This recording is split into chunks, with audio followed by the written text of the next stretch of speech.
Umbral Harbingers. It's been far too long since all of us have gathered, roughly 3 minutes, or maybe a bit longer, as this group prepares for their second leg of their journey into the City of Souls. We must first begin by recapping ourselves on everything that has happened ever since they left the Volheim estate. So, hopefully I will do a good job of recapping something that happened roughly 4 hours ago. So let's go ahead and begin. At the start of the last session, the players were reeling in the revelations of the estate proper. The fact that people were being sacrificed, and eventually decided not to reveal that secret to the other vampires, choosing to at least rest overnight as those bodies regenerated inside of their coffins. Only Gareth and Lysander still standing. The next morning, it seems as though everything was back to normal, that nobody remembered what happened the night before, and the players agreed silently amongst themselves to keep it that way. But Mordecai decided to leave a letter behind to Beatrice, stating to her in a heartfelt letter how much she meant to him and what he believes he was going to go and discover for himself, his future, his purpose, and beyond. The rest of the group was able to make a couple of extra errands around the house, but eventually settled upon a vessel, a ship that put them into stormy waters in which a sea of souls swam like a festering, ravenous horde of piranhas, desperately cannibalizing one another, trying to swim inward toward the City of Souls, and, when given a rare opportunity, tried to attack the players directly. We saw, as they were rowing their boats, not so gently down the sea, that every person struggled when they saw visions, memories of people they know, people they care about, right there in the waters. We saw as Aerie almost dove headlong for Sora, but was rescued at the last second with a double nat 20 from Mordecai in terms of both resolve and athletics, whipping her back into the boat as everyone else turned into a chaotic frenzy. Thankfully, no obols or lives were necessarily lost on the vessel. Then, a raven came and landed on the ship and spoke to them directly, in what ended up being an incredibly important revelation of core information for the group. The Dusk Maiden, also known as the Raven Queen, emerged in an avatar, a spokesperson on her behalf, that was able to tell them many extremely important details. Can I help with anything? Oh, there it is. Never mind. Great. Okay. I'm so sorry about your head. But the Dusk Maiden was able to produce many incredibly important pieces of information, some of which was only technically even possible to be understood by the party through her telepathic communication through Aerie's 25 int saving throw success, while everyone else took psychic damage. She revealed a few important details. The first being that this area of the Umbral corruption was created when a cataclysmic event, a meteor that was sent through a rift in planar realities, a scene created by someone that they now know the name of. This is Orcus, the demon prince of undeath, also known as the Blood Lord. He, seeking to extend his domain, artificially leveraged an opportunity with this artifact to send a meteor covered in black jade, which we now know as the source of all necromancy magic in the world of the material plane of Chrysalis. This meteor collided on impact, setting a series of chain events that eventually responded in the entire subcontinent of what we now know as the Black Jade Lords to be, in reality, a flipped, mirrored version of the material plane. It is Shadowfell, this slice that is adjacent to them. And as the gods, Kalimvor of Judgment, the Raven Queen of ferrying and passage into the afterlife, and of Shar, the mistress of loss and night. As all three of them looked on with different approaches to the situation, Orcus began to build minions to his beck and call. People that he believed could help to spread the domain of his necrotic influence beyond just the opal, or just beyond the slice that he has within the Black Jade Lords. With all this new knowledge tumbling in their minds, they took a tumble of their own down a 2,000-foot waterfall, landing on just the outskirts of the city. This was followed immediately by an incredibly heartfelt and raw discussion between both Mordecai and Eri, who both needed to reprocess what their true motivations were, finding new solace in both each other and the task ahead. As they stood and prepared to enter the gates, a few new revelations were brought to the party. One being that Winton and the 7 souls in his necklace have, well, the 7 souls in his necklace have all already been judged by Kellamvor to be unworthy, condemned even, and that he was almost been cast out because of that alone. This, of course, caused Winton a lot of frustration. For the others, they learned that just beyond the walls is a city of people waiting to live out their lives. And so they began uncovering a few special machinations of the world, but the two most important ones being that one, every 3 minutes, it seems as though some cataclysmic meteor-like structure strikes the surface of this city and then dooms everyone to destruction. And that with a flash of light, they return back into the front gates with the memories of the previous loop, but seemingly having nothing else changed. When we last left off, you had finished, I believe, your third loop, and you appear right in front of the front gates. And you see a satyr guard with his spear, halberd in hand, tap it against the gate and say, "Ta-ta! Now you have yourselves welcome to the City of Souls." And you see the image of it in front of you, and you can go on in. You see people running around, children dancing, someone playing a mandolin in the streets. There's a library to the side. Yes, Eri. Okay, so last session you had mentioned that we regained our spell slots, but we seemed less physical. Maybe that we were fading some. Do I seem less faded than the rest of... I can do you better than that. Let's start with perception checks. Okay. I'll let 2 people in the party do Do I it. have my hand? No perception check required. Good. You look down at your hand, and you're like, Not there. oh, it's there. Okay. 13 on perception. Great. On a 13 perception, so You said I could have everyone offered you gets more. perception? Oh yeah, 2 people can. Alright. I've been saying the whole party's kind of just assessing your situation here. 13. Both 13. Great. So from your perception, you are. Your question was, how am I relative to everyone else? Yes. That's interesting. I guess I should ask, how many times have you failed your check? You've done it twice. The wisdom check, I have Yes. failed once. Okay. I guess roughly you seem about the same as everyone else. I could have given you more info, but no. Got it. Nope. Okay. Okay. Looks like the clock is ticking as Edgar's. What's the plan? What's the Cypress, name of bird it? me. What's the name of Edgar's device? The true stopwatch. Of perfection. The stopwatch of true perfection. Or I guess or whatever. the timepiece of true. I think I just called it the stopwatch of true time, and then I think the actual name of it was stopwatch of perfection. Maybe. That, I honestly, whatever name you want is there. As Winton begins to start that clock right back up, you know. It's gonna be All of you go inside. I will time it from here. There is someone we can interact with, though. Trey was staying outside. Do you want to Does it matter? It doesn't matter. Yeah, it doesn't. Caw! Ben flies to the moon, or Tom flies to the moon. Sure. So tell me exactly what's happening here. Okay, he is now 4th level. Okay. He has become a giant eagle. I got it. So this is a 4th level spell slot. It's 4th level spell slot. Cool. Thank you. Okay, I'll time it. Let's see what happens when you time it when you're outside.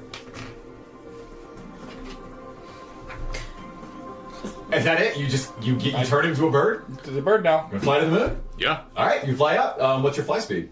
80 feet. 80 feet. All right. It's 2,000 feet up. You want to do some math for me? Tell me how many Wait, can rounds you of get to the 6 moon seconds? without even going through the gate? How does fly speed work? Can I fly dash?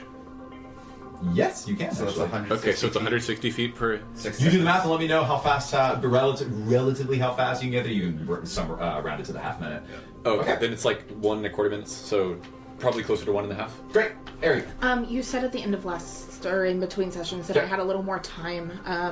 That is at right, the- yes. Yeah, I did some, my math was a little off on your run speed. So, yes, you are at the front door. Now, we narrated what happened when you listened through the door. You heard what sounded like 2 people talking in the hallways. Someone run up some Right to the staircases. But you have a little bit of time, where it's like 30 to 40 seconds to explore around this area. Okay, I want to go to the left, and I Okay. want to skirt along the side of the building, see if there's any windows, or see what the side of the building looks like. if I'm able to physically interact with following it. you. This is the end of This is last round. Oh, okay, Yeah, okay. we're We're going back back in time. Okay, In the okay. midst of our time. Okay, That's cool. Sorry. My plan was to go with you next time. So Okay. yeah. You roll perception. I'll roll luck. 17. Wow. It looks to be no. Oh, that's good. It's a 20. It's luck.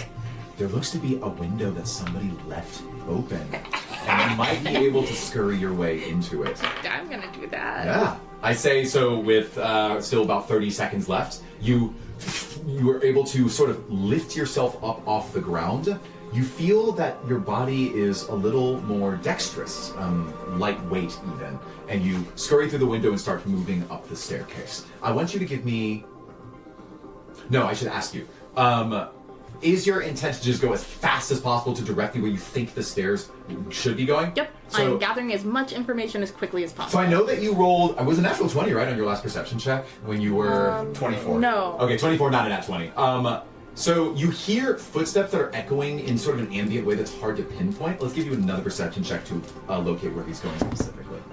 Do you mean the, I'm gonna luck the that. perception check where she listened through the door and heard? Yeah. That was a Need nat to look. 20. We'll just. Oh yes, it wasn't it. That was a nat When you 20. Yeah, when I was door? leading through the door. Yes. Sorry. Oh yes. Then don't worry about it. You got it. Great. So for whatever reason, your sense of kind of the I guess what I can narrate is that the types of footsteps with his shoes going along a particular type of flooring, you are able to pinpoint what part of the staircase he was at, and then what level that he dropped off at. You whip up the spiral staircase. You only have about 20 seconds left. Climb. You see that he juts off on the 3rd story. There is a long corridor that is adjacent to a stained glass window that overlooks the city. You can't see into it because there's a huge image on the other side, but you can somewhat see out of it. Oh boy. Well, do you do anything else? You're now at the top of the staircase. You can almost make eye contact. He's just about to, how far were you? Let's say he's 30 feet away from you Hey, now. can you hear me? You're gonna just shout at Yes. him right now? You see that he... I'm gonna show you what he looks like, since you've unlocked this ability. He didn't say no. So, he stands ears. with... Hello, where'd you go? He's a gazer. You here? My boy? My boy? He saw her the whole time. My boy? He's been here the whole time. That too. Weird. Good old Sam. Oh. You I can't tell see this him. is a He's a bit. ghost. He looks the same as everybody else. He looks like the moon. He looks like a giant building with the moon as a backdrop. Surprise, it's an Azor. Or is it the second moon that's under? Is that a moon or is that a crater? He's really bald. Crater. Is that a moon or is that a dome? It's a space station. Okay. That is the moon. I'm good with that. Let's do that. I'm going to refresh that and then back to this, and that should work. Yeah. 3, 2, 1. Cool. So, there was a scribe that was with him who's going to appear in frame but isn't with him currently. She's off doing something else. So, the visage of this man standing before you, you see from the side that he has a long, white, gorgeous, like immaculate, so unblemished flowing robe. He has kind of what you'd expect in some sort of ancient godly mage, is long, white, silvery hair. And here is what he looks like as he carries a golden scepter in one hand, Cool. a pointed beard. You hear the tink, tink, tink of the scepter as he very quickly hurries to the center of this area. Now, go ahead and say your thing again as he's looking perpendicular to you. He's looking out the stained glass window towards the city. Can you hear me? He puts the scepter in one place, and you hear that he's already talking under his breath. He's about to cast a spell, basically, but he's doing it in his native tongue. He doesn't seem to. He's not obviously responding to you. Okay, do I have time to reach him? One action? Yeah. Okay, That's how long I'm it gonna takes just him to put cast my a hand spell. on his shoulder and see if I can touch him. Yeah, okay, cool. So, everything that we already narrated from last session is happening as we speak. You see that he is casting a spell. Mm-hmm. You see that, oh my gosh, I hear the crackling of this meteor that's coming down to destroy us. You hear, and then in the middle of his hand, you see a ball of light emerge. Straight up, and then it cuts effectively does like a bisecting of the entire realm, and then flattens and then spins around and covers the entire city in a blanket, like a circular barrier of light. And right as your eyes begin to blind yourself to the spell as it throws you back, your hand makes direct contact with his shoulder, and you vaporize into radiant energy just like everyone But else. it makes contact. It does make contact. Did I notice anything about the spell? Like the words that he was saying, any material components, any somatic components that I would What recognize? languages do you speak? I and then speak- give me a new perception check.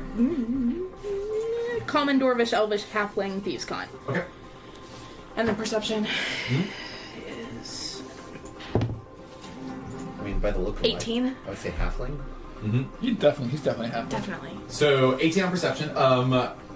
This won't surprise you, but if I'm generating images for characters, they are trained on a very small number of races in D&D. So he's definitely not human or elvish, if you were wondering. And having heard your list of languages, you don't immediately know what spell he is casting. Okay. Or rather, you don't hear the words of the spell that he's casting. With your perception check, you can tell, that it takes an extreme amount of power from him.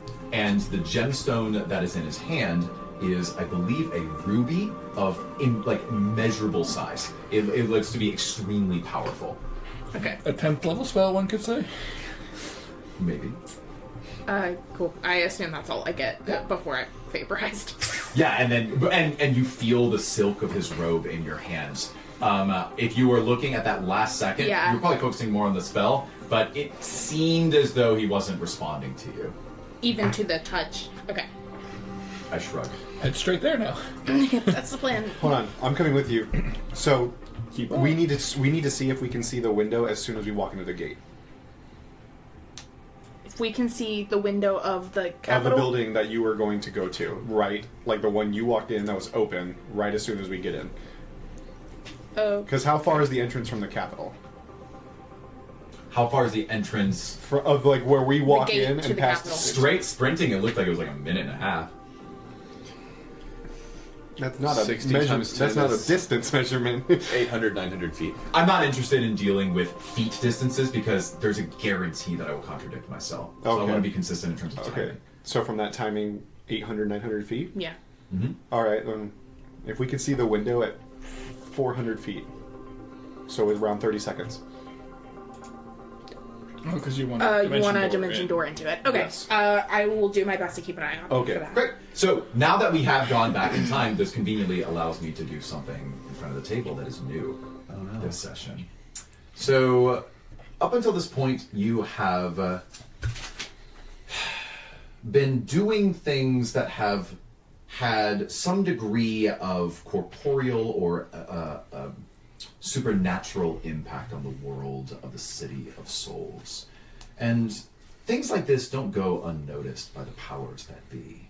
1, 2, 3, 4, 5, 6, 7, 8, 9, 10, 11, So this wouldn't 12, count- 13, 14, 15, 16 ticks, it looks like. This wouldn't count the polymorph I did since we went back in Correct. time. Yeah, Okay. I counted that. I used a lot of spells. 16 or lower is very bad for you. Got it. Great. Understood? Yeah. Understood. I will roll in front of the table.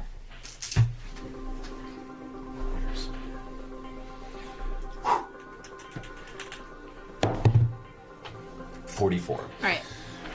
Now, do we want to risk it? I'd say just run, don't mention. Okay. Yeah. And I guess because this is both fun for me in a troll way, but also important for mechanical reasons, this value that I'm storing here is more than just the roll that I gave you now. There are two uses for it. So, if that makes you feel one way or the other, you're now back at the front gates. There's someone we can talk to, Mordecai. I need you to come with We're me. still on a point. Okay. I can Bird touch me. him. We have 3 minutes. Bird. Got it. Let's go. Okay, let's fly to the moon. Yeah, do I have to go through the gate if I'm flying? Good question. Well, you tell me what you do. I think I just take off, head towards the moon. So stay outside of the gate, that is. I assume I would have to pass over the threshold of the gate. I have no idea if this is like a vertical barrier or it's the gate itself is the point where we are taking this damage. I guess I'll say, so far you've only experienced it when entering the city through the gate. Okay. Yeah, I'll fly over it and see. Got it. Like, I assume after we have been cleared by the Yeah. people and said, yeah, whatever. Yeah. Yeah. You fly directly up, and you feel two things simultaneously. The first is when your feet take off of the ground, you get a surprising amount of thrust. Oh yeah, gravity's weird. Because gravity is weaker in this part of the area, but the farther you get away from it, the more that you start to return to traditional gravity. You can still fly though. So as you continue flying up to the moon, what do? You get there within like a minute and a half, I think. Yeah, well, I mean, maybe even faster if there's less gravity at the start. Fair enough. Maybe it's closer to a minute. Yeah. Yeah, so I'm trying to figure out what this thing is. Sure. Is this the Black Jade meteor that we heard about in the Raven Queen story? Is this just a meteor? I'm trying to scope out because it seems to be doing something magical. So I'm trying to make a perception check to see what immediately stands out as I'm approaching it. Okay, so as you're flying closer, give me a perception check. Okay. So it is. And you said +2 onto wisdom with advantage It's- because I'm a bird? Wait, no, it's plus. Oh yeah, it's +2, and then add advantage. 14. Yep, birds can see well. With 14, you look at it and you think it looks, well, as normal as you would associate with a celestial body like a moon. It looks like it's made of rock, and that's all it can give you. Okay. And do my proficiencies stay the same when I am polymorphed? Or do I just not have proficiencies because I'm a bird and they wouldn't be good at... You wouldn't have proficiencies. Okay, cool. Yeah, so I'm flying closer. What was the part that... You said that it split open when we saw it. Right before it made contact, you saw Right. seams of black energy crack it into pieces, causing it to kind of shower in debris instead of just a single impact. Yeah, so I think I'd fly in the direction of one of those seams to see if it is... You don't see any something. seams. Okay, cool. And then I would try to make an Arcana check as a bird. Yeah. How and close see- are you when you start doing this? 100 feet. Okay. Give it to me.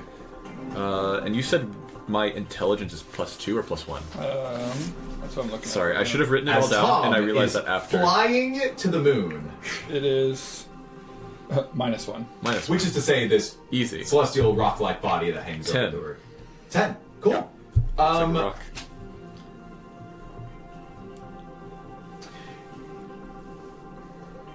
Your Arcana tells you that there is absolutely something weird about this. Yeah. Not usually. Yeah. Okay. And then... So let's see, I've made a perception check. I've tried to take a look at it. Then what would be to try to piece something together? So I don't have any leads right now in terms of what this thing is other than a giant rock, even though I know it's not a giant rock. Would it be an investigation roll to try to better understand what's going on? Or would it be a second perception roll to move around now that I'm closer to it? Both are options, so you just Okay, tell me what you then I want. would much rather do perception. Cool. Yeah, if you fly around it and look for more things, give me a perception check. Man.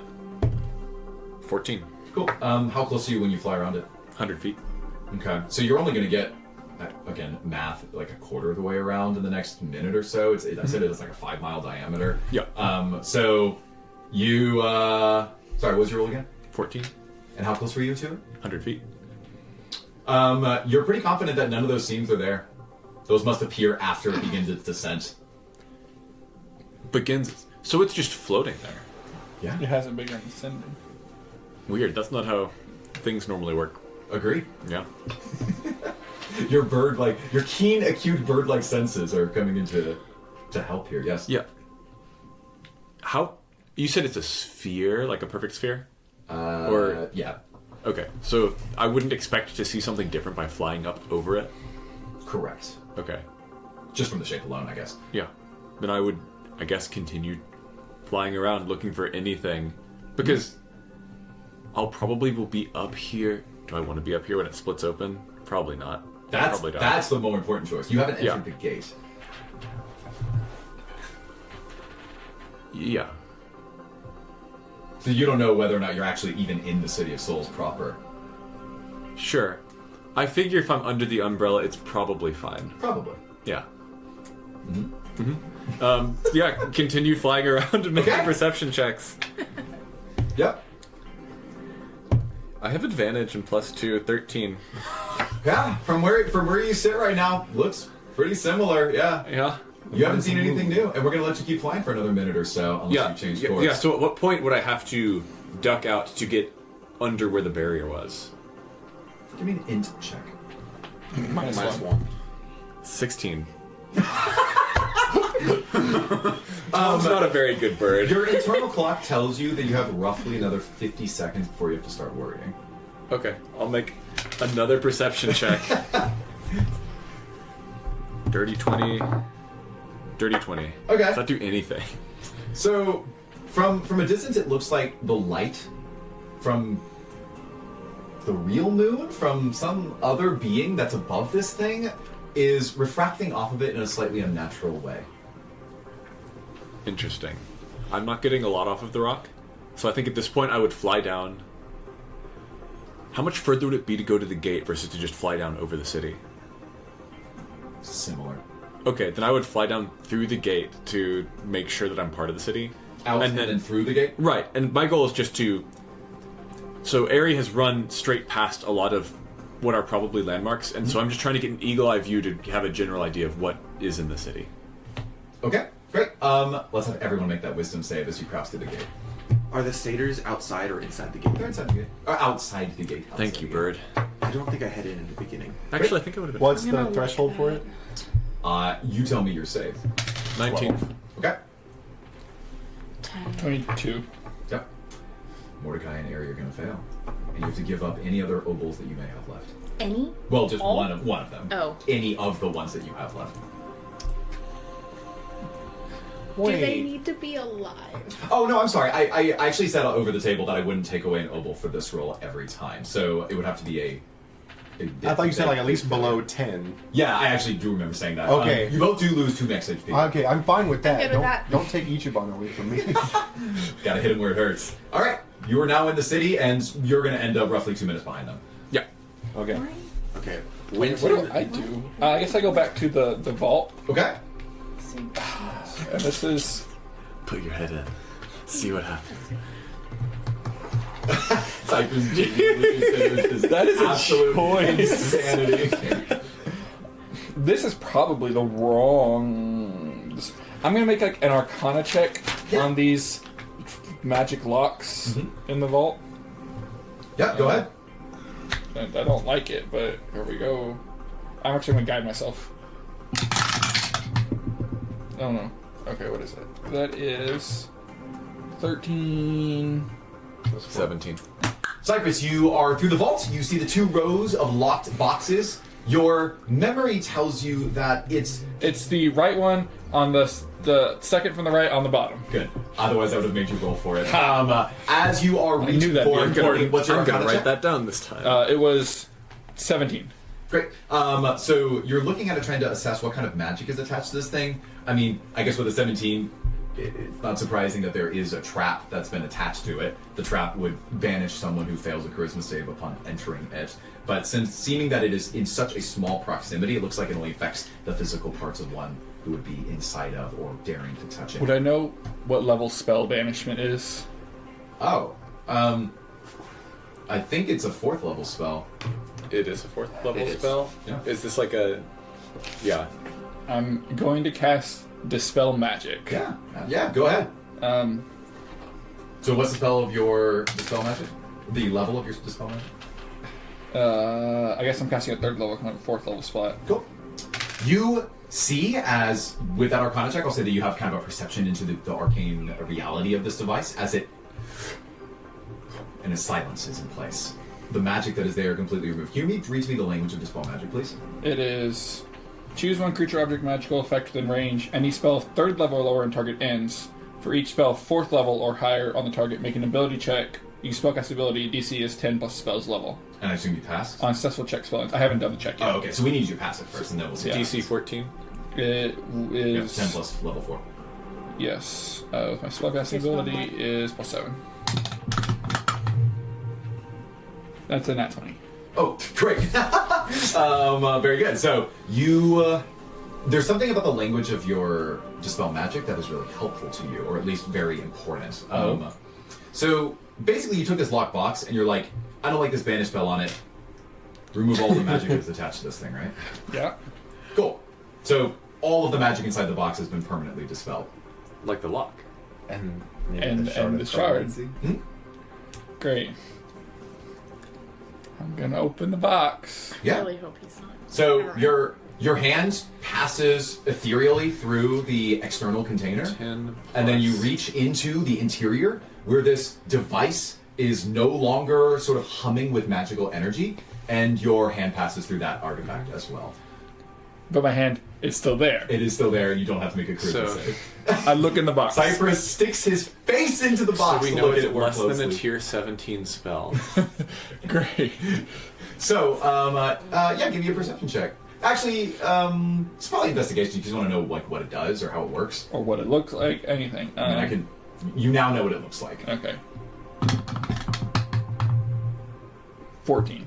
Okay, so the device itself looks like a very small scroll that is coiled around two metallic springs. But then in the sort of reamed inside of those springs, you see rods of a radiant arcane energy, as though you could hold it only 3 inches tall in your hands. And the script in the center of it has a few words that are penciled on it and some blank gaps that are there. What was your investigate check? 14. You think that the springs on the outside and the rods through them are just a conduit for energy, and you have no idea why any device would be set up in this way at all.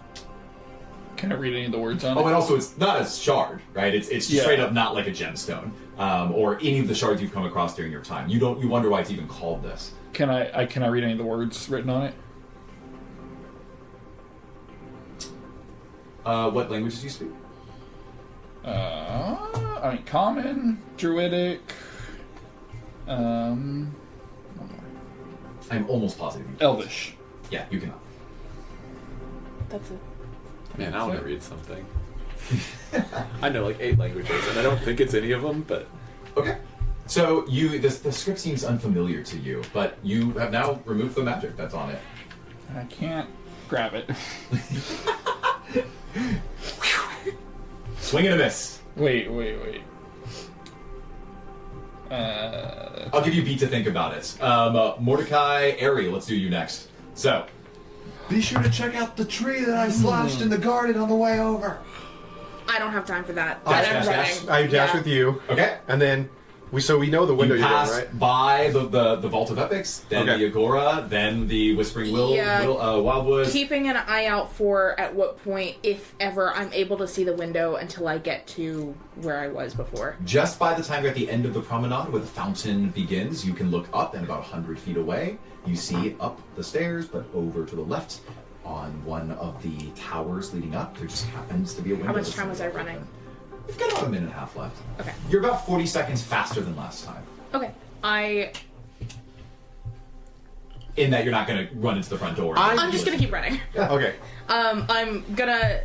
I was wondering if there was a way that I could, and sorry, Mordecai, use my acrobatics ability to kind of vault over things in my way to Well, speed I up should my ask, process. did you cast Longstrider? Is that a thing No, that I did happened? not. Okay, cool. But Yeah, I'll remember that for next time. Thanks, DM. Well, they were talking about it earlier. Outside the gate. Yeah.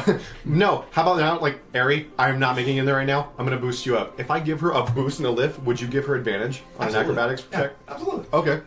So the two of you perform your an prepared heist acrobatics? routine. Yes. Yeah. Acro with advantage, which it's not that hard. Nat 20 plus 11, if Yeah. it matters. I mean, sure. Well, I'll save you some time as 31. you wanted to crawl effortlessly into a window. You literally backflip through the window And landed There on it the is. third Cool. floor. And then I go, Ari, you do your thing. I'm going to check out this thing for Winton because it might be part of a puzzle. So then I run and I just want to go check the druid's place for see what the status You'll of the have tree enough is. time to do that. Cool. Okay. Let's do Ares first. Okay. You've landed on the staircase just at the base of the second story, where you would start taking 2 flights of stairs up to the third story, where you remember that his spell was actually cast. You hear that his voice is coming from downstairs, down in the main entry. Right. He's talking to someone right now. I guess I'm gonna run down there and say, I know that you can hear me. Okay. So I guess you're gonna run until you're in line of sight with him, Yes. or yell at where you are right now. No, I'll go down. That seems counterproductive, but I'll go down to where he can see me. Okay. You run down and go ahead and shout it as he's walking with the scepter. His voice seems agitated, and he's trying to move with great haste. I know that you can hear me. Walk and talk. Give me an insight check. Insight. Ari. 8. You beat his deception of 5. As he startles in place as he hears your voice, but then he pretends to keep walking like he hasn't heard you at all. Walk and Ting, talk ting, to me. ting. Who are you? Where are we? He says, he doesn't say anything, he just is muttering to himself, there's only so much time I have to get, and as soon as he gets in your way, you see that he basically takes a swivel of his hand, and there's magic that emanates from it, and he walks through your body as he goes to the staircase, eventually taking steps up it. That's rude. Ting, he obviously is trying to ignore you. Yeah, tell me what spell you're casting to protect this place. You're trying to get him to stop and talk to you, right? I want him to walk and talk to me. I just want him to talk to me. Okay, yeah, I see that, and I think he would understand that. He's not dumb. So obviously, by a big margin, his number one priority is casting this spell in time. From what you heard from his prior conversation, this will be a tough persuasion check. Okay, I'm not trying to stop you, dude. Persuasion. So he's now ahead of you on the staircase. Maybe you're following him behind. What? She's gonna luck point it. No. I don't think she's gonna luck point it. I'm not. It's an 11. Okay. He looks to you, or no, he doesn't look to you. He literally doesn't do that. He keeps walking, and he's muttering under his breath. You see that there is a magical energy that's beginning to push, siphoning through his body as his scepter begins to glow. He's like pre-casting, essentially. And he's about to make it to the top of the third story. Make an investigation check on the ruby that he's got? I mean, sure. I don't like it when you say it like that. Nope. That's a 6. Probably a spell-casting gemstone. Spellcasting gemstone. He walks to the top and he successfully ignores you, focusing on the one task at hand. He's now roughly 30 seconds from casting it. We remember every iteration of this that you create. Okay. I will be back next iteration. 20 I will not seconds left. stop until you talk to me. Dormammu, I'm here to bargain. I am here to bargain. 15 seconds left. You still don't know that he remembers you. You just know that he can hear That's true, you. but I imagine that he's the only other person I can touch in this space, that he's probably in the same plane as me. You could say, wow, I guess the spell works. That's good. So he gets to his position. He is preparing to cast. About 10 seconds left for any other words. Show me what you're doing at least. Okay. Anything else? 5 seconds No. left.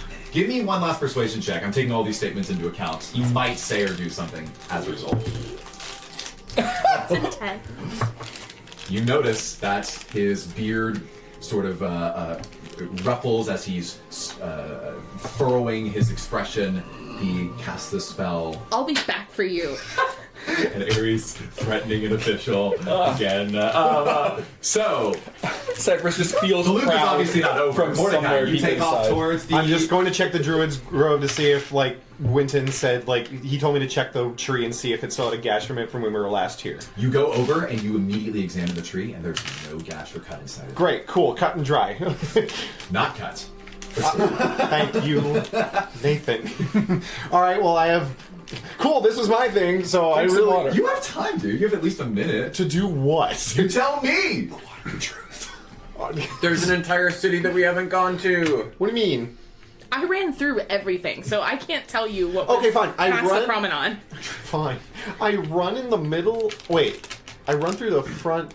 No one's gone through the front door of the Capitol yet, have we? We It's can't. locked. It's locked. Oh, We went through the window. that's right. I go into the middle of the city and I just want to. What could I possibly say about, like, a perception check? And it's like, is there anything out of the ordinary? So By adjacent this point, to but I am. Oh, I guess it wouldn't matter yet. adjacent to you in the grove is the promenade on one side and the agora on the other. Agora? The marketplace, the street of Oh. of Lyric who's playing on his mandolin, a few kids dancing. There's some people bartering for wares. What directions did you say those were? Well, outwards to the edge of the city is the agora. Inward toward the interior of the city is the promenade, where the merchants are selling things. So we haven't seen the promenade really yet. Yeah, because Ari just sprinted past it. Okay, go through. I run through the promenade, and Sure. I'd like to Pretty. do a perception check to see if there's anything out of the ordinary. You need to be more specific. Well, I'm having a hard time with that, dude. I mean, if you make it that generic, it'll just be a harder roll. I look in the waterfall, see my reflection? The fountain. There's a fountain back in front of the Nexus, the central capital. I'm Yeah. really struggling. Go for it. There's also a well of water back towards the Agora. And there's the Babbling Crook in the in the grove. So basically every location except here has an established water source. Do you want to go see the big fountain? That was described I earlier. want to do something useful, and I'm having a hard time finding to do anything useful right now. I totally get that. Why don't you roll intelligence and we'll see if maybe Mordecai comes up with an idea. Who's ready for this banger of a roll? Click the big. Yeah, 6. You're a little peeved at the way that Lyric just ran away from you the first time you tried to meet with him, so maybe you should go and talk to him again. I'm not casting talking to him. You don't have to. You know what? I'll sit here and watch him perform. Okay, cool. So you sit down and I want to see if he's singing about anything in particular. Sure. Ooh. Yeah, so he's playing his musical instrument as everyone gathers, and you hear him sing, "In the time there were the souls of those who once were yesterknown, and in the moments they had something to lose. And as the dawn it would set, and the people would forget of all the lives that they once lived, of all the nights that they'd forgive, and the people would be real." Roll me an insight check. True. As he finishes his final notes, and the children are dancing and singing and doing. 11. He seems to really take pride in this particular song, and that's how you get. Okay. Tom, you're next. You fly back into the city with about a minute to spare. Yeah, so I know from Ari running earlier that there are things between here and the capital, but I don't know what the things are. I'm trying to get an idea of what's out there. So we know that we have the Agora, we know that we have the Promenade, we know that we have the Grove, The garden and the vault. we know that there's also Grove and garden are the same. okay. We know that there's the vault. So I'm just basically flying her route. So going from outside to inside. That's the Recording. Thank you. That. Are we looking? Yeah, we're still recording. What's your battery power?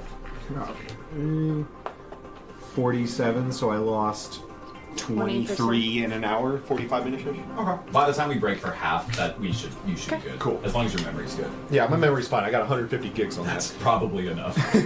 Okay, so say again, Tom, what you're doing?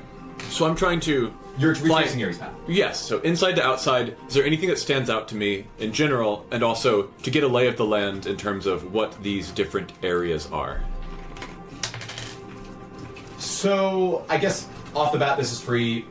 Given a bird's eye view of the area, that might advantage you with respect to geographic or survival-based checks in the future, so just remind me of that. But what, I mean, you're saying this is the same thing with Mordecai. What, out of the ordinary, you have to be more specific than that. Because, like, you're a bird flying over a city of ghosts. Right. So this is a city. We know that something is going on. We know that part of it is with respect to the center. Maybe part of it is with respect to this machine in the vault. I'm trying to look for basically what my next direction is. So what are the hubs of this city, like in the way that the vault is, or in the way that the Grove is? What are the locations in the city that seem to draw my eye, seem to be important to the citizens, and maybe something to investigate vis-a-vis Got it. the giant meteor? Got it. This is interesting because I'm on this side of the screen. I have my notes, and I would infer that you would think this way, but obviously I shouldn't think that. So give me a pretty easy investigate check. Sure. Investigates intelligence. Yes. Yeah, and you don't have the 2. skill of investigate, so you just do an intelligence check. 2? 2. He's got -1 as an eagle. Not great. Dang. What a big city, am I right? Beautiful. Okay, as players, I just gotta give it to you for free. I'm not interested in spending time delving into this. Every area you've explored are the only areas that matter. Okay. There Okay, so are- the promenade there are is the last- effectively 7 places that matter in the city. Okay. Just trust me. Agora. Okay, Spring that promenade. sounds good. From when Ari was running earlier, I got the impression that there were 4 or 5 more areas between Oh, I'm sorry, the 6, Grove and if you're counting. the Nexus, and that doesn't seem to be the case. No. I mean, the running path is literally gates, Right? vault, Yep. agora, whispering wildwood. What we've been calling the grove. That's fine. Promenade, the fountain, and then the nexus. Agora. which is the courtroom. It's the capital. Cool. Woods.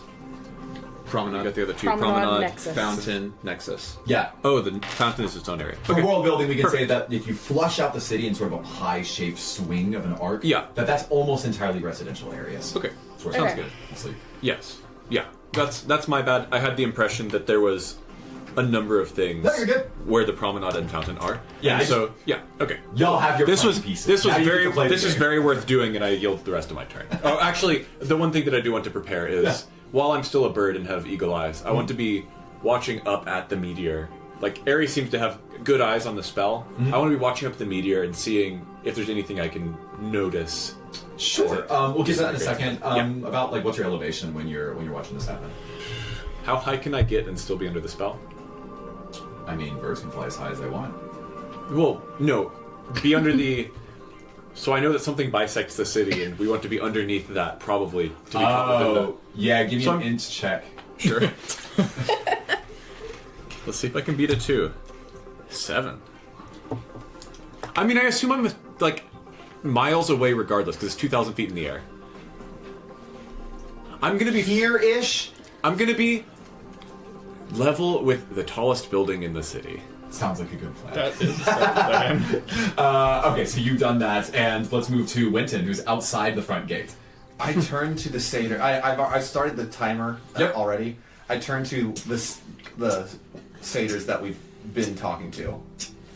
Okay, one of them looks to you and says, don't be scared. You can go on in. If we decide to cast you into the Infernal Abyss, then it's something that would have always been on your conscience. It's merely a more of a matter-of-fact statement. How long has this city been stuck in a time loop? I beg your pardon. I have been welcomed into this city, just me, not the souls inside of me, 4 times now. Each by you saying, "Tut tut, welcome to the city." You see that he turns to the other guard, who looks back at him, and they both furrow in confusion. So you're saying you notice nothing? We see every soul that comes through these gates. Nothing escapes our gaze. Fine. Let's test that theory. I want to walk to where one of them is and just sit down, with like looking at the time at the stopwatch as it goes. Okay, yeah. He turns to you and he says, Give me 2 minutes.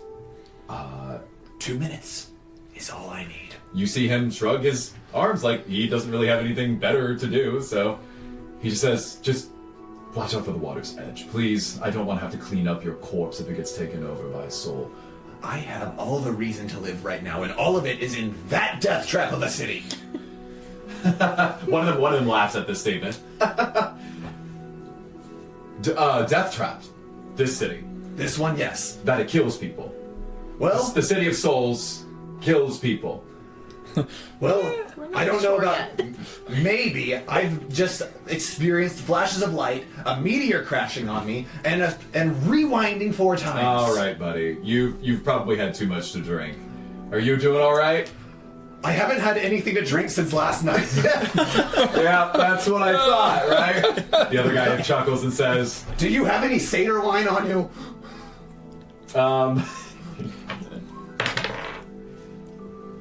You see one look at the other, expectedly, and the other turns back and shakes his head.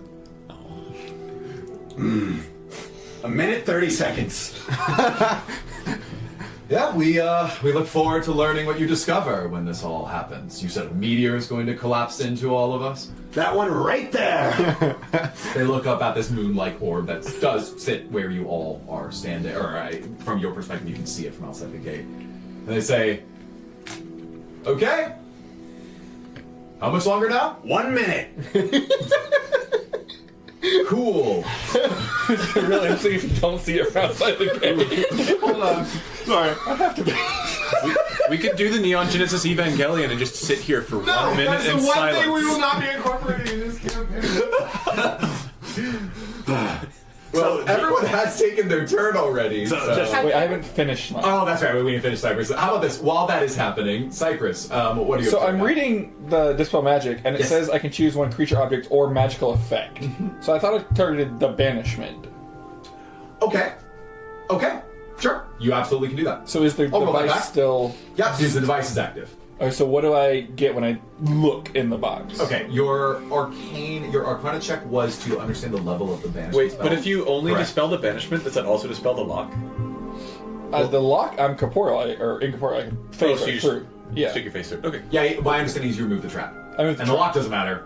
Yeah, You just because I just... whoop. through.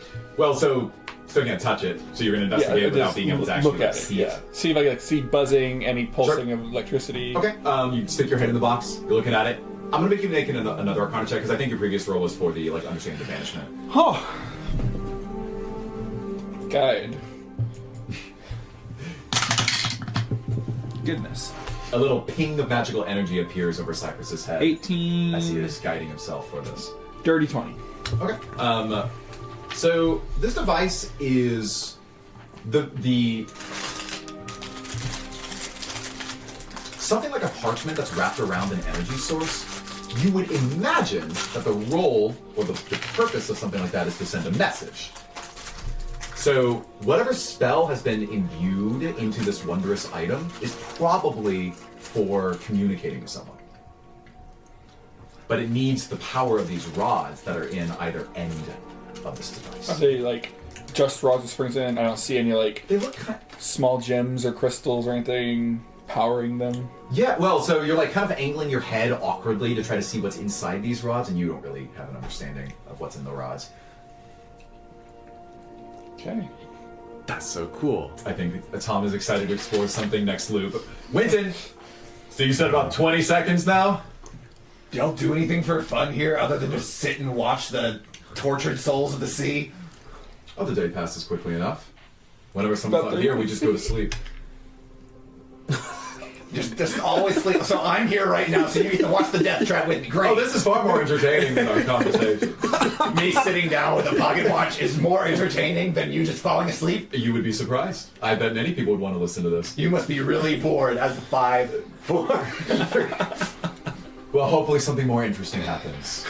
And you look up at the sky, and right when the time ticks to 0, you hear a noise from the waters around you as souls wrestle in their wake. And then you hear the noise of satyrs awkwardly shuffling in place. Step, step, a halberd sort of clanking against a piece of armor. And nothing happens. We solved Oh, the so you think you mystery. need to get your timepiece checked now, is that right? No, this is a perfect timepiece. There's one thing of which I'm sure. I got it as a favor for helping a vampire.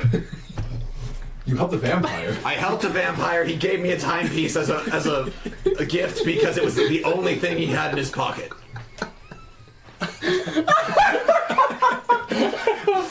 What the second one looks back at the first one and then looks back through the notes. Winton? Rocher? Yes.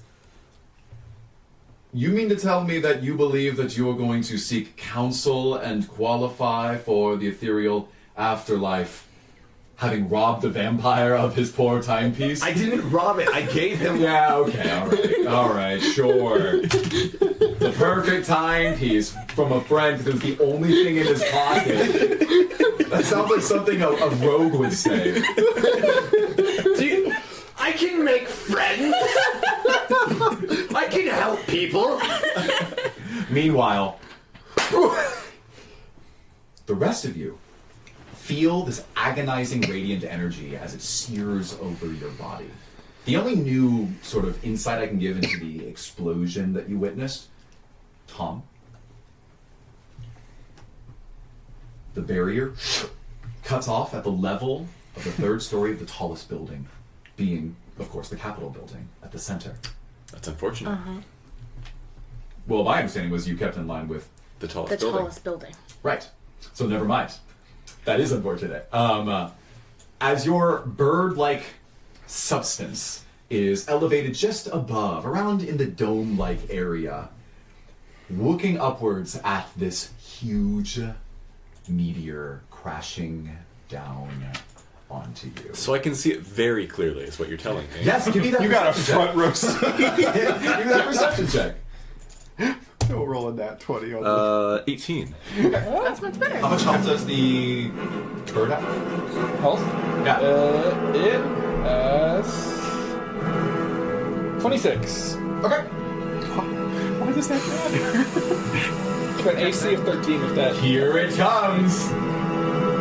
As the moon that Tom wanted to antagonize merely sessions ago comes directly face to face with this poor little bird flying above the city skyline.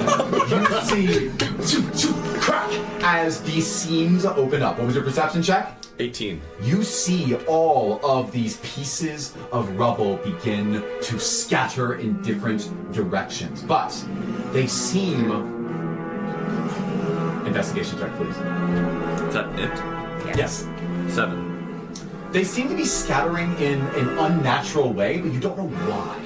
And as this power begins to shower over and a light beams from below you at the height of where Aerie is standing at the third level of the Capitol building, you see the shing underneath you, only seconds we've established before it makes impact. Uh-oh, I flew a little too close to the sun. Here it comes. Any last words for the table? Aerie, look, I'm a bird! It comes closer, hurtling down. At least one piece of it is at least 500 feet in diameter, and it is hurtling straight towards you. You cannot escape. And right when it reaches you, it passes through you, completely unaffecting you, and then bright light.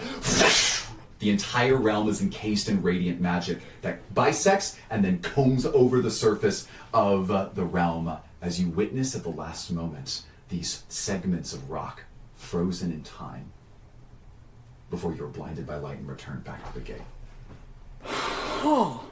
Wait. Like the last episode of Danny Phantom. Trey was telling me about this. Oh my god! What a good time to roll low on your intelligence, am I right? Wait, where am I? But we'll get to you. The four of you will appear right at the front gates. Do we see Winton? You look around, and we'll get back to that. Winton, you're talking to these two satyr guards who are just chuckling themselves. Right, so you were going to get that timepiece, correct? I have the timepiece. We were going over the fact that you think I stole it from a guy that I helped. I want you to make me a very difficult wisdom saving throw. Guidance. This penultimate session is brought to you by 30 19. minutes of bullshit. 19? I'm afraid that's not good enough. Oh. Okay.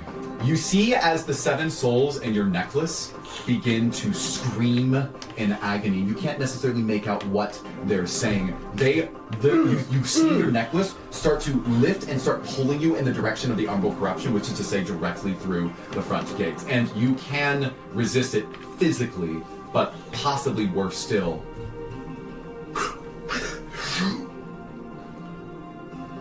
You see as your eyes go black, as your mind fades and your vision dims, the last thing you see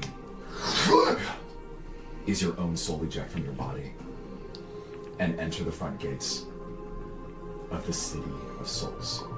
Your body collapses on the ground, necklace falling by your side. And the watch still in hand, and the satyr guards outside. I definitely didn't think Winton was the one who was going to die there. I did not either. The four of you appear at the front gate, and Winton is nowhere to be found. Anybody see where he went? No. He was staying outside the He gate. was outside the gate. Okay, so something dangerous will happen. If we stay outside. Then we all gotta go inside. Yeah. Yeah. You're not dead. Obviously, I'm not doing Yeah. you want to do is save. A pretty Hey, decent so- whiz save, I'll consider. If we cast spells outside the gate, are we fine? I don't know, but I've got an appointment with a grouchy old dude. I've got to be there, Okay. so I'm gonna take off. I'm giving you Longstrider. Great. Okay, I'm going to run after you and just try to tail you because I'm trying to figure out. So I know some magic things. We're gonna go investigate the magic. I want to understand. You're getting a bardic inspiration as well. Thank you. As he was watching the moon, it was it getting closer throughout the 3 minutes?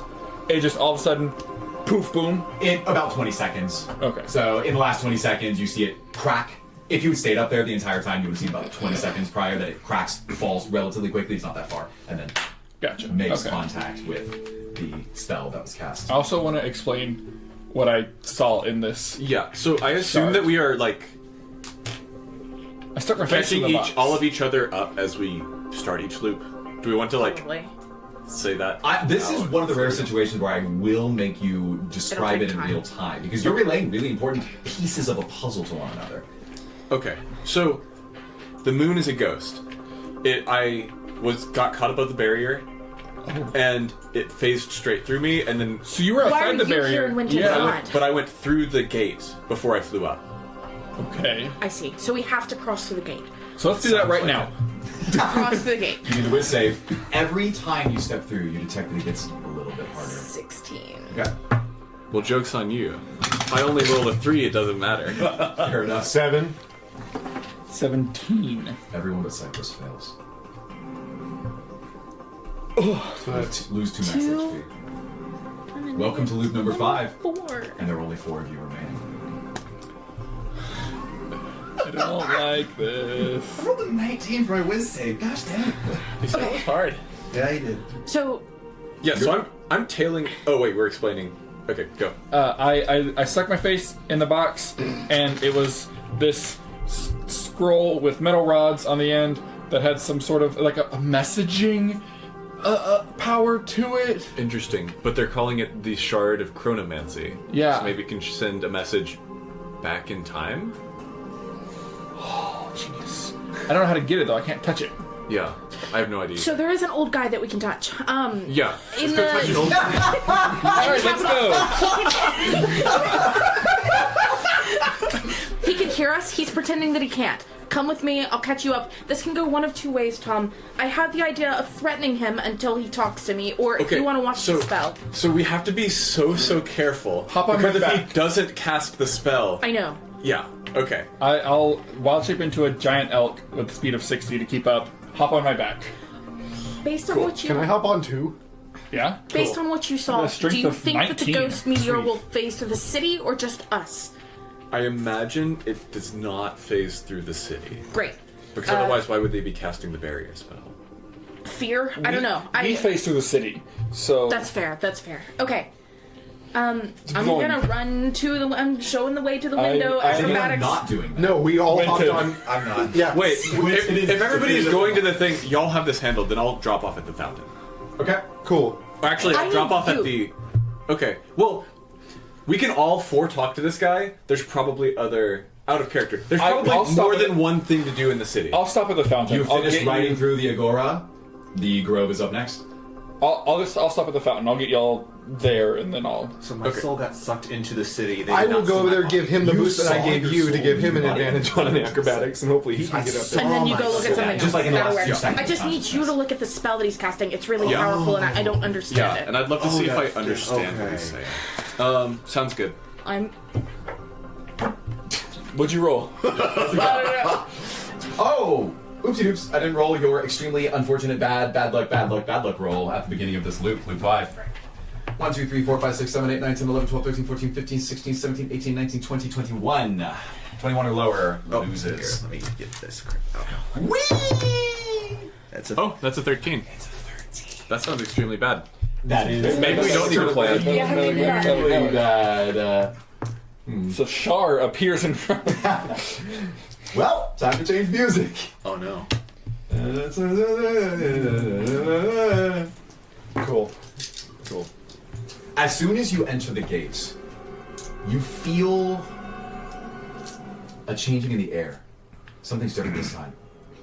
As you're discussing your plans and what needs to come next, the sky suddenly gets much colder. But you look around and everyone's behaving exactly the same way. There's two children still dancing. She's walking out of the library. He's playing his song on his mandolin. And then the sky grows black as the coloration shifts, as it dims overhead. Not sure if this is only your imagination or an eclipse of the moon proper, but before you, you see a figure lurch upwards, towering above the skyline of the city as a whole. Again, I'm not sure if it's real or just in the backs of your minds. Ladies and gentlemen, there's a specter that haunts this land. I'm going to introduce you to him now, as you get your first glimpse. I mean, the city of ghosts is haunted? Yeah. Wow. Wow. That's one serious ghost. What a plot twist. Haunted by a human. Well, I was gonna say 5, but maybe just 4. So there's this green dude with Sorry, one Martin. eye. It's nice knowing you. I am the specter. Wait. Wait a minute. And Wait. it is winter. Hold on. You thought that I was just incapacitated. This was all their plan. They've been scheming all along. I'm actually the BBEG. What? That evil guy. No, I know. Don't even want to I know. entertain it. Hello, help me. I cast Fireball on Winton.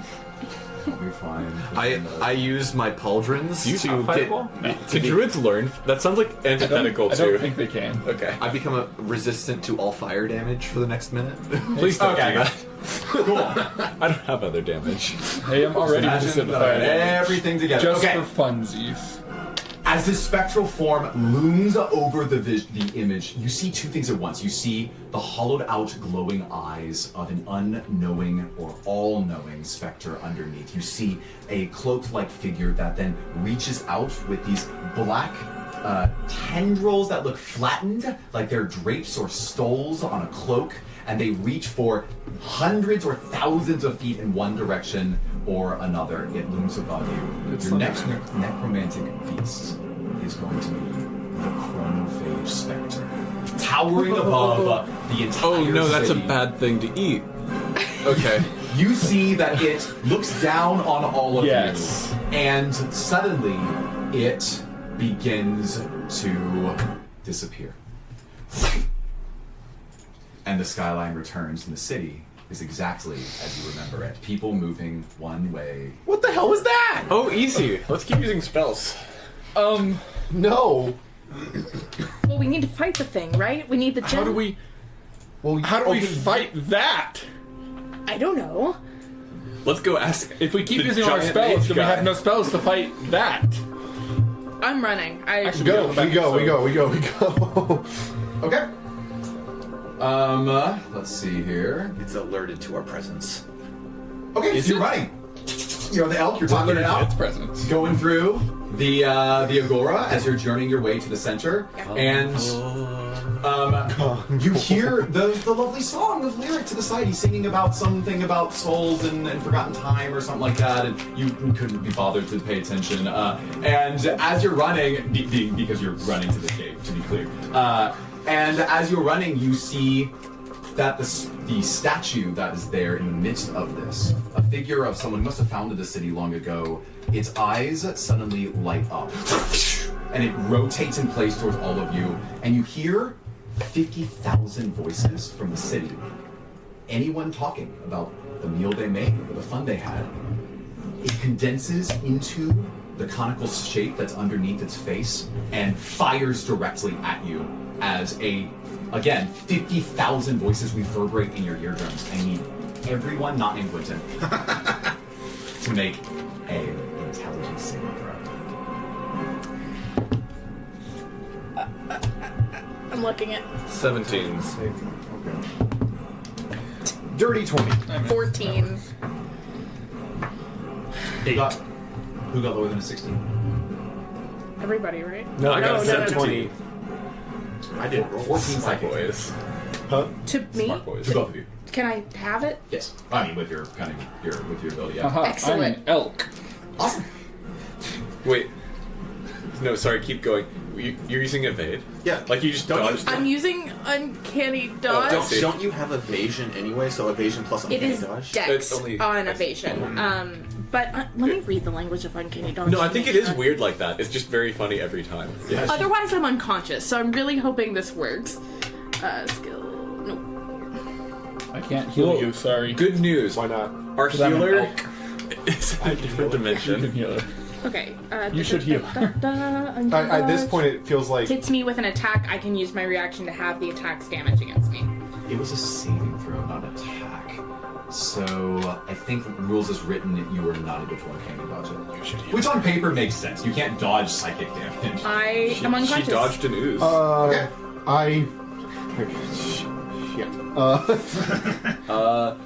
Tom reaches down to try to pull her up onto the elk because we don't want to continue being in this place with the statue. Absolutely. I'm going to say you can dash. easily do it. I because cast she's, a like, second leaned up level against cure you wounds on this on you, so you elk. get Yeah. 2d8 plus 3, and that's coming out to a 9.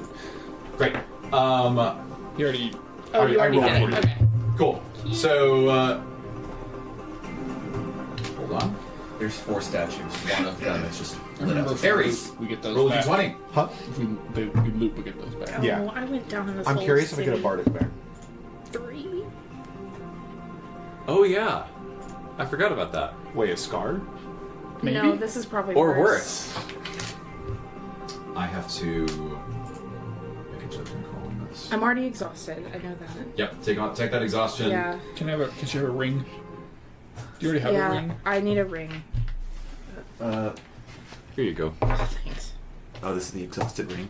Oh, actually, yeah, the exhausted ring probably makes more sense. Wow. This one's really, really bad. Dude. It's really Is it a bad. broken 2 broken legs?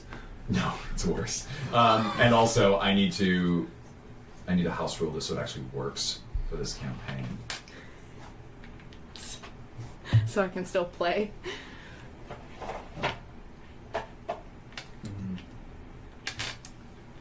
Check the thing. When you take max HP damage, take double what you otherwise would have taken. If you kill me, you kill me. That's No, I'm not gonna fine. kill you. I'm just Okay. saying it's gonna be really, really annoying, and I'm trying to make it both interesting but still balanced. Or I say balanced to the severity of the injury.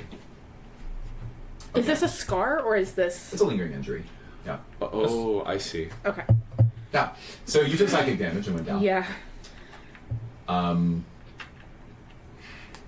Yeah. This is how I'm gonna rule this. I'll read the text as written, and then I'll tell you how I'm ruling around it, so you can thank me. You have insanity for 1d12 months. What does insanity mean? Exactly. What's a D12? It encourages me as the DM to define what that means. It says that magic such as the Greater Restoration spell can restore your sanity to you. As these voices infect your mind, they give you thousands of memories of lives lost, of people who are living in their own set of stasis, completely unaware of what's about to befall them. And, Ari, Zenithor has permanent access to your conscience from here to the rest of the campaign. You hear him pop into the back of your mind and say, hello, Ari! Thank you for inviting me into your domain, your cranial domain, that is. He's knocking on the inside of your skull. The Chrome Dome, as they call it. How are you feeling? I was much better until you got here. Yeah, well, and I was worse until I arrived, so quid pro quo, perhaps. Maybe I'll make it up to you one day. So how's this gonna work? I'll do whatever I want, I guess. Oh, this will be fun. And I'm just going to bring him right back into the picture every time you least want him to be. Oops! All right. Also, roll your d12 for how long this lasts. I'm following the table as written here. 12. 6. 6 months. Half a year. Well, I'm sure we can wait it out. 6 months with Zenithor in your head. Dude. How many 3-minute loops is 6 months? I think you would die for something else before that happened. I think I would die from the 6-minute loops well before I die from something else. All right. Well, that was awkward. You continue riding on this elk outside of the agora as the song of lyric fades behind you and the screams finally subside. Thank goodness. Oh, okay. Okay. Next up, the Whispering Wildwood. You start riding through it, and I need someone to make a luck check. Not me. Yeah, I was very Yeah, you make your luck check. I was very unlucky Save us, a little Winton. bit ago. So 9. Cool. Oh, that's almost lucky. you almost saved us, and now we're dead. Cypress. That's me. Okay. Wow, another intelligence saving throw? This is amazing. So This is many. actually really good for Airy. This is only Cypress. Oh. It's not good for Cypress. Good luck. You're I an do elf. have +3 You because I keep keep your my mental mental stats. stats. Yeah, Yeah. it's +3 and it saves. Oh. That is 19. Okay. So in real time, all of you on Cypress's back see as the realm in front of you. You see these whispering wildwoods with the babbling creek. That the leaves and the flowers begin to move in unnatural ways. You notice that a branch suddenly shifts perspective, taking the moonlight and casting a shadow in a weird path. And then it does this again, constructing a shape out of those shadows. And then it looks as though the shadows are, wait a second. Those shadows are no longer just shadows, those are holes. They're rifts underneath you. If you step into them, you might fall forever, or you might break your leg, or something in between. You need to dodge immediately. Give me a dex save. Gotcha.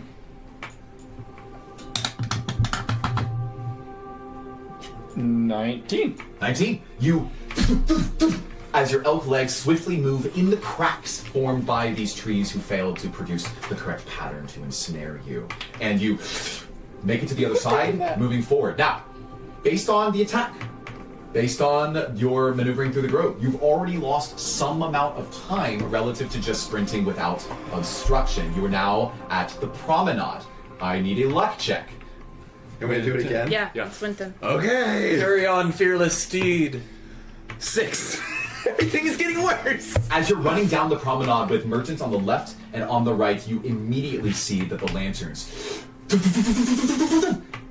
immediately extinguish themselves, and you are in the pitch black darkness. You see that along the ground there are these creatures that are moving in the tiles produced by the shadows in the moonlight, and they will reach up and grab at you. Cypress, give me a strength saving throw. Elk. Oak strong. One grabs onto your leg, and you're trying to free yourself from it. It's a d20. 15. 15. The first one grabs you and slows you down a little bit, but you pull your leg out and keep going, giving another one a chance to attach to you. Try again.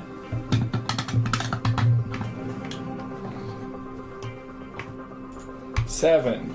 As the second one latches on, you see a shadow crawl up Cypress's leg and completely begin to envelop his body as it starts to consume you. You start taking ticks of damage for every single round here on out.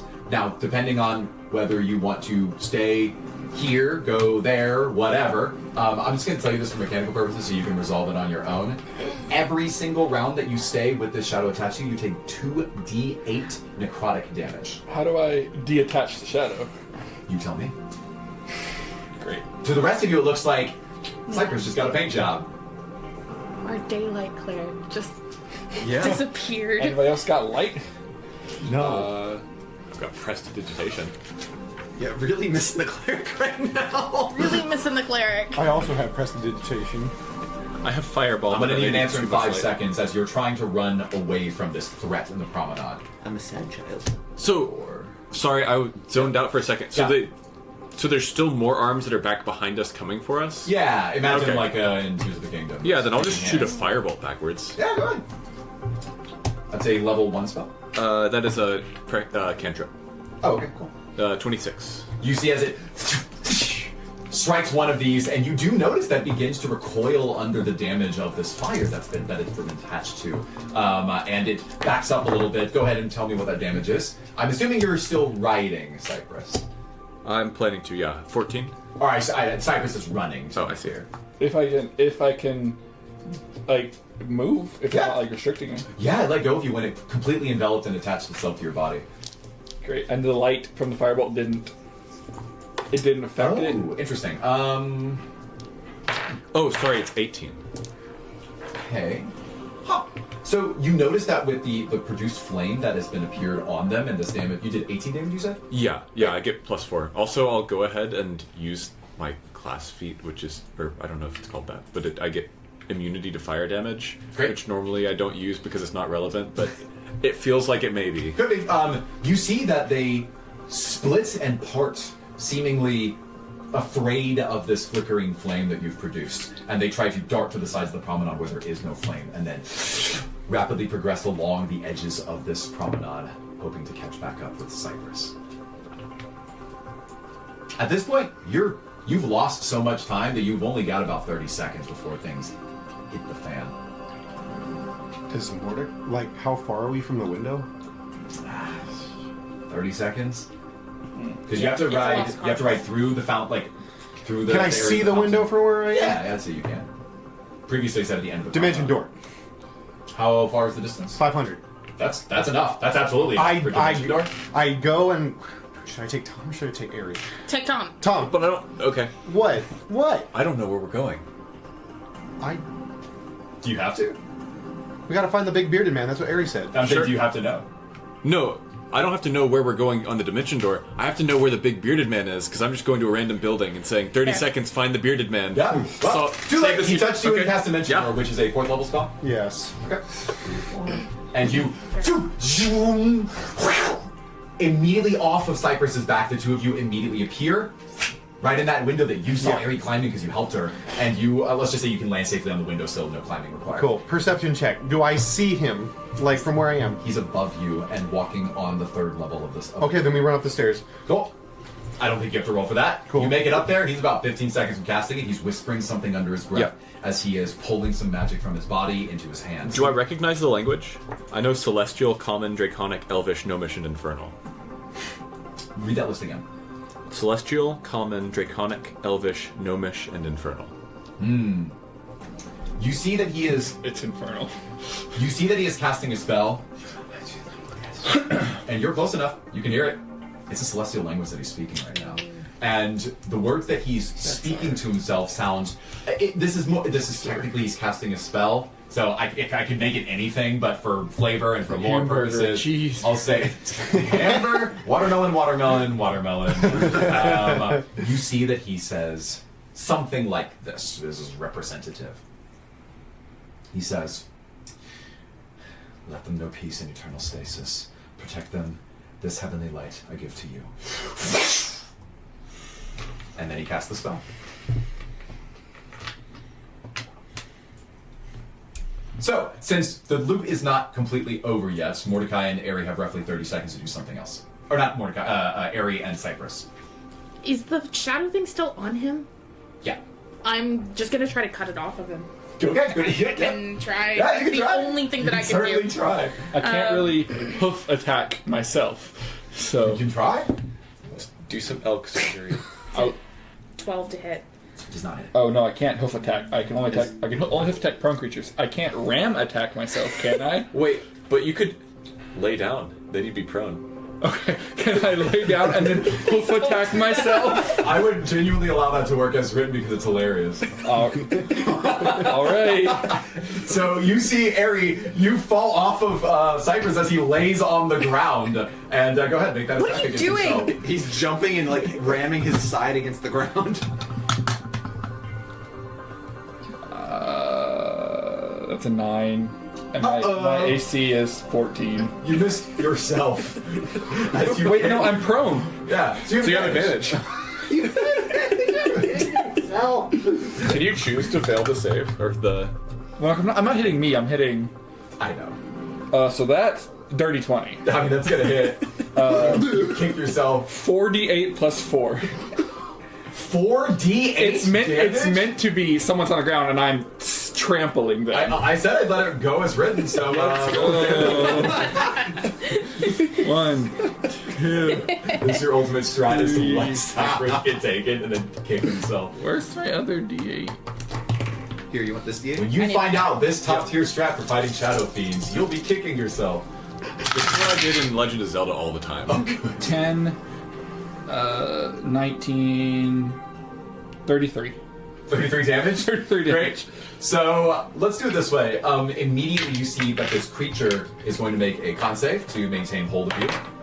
And fails. So it takes this damage and it flails backwards and falls back on the ground. It reattaches to the darkness on the pavement around you, and then it scurries off to the side. You seem to have heard it quite a lot. Seems to still be in one piece, quote unquote. You also take half of that in bludgeoning damage. That is 15, 17, Rounded down.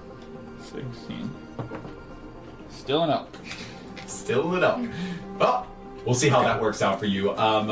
So as the man is casting the spell, I want to say, how do we exit the loop in Celestial? Yeah, I was gonna say with about 15 seconds, I was gonna give you at least one more thing. I just wanted to flick back to these two. So, Or maybe tell us how to exit the loop in Celestial? yes, this does matter at least mechanically for one more reason. Airy, off of Cypress's back, two of these creatures are gonna try to take an attack on you. And the only reason it would matter if you have any carryover effects into the next loop. Oh, they both miss. Good. They rolled a 2 and a 6. So, fortunately, Cypress's little maneuver didn't cost you anything additionally. Good. Yes, back to you. What do you say to this man as he's casting the spell? Tell us how to exit the loop. Roll me a persuasion check. 15. You said it in Celestial, right? Yeah.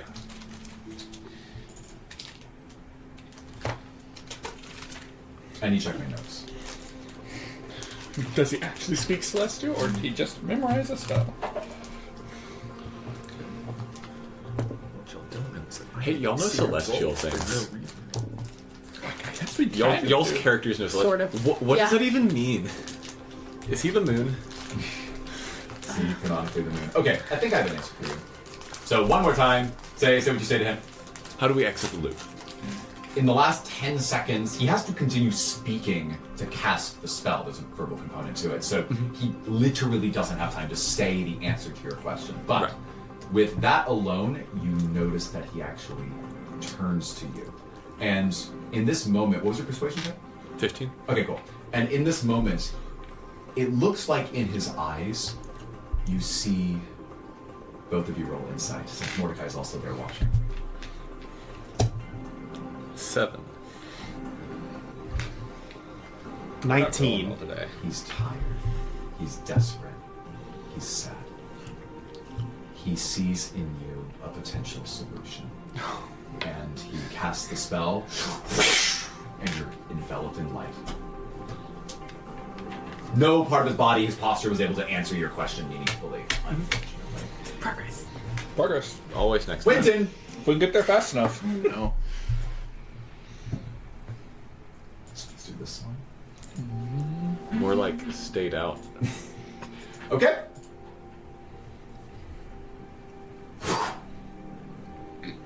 You're in what looks like an infinite black void of dark mist around you.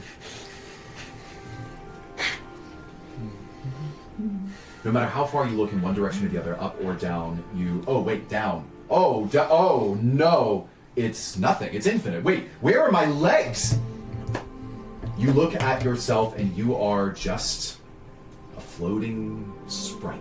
Just a ghost. Just a... if we want to flavor this, you're like kind of just a head, and then a little spindly, trailing, spectral tail Like that. that follows behind you. Okay. Hello? Hello? Hello? Hello? Damn.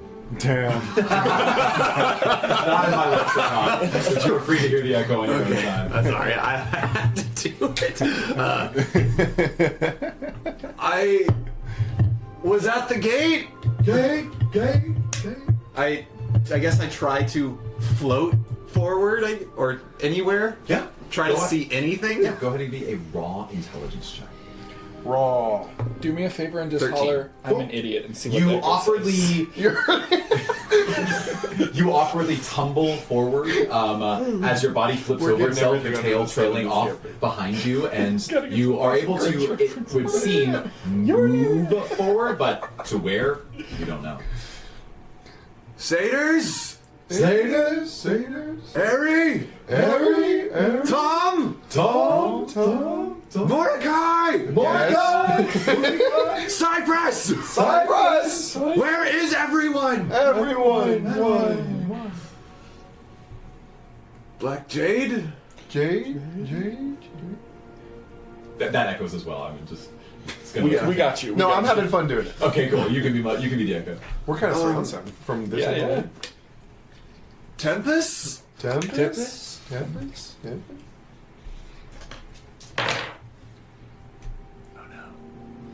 You hear your own echo.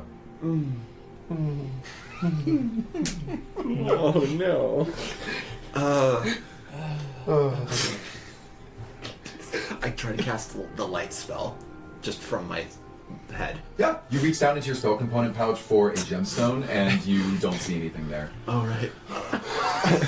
And then I you go use to- your body parts to do the somatic component. And your mouth for the verbal component. I guess we established you can speak. This might be metaphorical or literal, hard to say. I guess I start going as fast as I can down this time. You went down. Yeah, I went down. Okay, cool. Give me an int check. Gosh, I hate intelligence. Just a, Don't we all? a 5. Okay. That's why I was a theater major. This is, I mean, you're like trying to pilot a vehicle that you don't even understand how it works. So you are awkwardly tumbling in place, not making any You forward think progress. you're going down, but you're actually moving 45 degrees. Anybody? Help! Help! Winton, I think you feel more alone than at any point in your entire life. Oh yeah, because even when I was apparently dead, I had 7 other voices in my head. This time I think I'm scared, but not to, like, scared going to panic freaking out, scared getting quieter, because I don't know what to do anymore. Someone from the outside, if they were observing, would witness that as Winton's resolve was beginning to fail, and as the loneliness seeps in around him, that his entire sprightly form shrinks and diminishes in its voluminous light. Anybody? Your light seems to be dying out the longer you stay here. Please! Please. Help! Give me a perception check. 16. The mist around you seems to move in unnatural ways. It's not a breeze. It's not from a fire. It reminds you of something. This reminds you of the haze over the entirety of the Umbral corruption. Each of the barriers that you passed through. Well, other than the one that you neglected to pass through. And it seems like... Am I in one of these barriers right now? Or something like it? The thought crosses your mind, you might be suspended as a soul for eternity? Until someone hears your plea and decides to take your unfinished business seriously? What exactly would that unfinished business be? Wait, look. You see something darker than this. It's the faded outline of someone who's walking in your direction. They're going to cut through the smoke for just a second. You might be able to catch their ear long enough to tell them the one thing that you care about more than anything else. The one thing they may have a chance to go and find or discover or solve or save. What do you say to this mysterious traveler as they cut through the smoke?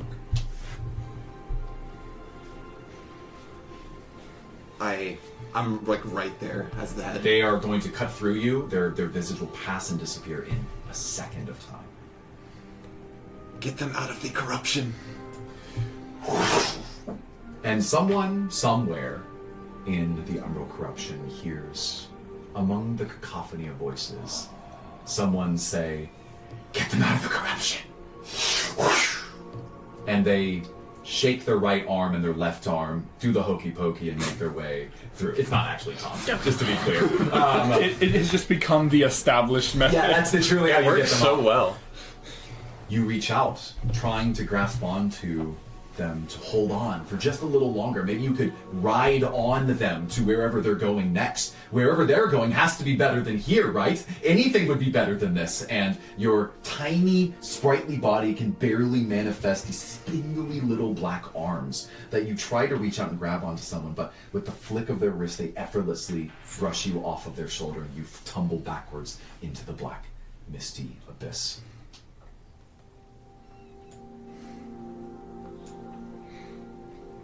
I think after that, Winton is silent. Because there's no one around. And no one cares to answer his call. Or to listen to what he has to say. Because apparently, even wanting to, even if his unfinished business is only to help those who he dragged and helped get deeper into their own damnation, no one's apparently willing to take up the task that he failed to succeed. So I have an important question for you, Jordan. Okay. God dang it, Ben! My question for you, does Winton give up?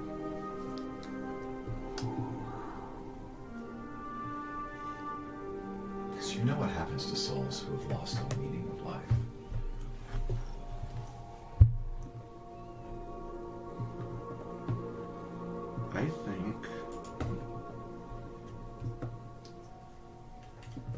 I think that Winton is very peculiar in his situation right now. He's thinking about giving up, but he knows he can't, specifically because he's already died once, and through a will not his own, has been forced to be in some sort of in-between. And so understands better than most people that it's possible to ride the middle of life and death. So the moment he begins thinking about giving up, the moment he's more alone than he's ever been, that he doesn't know what to do, that someone passes through him, unable to hear what he wants to do, he searches for that feeling that has forced him to be undead for the past however long. Well, And tries to reach for that instead of anything else. give me a moderate wisdom save, or wisdom check. 17. Winton.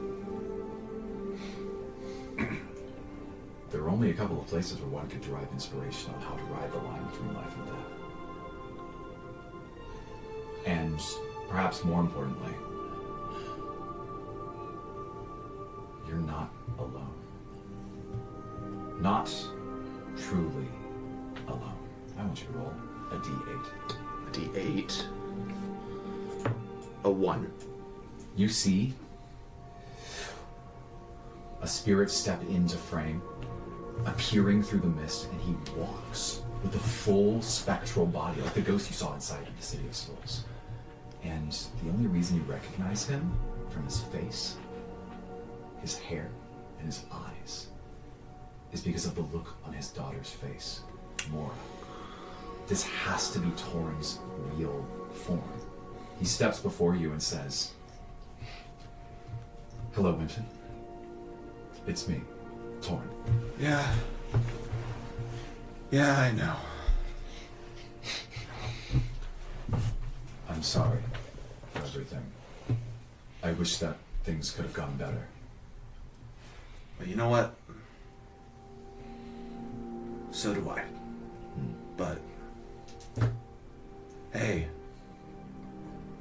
despite apparently all 7 of you being judged poorly, you gave me enough of a chance to live for a few more weeks than I would have on my own. Not just unfairly. You hear someone walk in from another direction. Someone that you haven't met yet. This is a tiefling. You see that he's got the visage of what looks like clothing resembling that of a rogue. As he looks to you and he says, "These crimey crooks have been doing nothing but trying to take everything that we stand for and then flush it down the gutter." What you stand for? You see that someone else walks in. This is someone that you've also not met, just sort of randomly rolling all of these things. There is an elven mage, and she steps before you wearing cloaks that denote someone of scholarly status and says, "The name's Peya, and I think that what my friend Cordon is trying to say is that there's something going on inside of that institute, and there's a reason why all of us have been systematically condemned. Now, I wanted to save this for last. 4 remaining. One of them has taken over your body. Roll a d4 and I'll tell you which of your remaining voices is in fact piloting the real Winton somewhere in the city." A 1. He was number 1. As the others join, you see that Juniper, Vasca, and Nizador gather. The 6 of you together. Their souls much more refined and matured in terms of physical prowess than yours. They've had a lot more time to do this. And in fact, with a pretty quick investigation check, you could actually infer the time of death for every single one of these souls, based on how long they've been inside of this necklace. The one who's not there? It's the archaeologist Lafrey. And as the group looks at you, they say,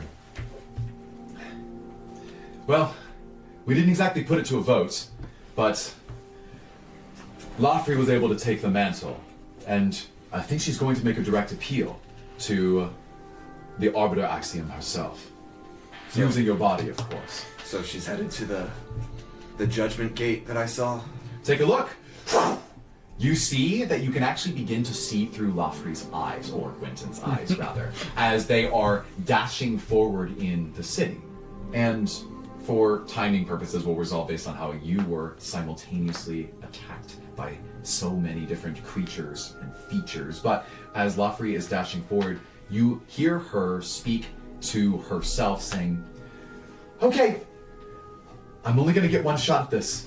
I need to make sure that he understands," and she's basically listing off a few things that from the policies in place for the city might be effective for them.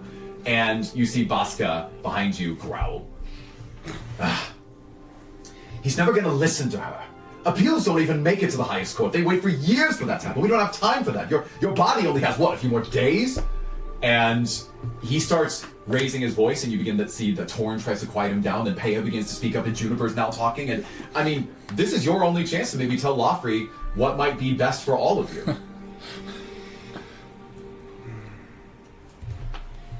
In this moment,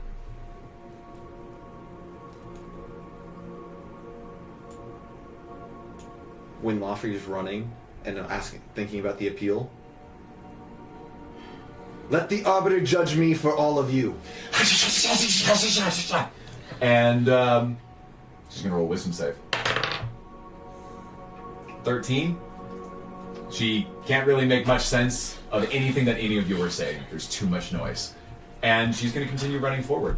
Now, at the start of the day, or the loop I should say, I'm gonna give you an opportunity to repossess your own body. It's a difficult wisdom check, contested with Lafrey's wisdom save. But she is fairly wise, so good luck.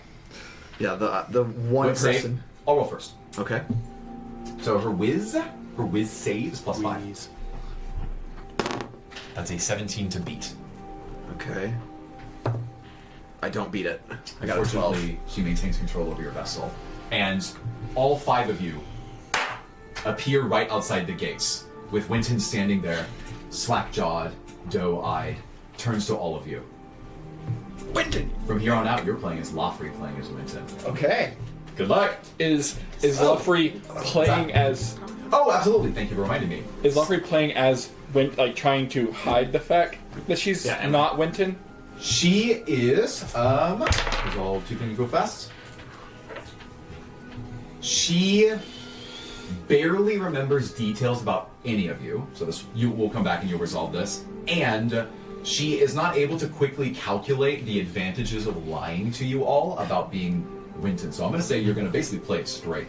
You're basically be like, hey, I'm not Winton. I got this. I'm Lawfrey, but you have your motivation. So we are going to take a break for dinner, but when we come back, goodness gracious, Winton is inside of his own necklace, and we'll see what happens as the creatures known as these heroes prepare to face off against the Chronophage Spectre. Don't go away. Hello and welcome back. It's time for things to get a little bit more intense. When we left off, the five of you just reappeared together this time. Oh, how convenient! Winton's Looks back. like Winton's right there, looking at all of you. Who? Where'd you go? Winton, where have you been? Who? No, that's not it. Who? Oh, Winton. Yes, no, I'm not Winton. Thank you very much. Oh, now, looks like Winton. Who are you? oh, I'm Lawfrey. It's a pleasure to meet all of you. I've seen y'all maybe one time in a tomb. I am very happy to push us towards that building. Please. Are you one of Winton's necklace friends? Yes, I would say so. Indeed, yes. Fascinating. Can Winton hear me right now, whatever we're saying?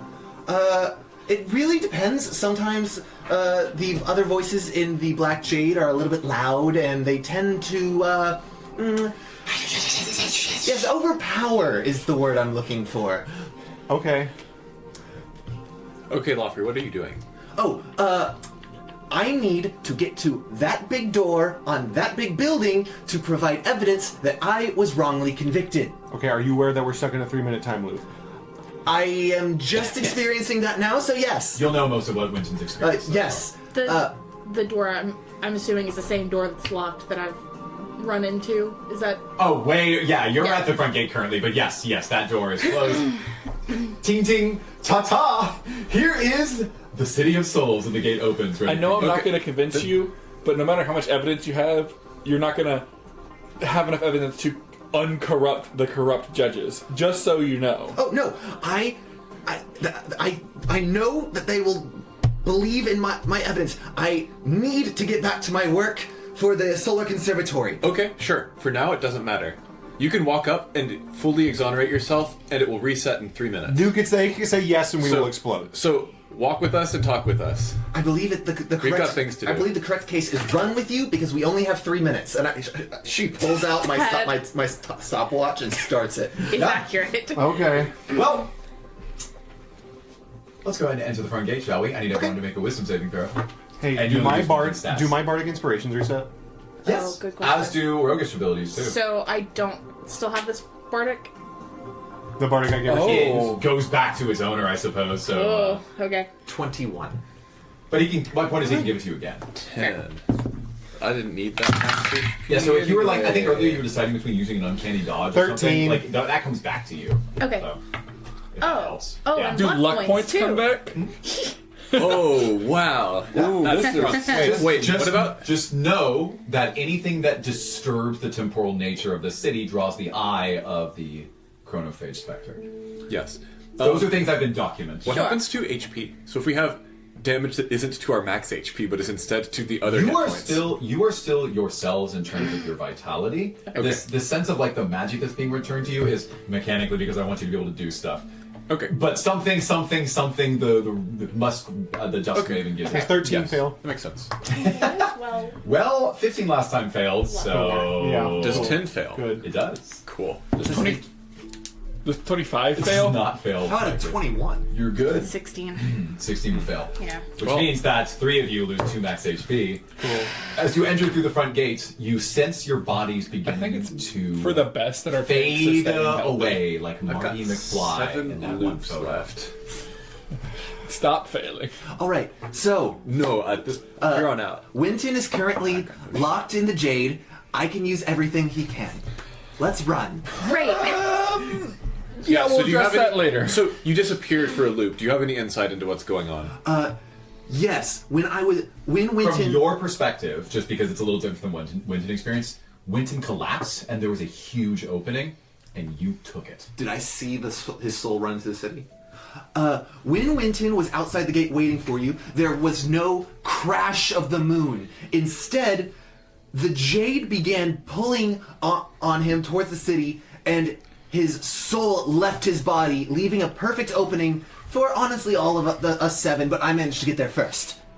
Yep. And then But the last thing that Winton's happened that you still- observed is that when you controlled the Black Jade Shard, you felt your Lofree's power being siphoned away as Winton was attempting to make a run for it, and you activated to suck him right back into it. Yes, when I took over,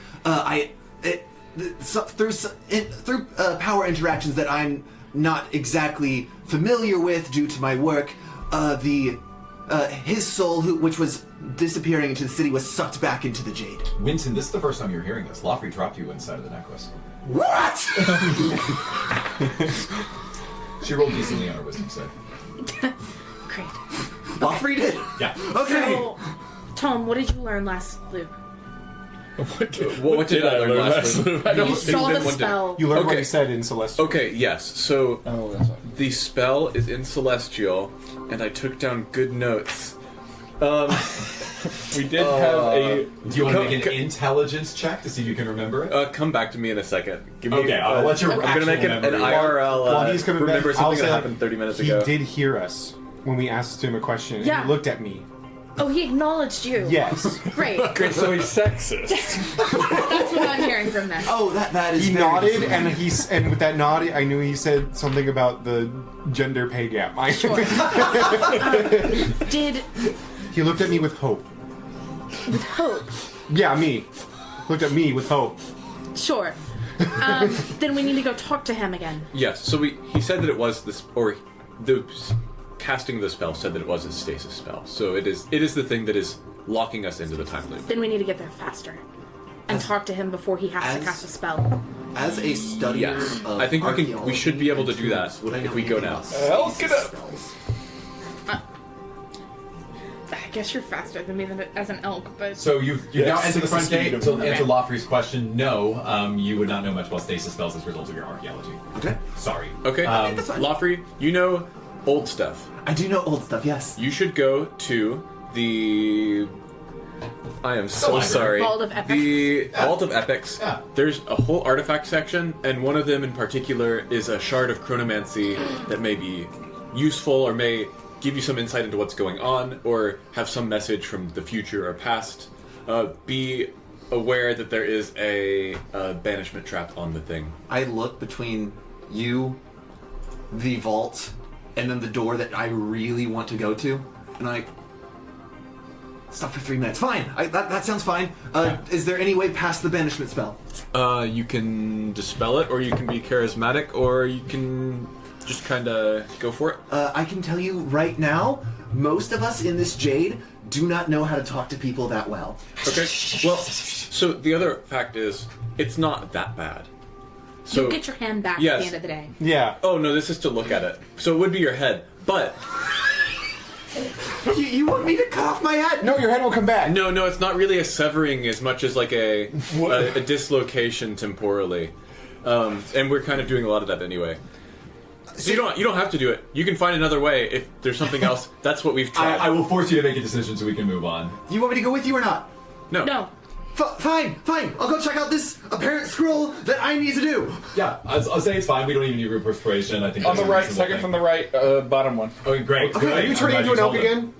Yes. Okay. I'm already an elk. Long strider, bardic inspiration. Ooh, I'm a long-strided elk. As you enter the gate, you sense that the eye over the city is watching your every movement as the reflections begin to take hold. Now, what I did not tell you is that every time the beast comes after you proper, it actually cuts your current score in half, making it exactly half. That's not how I thought that would work. Oh, we've got plenty of time. By which I mean 7 loops where I'll die anyway. Yeah. Nathan does have mercy. Okay, so 14 or lower, and you lose. Which we did roll that last time. Actually, never rolled that ever. Do it here. Yeah. Yeah. 44. 44 again. Ooh. 49 I level. thought it looked like a 9 for a second. I thought it was a 14. All right, That was the we are number. long-strided elk, rogue, bardic inspiration. Let's go. Good enough. Okay, you are just. Hold on. And while we're I hopped writing, aboard the bardic Cypress inspiration. Thank you. You're welcome. I'm very inspired right now. Let's go. All right, let's split. I'm going to have Lofrey go first. You head into this area, and from your vision through Winton's eyes, you're pretty sure that you can just walk through things. So I'm going to say you do that. Okay, There's a door. just jump through. Second from the right, second from the right. Okay. I just go where You do. Yep. Over here, here's the vaults. You walk through it. You're inside the vault. 2 rows. Looks like Cypress told you which one to look at. Okay. They said it goes through the body, so we can assume that going with the hand is not going to work. Have to see it. head into the chest. Yeah. Well, you know what's up. Charisma save. Bardic. What's the Bardic? Plus a D8 or a D8. Oh, I'm going to keep that for a second and say 19 for my charisma save. 19 will pass. Yeah. You feel this It's overwhelming fine. urge, this push from some voice outside of you saying, "Come, bring your head closer, join me." And you say, I'm sorry, I would really rather not. I need to focus. I need to study what is on this parchment. I want you to make an investigation check with advantage. And Lofrey has expertise in this skill. So you can go ahead and add your proficiency twice to it. Okay, so investigation, so the +6, and inspiration. Yeah, you still have the inspiration, that's true. Okay, +6, 21. 21. 21. So, in addition to all the things that we previously discussed about how this is something that's designed to send messages through time, it looks like, you notice that you're able to see with the particular shape and contour of these rods that the magic that is powering them is fundamentally one side is a topaz or transmutation spell, and the other one is a black jade shard of necromancy. You perceive this, that a message that has been written onto it can be transferred to someone else's consciousness, both forward and backwards in time, depending upon the size of the black jade shard provided or the topaz shard provided. Seems useful. You're pretty confident that there are already shards inside of it. Okay, written message. Oh, right. When she's going to conjure spectral weapon, quill. So you, just to clarify, you are using your spiritual weapon, like Winton's clerical ability, and you're creating a quill out of it. Yes. That's your weapon, quote unquote. Yes. So cool. Pen is mightier than the sword. It's mightier than the sword, baby. Mightier than the bone hammer, though. Hard to say. It's a tough call. It's a tough call. Or the The great legendary axe, hammer of Arathil? or the great axe with the souls going. All iconic in their own right. Believe But that you're dead. I need you to make, it's not hard, but it's a moderate spell casting check as you're crafting what is supposed to be a weapon into a pen. So with my spellcasting With modifier, Winton's own stats. 23. Winton, you're standing inside. I'm Lofrey. Watching- I'm Lofrey. Well, I'm saying, Winton, you're inside of Lofrey's soul in this necklace. You're watching as she dexterously maneuvers her head into this container and then just uses your own Tempest-enabled, like, divine clerical ability to conjure a pen that looks like it's gonna get the job done. She's doing your job better than you do. Now you're back as Lofrey, and you are able to do whatever you wish with the this parchment in front of you. Truly, this having powers from a deity is very useful. Is there anything already written on this parchment? Well, there's a letterhead basically. It's a standard line of text at the beginning and ending that you would know from that investigation check. What's the word? Calibrates it, allows it to be set to a particular time or place. Okay. To the Grand Mage of the Tower that with the big that is sexist and has the big white beard. We would really appreciate it if you give the outsiders information on how to stop this spell. As we keep living the same 3 minutes over and over again, remembering every single second, and we prefer not to be stuck in this loop any longer. Please inform the party when they arrive, as one of them will be riding, or several of them will be riding on one that is transformed into a deer. Thank you very much. We forgot to assign a nanny. Didn't get a babysitter.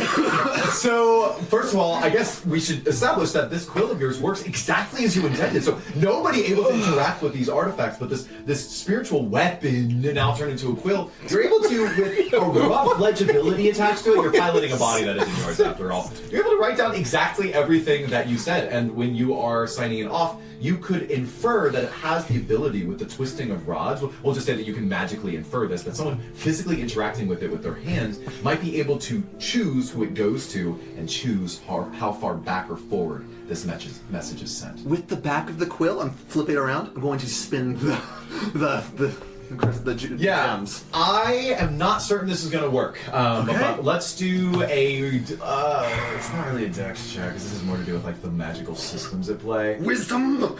Oh no. I will. I'll just roll. I'll roll something. Gordon dropped his d20. This never happens. Third time today. You swing your pen at these rods, and unlike the tip of the quill, which I guess we can interpret as the weapon itself, it looks like the pen is not making contact with the rods, and you're unable to calibrate it or send the message. Oh, right. He has that. Telekinetic shove. Is My telekinesis hunch is ghosts. My hunch is that's not going to work. I'm going to read it just in case. You learn to move things with your mind.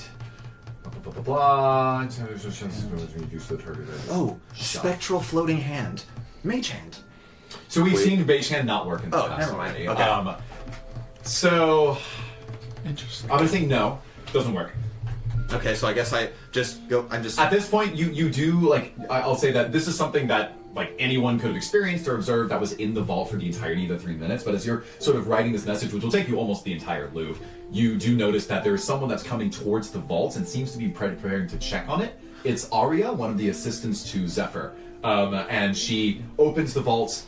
And by the end, let's say within the last 45 seconds of this loop, she's going to go in with what looks like a new box. She is walking into this room with it and sees that this writing has magically appeared with a quill onto this magical device. It's essentially magically penetrating this lockbox, and she startles back with it in her hands, looking up at you, or at the pen. I see. Oh, let's see if curiosity wins the day. And I raise it and I just have it like kind of with the quill pointed down, just point at the crystals, like going back and forth. Ooh. With a little bit of like urgency, like trying to show that the quill is like wanting this to happen. Roll me a pretty difficult persuasion check, because she has no reason to trust a floating pen. 21. 21 is pretty good. Oh wait, charisma check you said? Yeah, well, persuasion. Persuasion. That's that's 18. Sorry. Okay. She's there and seems really startled by you, and she's going to spend the rest of the time trying to investigate what this is, this pen that's in her stead. However, I'll telegraph to you now, just so that you can plan for next loop. By the time you reappear back in this loop and go back to this artifact, the words will already be there, penned onto paper. Think about that as we move to the rest of the game. Delete. There are no hostiles that are affecting you on your journey. So within Excellent. easily maybe even under a minute, I'm trying to take elk power, but technically there's 3 people writing it, and I got a strength of 19. And a long strider. I don't think that's enough to carry 3 full I have no idea. humans. Let's say a minute is fair. That is fair. Actually, you ran for a minute and a half, yeah? Yeah. We'll say a minute. Why not? So you got there faster than any previous time as you land go. in front of this doorway, or I should say, probably towards the window. the window. Great. And you're able to scurry through if that's what you choose to do. I will dump them and go back to the fountain. Okay.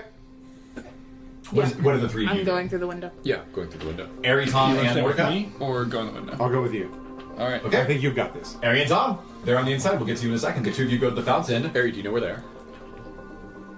I described the fountain previously, the Founder's Fountain. There's this grand plaza. It's got this huge structure. It's got the city's founder. You see a sign at the bottom that says the matriarch Seren, S-E-R-E-N. And there's 3 of them that are actually holding hands and got this big unity symbol going on. And they are huge jets of water streaming from their, like underneath these robe sleeves into the basin of this pool. All right, what are we looking for, Cypress? Do we have reflections? So you go straight up to the water's edge and look for Yep. reflections? Yeah. How does that work in this wibbly wobbly world? As you move to the front of it, at first you see what might look like your reflections, but this is some trick of the light. It almost seems like it's moving without you moving. I need both of you to make me a wisdom check. Just to check. Yes, please.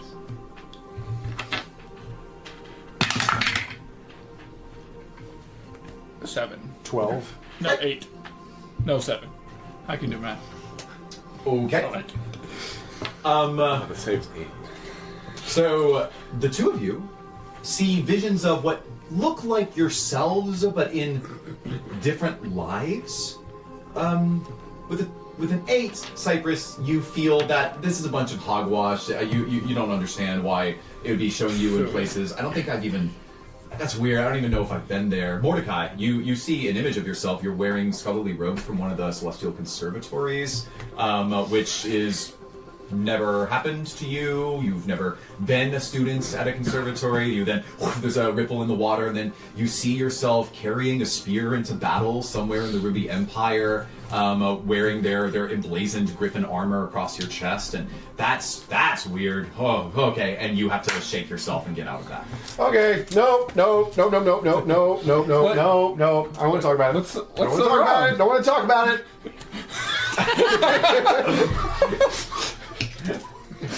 In another life, for sure. Does the Ruby Empire In the corner of your eye in the water, you just see Winton saluting. Yeah, no. There's actually Winton, like, and our best friends in the Ruby Empire. He's like, well, I guess it's not half bad. He's coming around. So I will say you got a 12, right? Yeah. Wisdom. I think that's enough. I think one thing I want to reveal to you before, and maybe you decide whether this is still worth parting your gaze, is that just like in the Sea of Souls outside of the city, you can see in there's a gap. This image, it's playing out in front of you, but the vehicle doesn't have a driver. Looks like this person on the other side that looks like you doesn't actually have your soul inside of them. You could probably enter that body right now.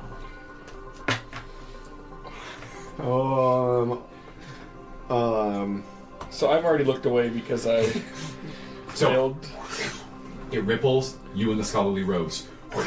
You in the Ruby Empire soldier's regalia. And it's oscillating between the two.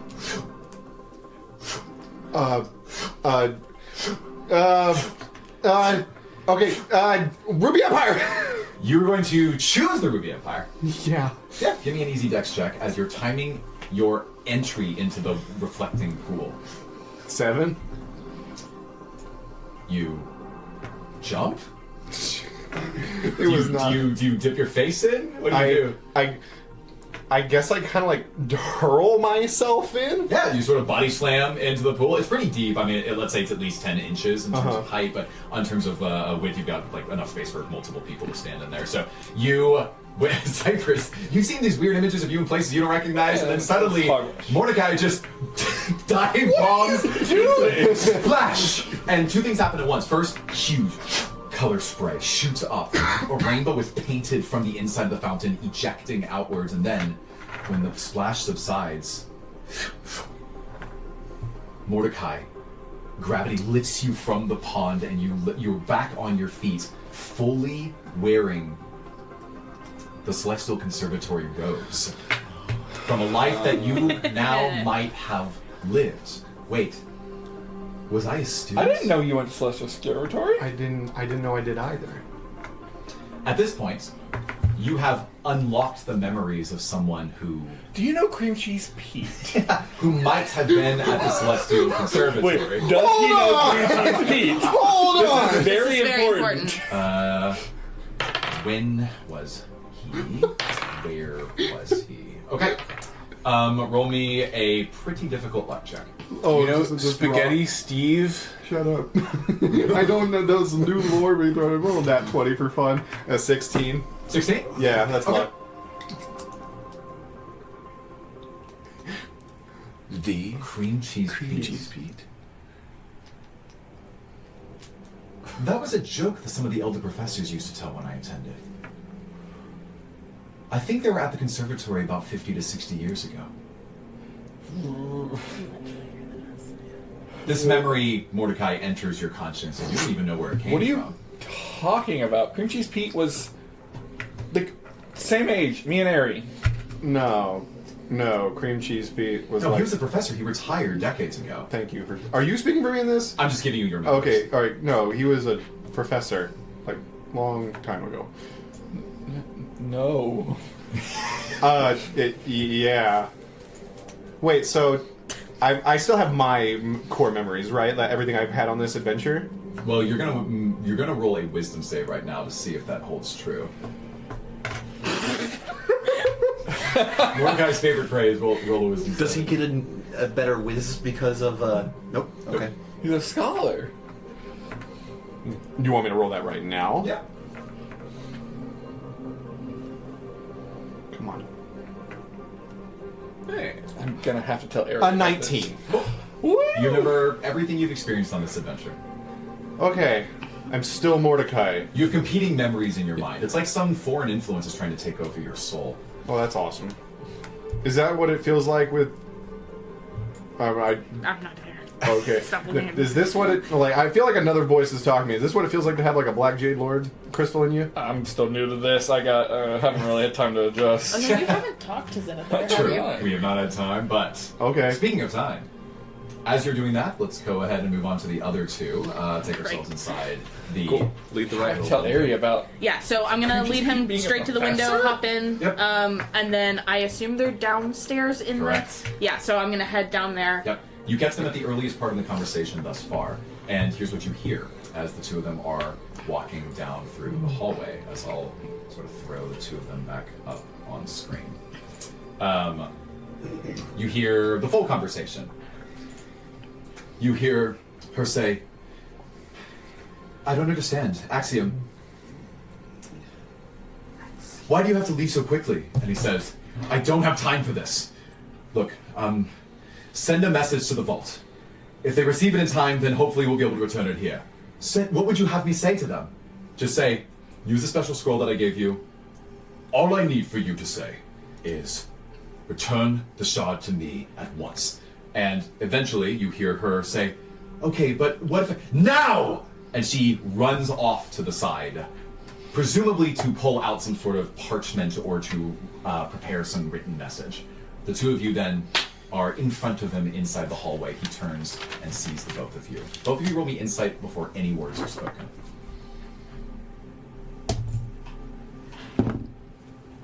12. He looks to you, he looks in your direction, seeing that you are blocking his way. He looks down at his scepter, and you hear the rapid tinking of it on the floor as he attempts to walk directly through you. There's a wave of his hand as he casts a magical spell. I'm gonna back up so that I'm like keeping pace with him so You're he's just not... you're like a tour guide backpedaling right in front of him as he's walking. Tink, tink, tink, Yeah. tink, tink. So I match pace. So in Celestial, the time loop is breaking. There's a specter that is consuming the world. How do we fix it? So, the most important thing here isn't even necessarily that you have new information with which to persuade him, but that he has a little bit of time to speak. So roll me an easy-ish persuasion check. 25. Pretty good. I can be persuaded. Okay, you pulled me down. You notice that he's beginning to mutter under his breath what must be some sort of spell, but instead he stops midway, looks up the staircase, then over to the windowsill as he's still walking, never stopping, and assuming you're going to do this weird reverse pedaling thing. I was just gonna. I'll just I walk wouldn't- next to him. I Yeah, just I didn't wouldn't want him know to that have he the would phase through satisfaction. me. If I knew that he would phase through me, I would just walk in line with his body. You see he keeps walking and says... he looks up and meets your gaze for the first time. Eye contact with you. Now, previously he looked at both Mordecai and Tom, but Eric first for you. Finally. And he says, I need the shard. I need the shard back here in my control. You have to find a way to return it to me within the time limit. And he's taking steps up the staircase. Where will we find it? What does it look like? Talk to Zephyr. She might be able to activate it for you. Use this phrase. 2 players grab pens. I already had mine. One of us types. Okay. Tell her, time stops for none of us, but we must do what we can. And as he continues walking, you notice that you have roughly 35 seconds left. He's rounding the final spiral and getting to the 3rd story. You have probably time for one more question that he can consciously answer. Why are we able to interact with you and nobody else? I'm outside the bonds of our agreement with Kalimvor, and Oh, thus no. I'm the only one subjugated to this fate. And of course, in Celestial, you hear, May the heavenly light preserve this realm in a stasis, that they may find eternal peace. And he's going to cast the spell. You can say something else, but he can't speak to you. Anything else? Not for me. Good luck. You notice that with a bit of a knowing nod, he looks to you. And I think that with no insight required, you can tell that you are all allies in this. And that he really... Goodness. In 3 minutes, there's not so much that this man can do. He's old after all. But more importantly, he's the one keeping everyone still in it. The spell's cast. But let's wrap up with 2 more things. Mordecai and Cypress, you still have roughly a minute left. You spent a minute, then you came down to the fountain, you spent a minute. Anything else you'd like to do? So the fountain's just like in a plaza. It's in a plaza immediately in front of the curved staircase going up to the main red doors. Is there any like thing else around or anyone else in this plaza? Or is the fountain the only thing? Yeah, it looks like there's what looks like an officiant, or not officiant, some sort of court official that is walking up the stairs on the right, roughly 40 feet off. Ari never noticed them, was dashing straight to the door, and they are carrying a stack of papers, basically. They seem to be reporting on something. I think I'm gonna just trot over and read the papers through their body, I guess. Sure. These are papers with court-ordered dates for certain souls to be reviewed. And there's a statement at the bottom that says, on indefinite hold. Do I see the name of like who the judge, like who it's assigned to, or anything like that? So the judge, there are only 3 judges that are the arbiters, with Axiom being the leader of all of them. Mechanically, it doesn't really matter. We'll make up the name of one that is not him and say that her name is Soraya.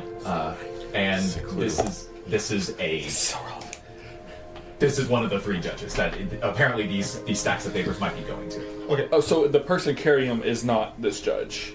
I think just from looking at their clothing alone and seeing the way that, the Axiom dress, you can infer that it wouldn't be her. Alright, so coming out and seeing now that I'm wearing this and I'm living this other life and I have these memories, am I able to gain any knowledge that I have some kind of new ability that could give me advantage of something that's out of my repertoire of The answer is yes. abilities? You just get to play the fun game of coming up with something and telling me what it is. Okay. What did you study at the Celestial The most Conservatory? challenging thing. Name one useful thing that they study at the Celestial Conservatory. Wow! This is too much. I'm not here, but I agree. I mean, I have some friends at the Celestial. Maybe not friends, but I know them. Here, but I still agree. I'm not here, but I'm still going to drag the Celestial Yeah. Conservatory. I'm gonna have to let you think about that through the change of loop, because unless you think of something that you can do right now in the immediate vicinity, not a whole lot you can do. Alright, you're gonna let me make something out? You studied law. That's D&D. You make stuff up and then I respond to it. Studied chronomancy. Having had studied chronomancy, you can roll luck for that. Okay. That would be. You would have to just crack. I mean, you'd have to absolutely demolish this. Celestial Conservatory gives you a slight edge. It's a nat 1. You slept through specifically those studied classes. anthropology of like ancient civilizations and have no idea. You don't study any of the new stuff. Cool. Well, Lafrey, let's wrap up with you. My study was in automatons who built pyramids to harvest the sun. Oh. Yes. So you noted that Araya They know an is automaton. alarmed by this floating pen that's tapping the We two did. rods, and she looks to you in a little bit of despair, and you sense this, kind of like the way that Mordecai did, you sense this fear in her, and with the fear comes opportunity. There's this yawning, gaping gap in her that might be ripe for taking.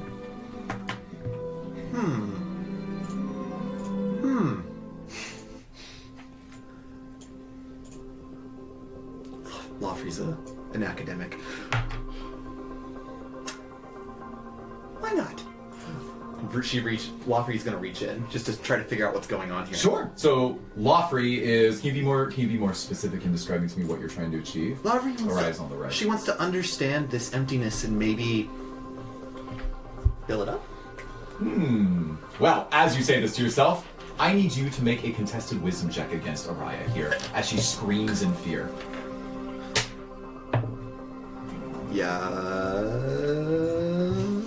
11. 6. You see as this opening that you've created by scaring her with this pen, tapping randomly on these items that she's not able to make sense of, this opening reveals itself. And you see tendrils from your arm reach out, attach to her, and then they materialize for the first time, you finding yourselves tethered to Araya, and then you enter her body completely the way that Sephiroth did to our friend Mordecai. You have now possessed Araya. Well, this is fun. So, to recap, Jordan is playing Winton, who's playing Lafrey, who is playing Winton, who is now playing Araya. So, wait, Winton possessed Araya? No. Lawfrey No, possessed Lawfrey Araya? is pretending to be Winton. Lafrey Pretending to possessed be Araya, yes. And so I'm back in my body? No. You enter and you find yourself in a small, spiritual, spectral girl's body with these semi-translucent arms, and you see the world around you in much more color than you were used to in Winton's body. She must see differently here. And more than that, you look over and you see Winton's body slumped over on the ground. He's probably fine. So, back to what I need to do. So what do you need to do? You've got roughly 30 seconds. Oh, that is a closed box. That is a very, very closed box. There's not much I can do. So, Well, thankfully, Zephyr actually taught you a technique for removing the magic on these things, so that you could make sure that you could properly clean and tend to these as you were taking care of the items in the vault. how kind of Zephyr, really teaching her students. You cast Dispel Magic on it, and you're able to swiftly unlock the lock with a key that is on your belt, opening up to the inside, and you can grab this artifact into your hands. I grab it and I immediately start messing with the crystals. With the knowledge that you seem to be drawing from Araya's experience, it looks as though you can trigger this weird message that you wrote on it to a specific time or place or person. You know that the person's name goes at the top, and the time relative to true time, which is based now. on the description that I had from everyone, do I know who the white beard, powerful, sexist man is? This is a bit of like a Death Note thing where I think I'm going to give you a chance, but it's going to be hard. You need more Okay. information than this. We should have sent a nanny. I thought True Time was what was on the pocket watch. True time is on the pocket. Watch, this will be the one time he rolls a nat 20. All right, the time is easy. You've got that. Okay, so Actually, I'll ask you in a moment. what's the modifier? Oh, sorry. You are rolling a raw. This would be an intelligence check. 18. Okay, cool. From the description and through the knowledge you've gained from Araya's having lived in this city, you believe that the person they're talking about is Arbiter Axion. He's a long, bearded, tall, white guy who walks around, and he seems to be. I don't know if he'd be like rough or sexist, but yeah, that's probably him. Must have had some bad experiences. Now, I need you to tell me when you send it. You have different periods of timing. Let's see. I pull out the pocket watch. 3 seconds. And we don't have to choose true time. You can do it based on the start of the loop or the end of the loop. 3 minutes. I'll set it for 30 seconds before the loop starts. Oh, okay. Yeah, I think you can do that. So you dial and you see as this message, the runes, Etch-a-Sketch style, vanish from the page, and the artifact remains in your hand. All right. Now, I look at the time on my pocket watch real quick. I guess like 15 seconds, 10 seconds. Yep. And time is about to tick down. Okay, I need to go back. I'm going to hop back into Winton's body. Ooh, fascinating. You repossess Winton's body, but you left an opening, and let's see who else takes it. I need you, Winton, to make a contested wisdom check against 6 people. Contested wisdom check. Oh, then Yep. last time I've got everyone okay, else. yeah. A nat 20. Wait, do we? Oh, no. Wait. Oh no. Wait. Did I get a contested nat 20? Oh no! Somebody have better than +4 wisdom? Yes. Yes, actually, and that's Is the this a person. saving throw, That's or is that this- is literally. Well, there are 2 of them, but that's one of the 2. That is literally the person who crit on this success. As everyone is rapidly climbing over themselves, both physically, metaphorically, you see that Everyone wants to pilot this the guy. visage of an elven mage, Heya, has Heya. almost beaten you to the punch. We're gonna do a roll off because y'all are dead even trying to repossess this body. I'll roll in front of the table. So, Okay, you ready? first. Yeah. So she has +4. The roll to beat. The roll to tie. I'll give you win on the ties. Oh, it's just a 9. 9 total. Got this. Yeah, you'd never miss that. 21 for Winston repossesses his body. So, Laffer, you turn and you're preparing to enter his body, and then you see him slump right back up to the surface, having completely controlled himself, and you are blocked. Oh no! Oh, I'm still Lawfear now? You could be, yeah. Oh no! I mean, I could be Laffer. This is not good. This, I don't know what's going to happen. Boom! As this craterous moon collapses over you all, and everyone appears right back at the surface. At the Am I entrance. still wearing the robes? And you are still wearing the robes. Okay, Lofri, what Absolutely, yes. Why are Did you go clothes shopping? No! I So looked in the Ari and river. Cypress, He's one of us. Important. Ari and Cypress, you see that he's wearing scholarly gowns that match Headmaster Zagreus. This is like a faculty scholarly robes. He's just appeared wearing them. Were you a What? You the headmaster? You know Zaggy? I don't know why, but I have this serious inclination to insult you right now. Winton, is Get that this. you? Apparently, Yes, Cream Chief you do not know the difficulty was of traveling will as a be okay, a with professor. We This have matters. more important things. Ding, Mordecai, ding. The gate opens. Ta-ta! Welcome to the City of Souls. we need you to talk to Zephyr. We have a phrase that we need you to use. No, Lofty's not there. Zephyr? we might have. I know that? I saw. Did everyone see She's in my body what was going the on? headmaster and of what the happened? Yes. vault. Okay. Okay. I think that's her name, right? We Yes, might Zephyr. have an issue that. Oh, hi, Winton here. Oh, you're back. Yeah, nice That's to see everyone again. not confusing at all. So you sent one of my souls to the Vault of Epic, right? Correct. Yeah. Correct. She might still be there. Was she able to get to Tell the us about message? this. We're walking towards the vault of Yeah, Epic. I believe that. Yes. Yes. Okay. So do we gotta? Roll for the. Yep, give me that wisdom save. I am now this wise professor man. Yep. I want an advantage on a wisdom save. I'll give you +2. I'll take it. Does a 6 pass? No. Does a 22 it pass? does pass. 17 pass. Does a natural 20 pass? What's your modifier? It does. It does actually pass. Is this the first nat 20 on these checks? Yes! I should clarify. Great. Music. Oh. Mordecai, you feel that as your body is beginning to fade away, you need to grip on to something, and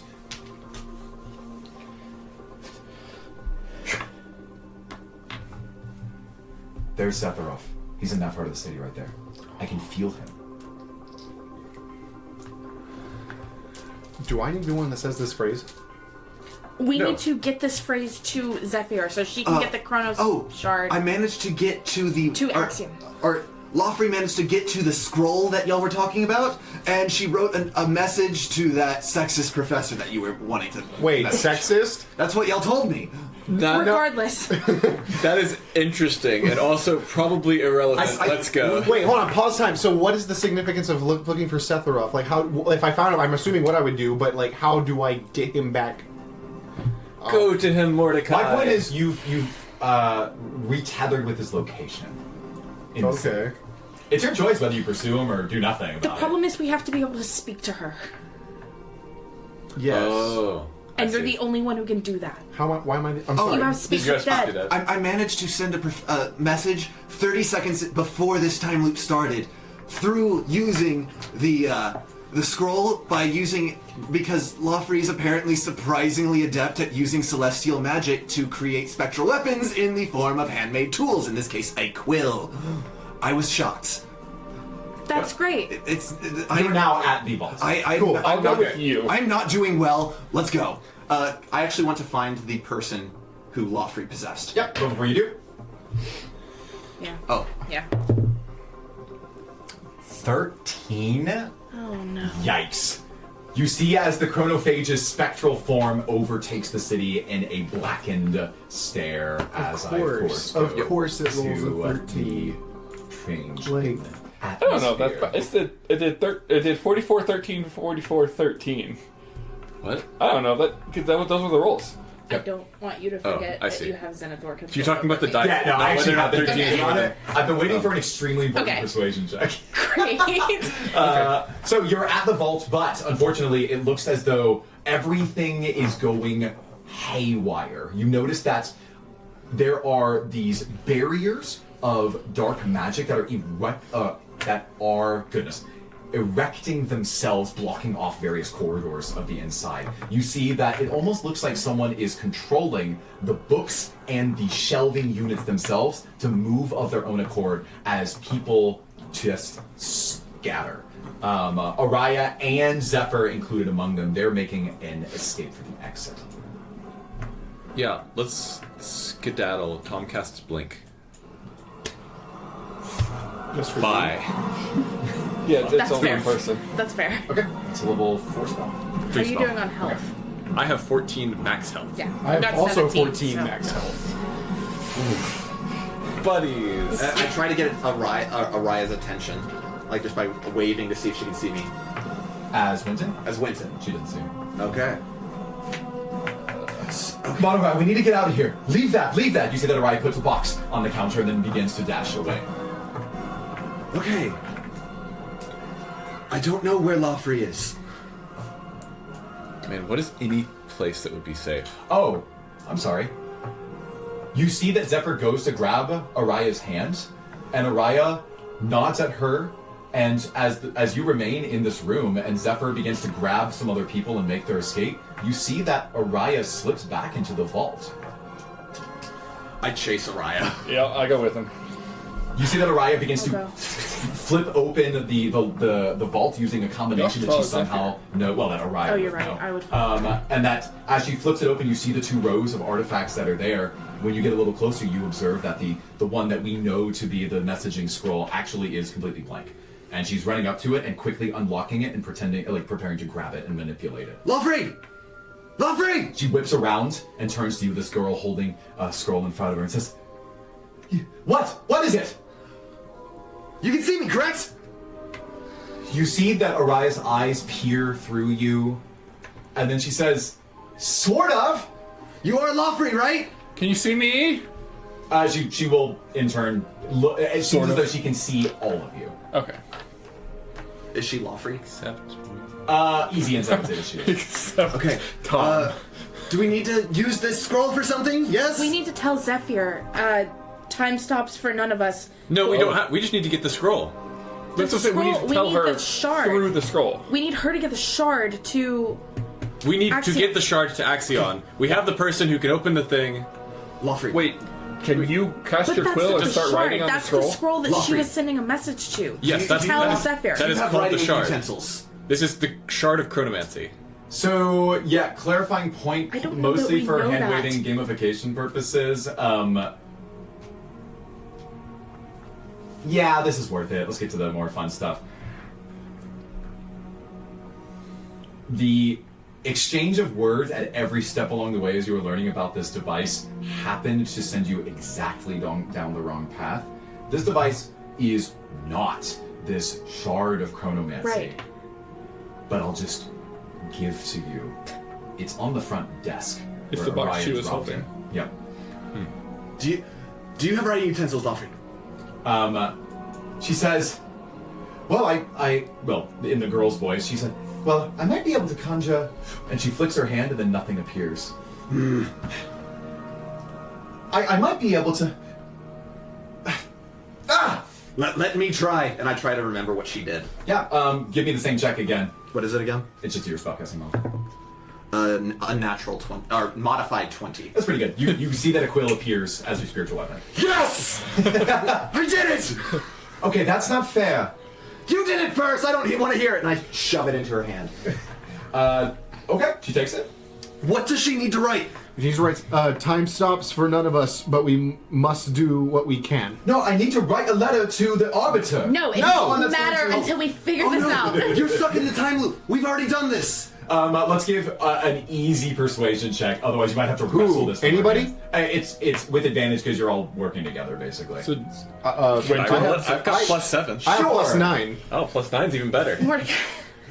Cool. So someone's with advantage. because your group is helping. I'll do it too since I just spoke. I'll have him roll twice. That's better for you. Well, Yeah, that's a honestly, 28. You can fight that. let's beat a or 28. He's probably not going to. No, 13. Well, 28's good enough. It would Cool. seem. How are you looking? You said with advantage? Well, no, he had advantage. But I'm just curious. Then I rolled a 10 to begin with. Cool. gotta be with him. She hears just the shouts coming from everyone simultaneously, and this little girl looks up at you and says, "Okay, jeez. What was that again? Time stops for none of Time us. stops for none of us, But we must do what we can. but we must do what we can. Why? Why am I sending this? Can we add more to this message? Yeah. Yeah. After that, we say take the shard to Axion.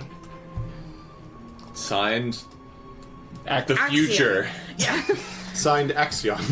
Okay, a little bit dramatic, don't you think? No! She finishes it off, and then she says, "I think I remember how this works." To Zephyr. So she signs it at the top where the person. When do we want to send it to her? How far back in the past? Takes 1 minute to get to the castle if you're running, or to the. Can we pre So at the start So of yeah, the prior loop, to right? the loop? Yeah, so 1 minute prior, What? so that we are in the loop. Right. How about longer than a minute? How about because it takes about 1 minute 30 seconds to get from here to the tower. What do I do? What do I choose? Send 10 minutes before the time loop starts. No. Whoa, no. She starts twisting the dial in the direction of 10 minutes, and then you see that there's friction on the spring that resists her. No. I don't think it goes back that far. How far back does it go? She won't read it till the start of the loop. I mean, only about 3 minutes. It gets automatically transferred to their head. Yeah. Yes. Okay, She so will 30 enter the loop seconds. having already seen it. Prior to the loop, or a minute prior to the loop. Yeah. 1 minute prior to the loop. That's about as far as it goes. Great. Send it. Do it.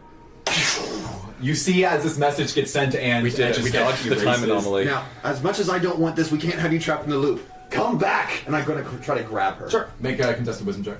Wisdom? She says, 19. I'm not going back! I'm not going back! 19. Get back here! you win. Just by making direct contact with her, you're able to tether with her forcibly, and you see as 6 souls' arms reach out, grab her, and then suck her right back into We'll the fix this together! No, I don't want to! Winston, you've got some explanation to do when this time loop is done. Awesome. You have about a minute left?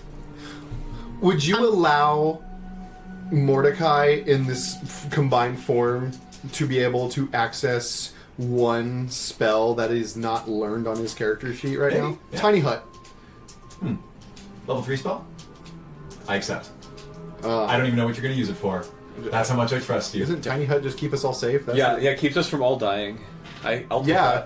that. Yeah, Tiny Hut. Yeah, so Tiny Hut. Everyone getting my Tiny Hut that I built Wait, in this. will it keep us safe from the time loop spell? Shouldn't. What, is it? can you read Read the language. Okay, hold on. I've got it. Okay. It says it's anti-chronomancy. All creatures and objects are barred from passing through it. Spell and other magical effects can't extend through the dome or be cast through the atmosphere so the space is comfortable and dry. Sure. regardless Well, we know of the true weather time, outside. so we can walk out 3 seconds before or something. Cool. It is good that you cast this because it looks as though the books begin to come to life and begin to just absolutely waylay anyone in sight. You see them whacking and that one flying and Macaulay Culkin smacking movie. people. And I was about to roll a lot of attacks love it. against all of you.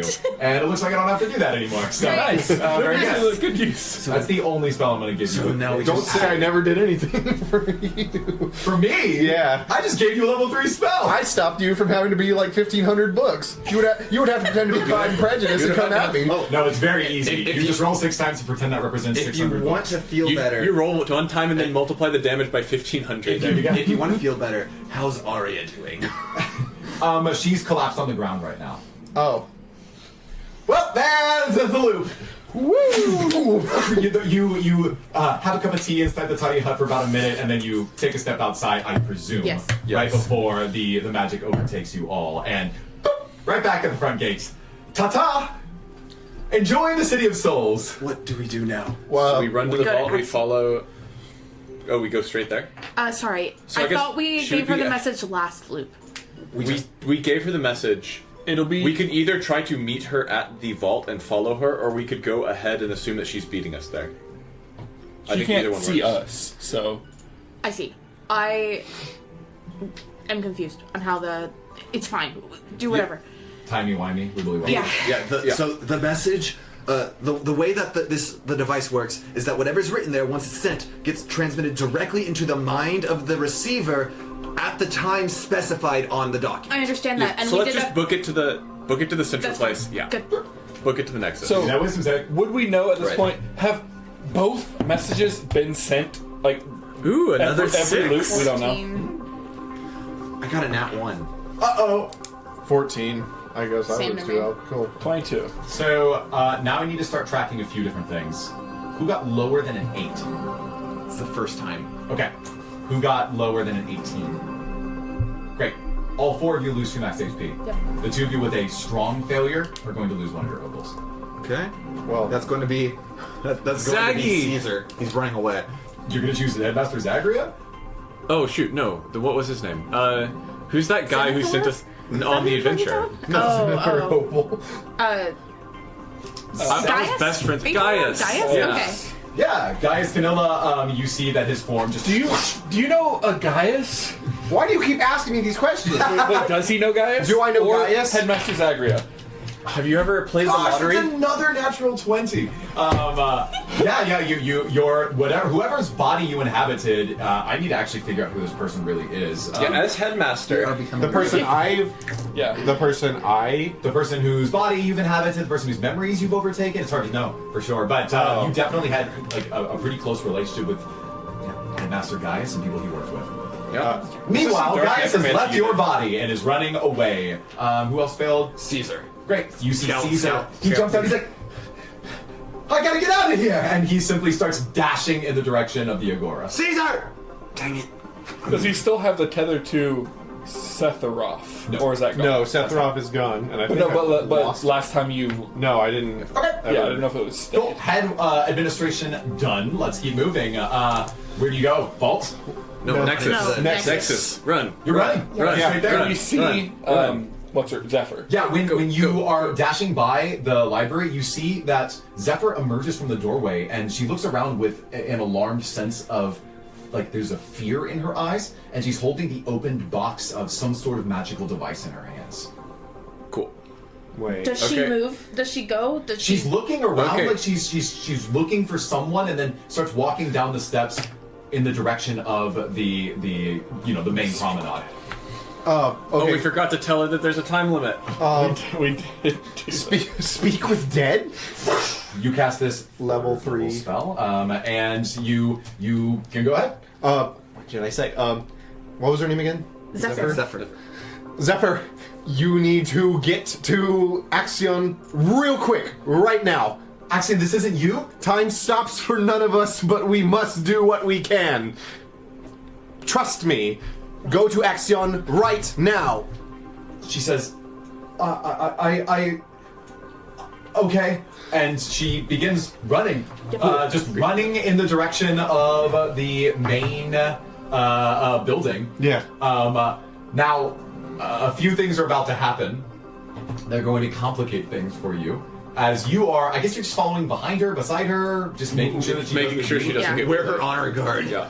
The first thing is you can immediately tell that she is no athlete. That at her current pace, she'll get there in 4 to 5 minutes, and that's if she never stops. If she just runs. Can I cast Longstrider on her? I don't think I can. No. Okay. Okay.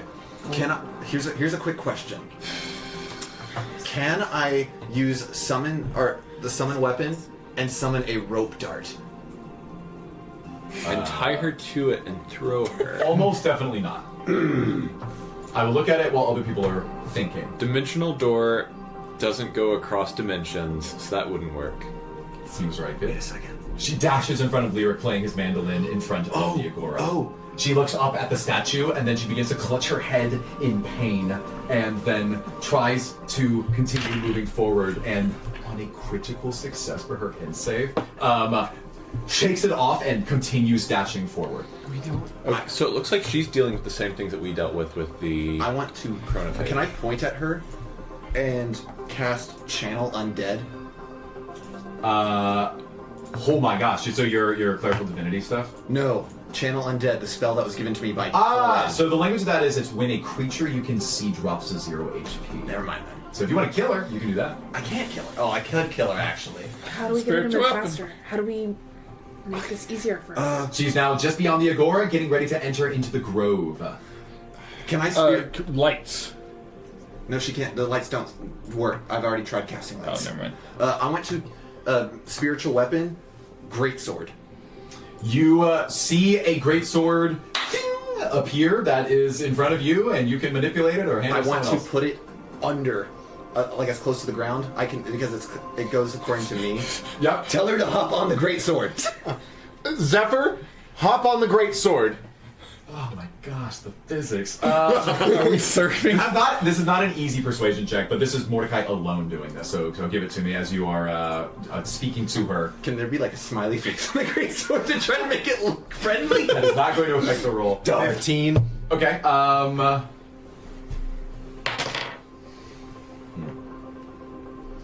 She looks greatly alarmed and doesn't immediately accept. Grab the handle. She says, "What are you talking about?" And she's just trying to sprint Tell her she forward. needs to move faster. You need to move faster. This is urgent. Soon Zephyr. you see her eyes widen as it looks like something's happening around her as she enters into the grove, and then underneath her she quickly looks downward, and then you watch her Oh no, I got leap her. from one side to another and landed a critical success on her dex save as she absolutely balls out across the grove and makes it to the promenade. Maybe she's good. She's maybe she's not good. going to make it in time, but she's so far unstopped. Zephyr, on behalf of the We've got party, the I would like to perfect say we run, are isn't sorry. Say again? On Zephyr, I'd like to say on behalf of the party, we are sorry. Okay. She continues to run forward, not necessarily knowing how to respond to that. I can't think of anything else. Like,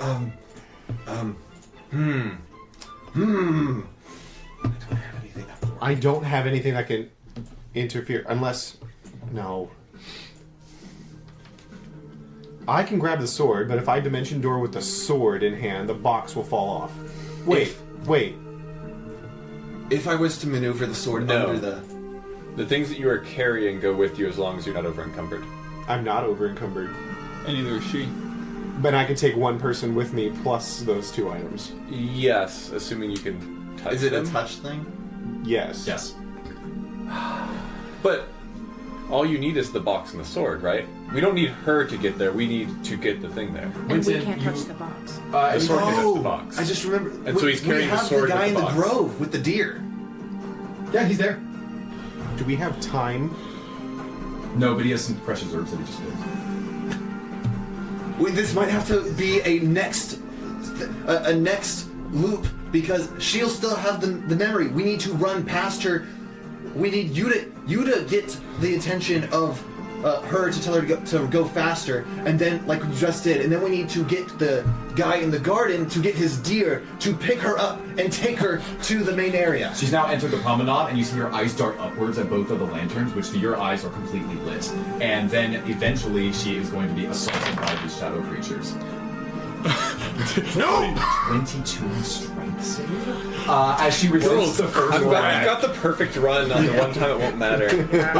And she pulls her leg out of one and then out of another, and you don't know why. It looks like she's doing this weird dance in front of her, but is now going to make it to the fountain by the time that things are going to happen. Pray to Virgo to inhabit her and make her move faster. Okay, divine intervention from a celestial, which is like a lesser deity. Wait, I'm speaking with the dead. Can I? No, bardic inspiration wouldn't do anything in this. I don't think. You can try. I'll give her. Yeah. Okay. Zephyr, I believe in you. This is something called bardic inspiration. I don't even know who you are. It doesn't matter. I believe that you can do this. I don't know why I'm doing this.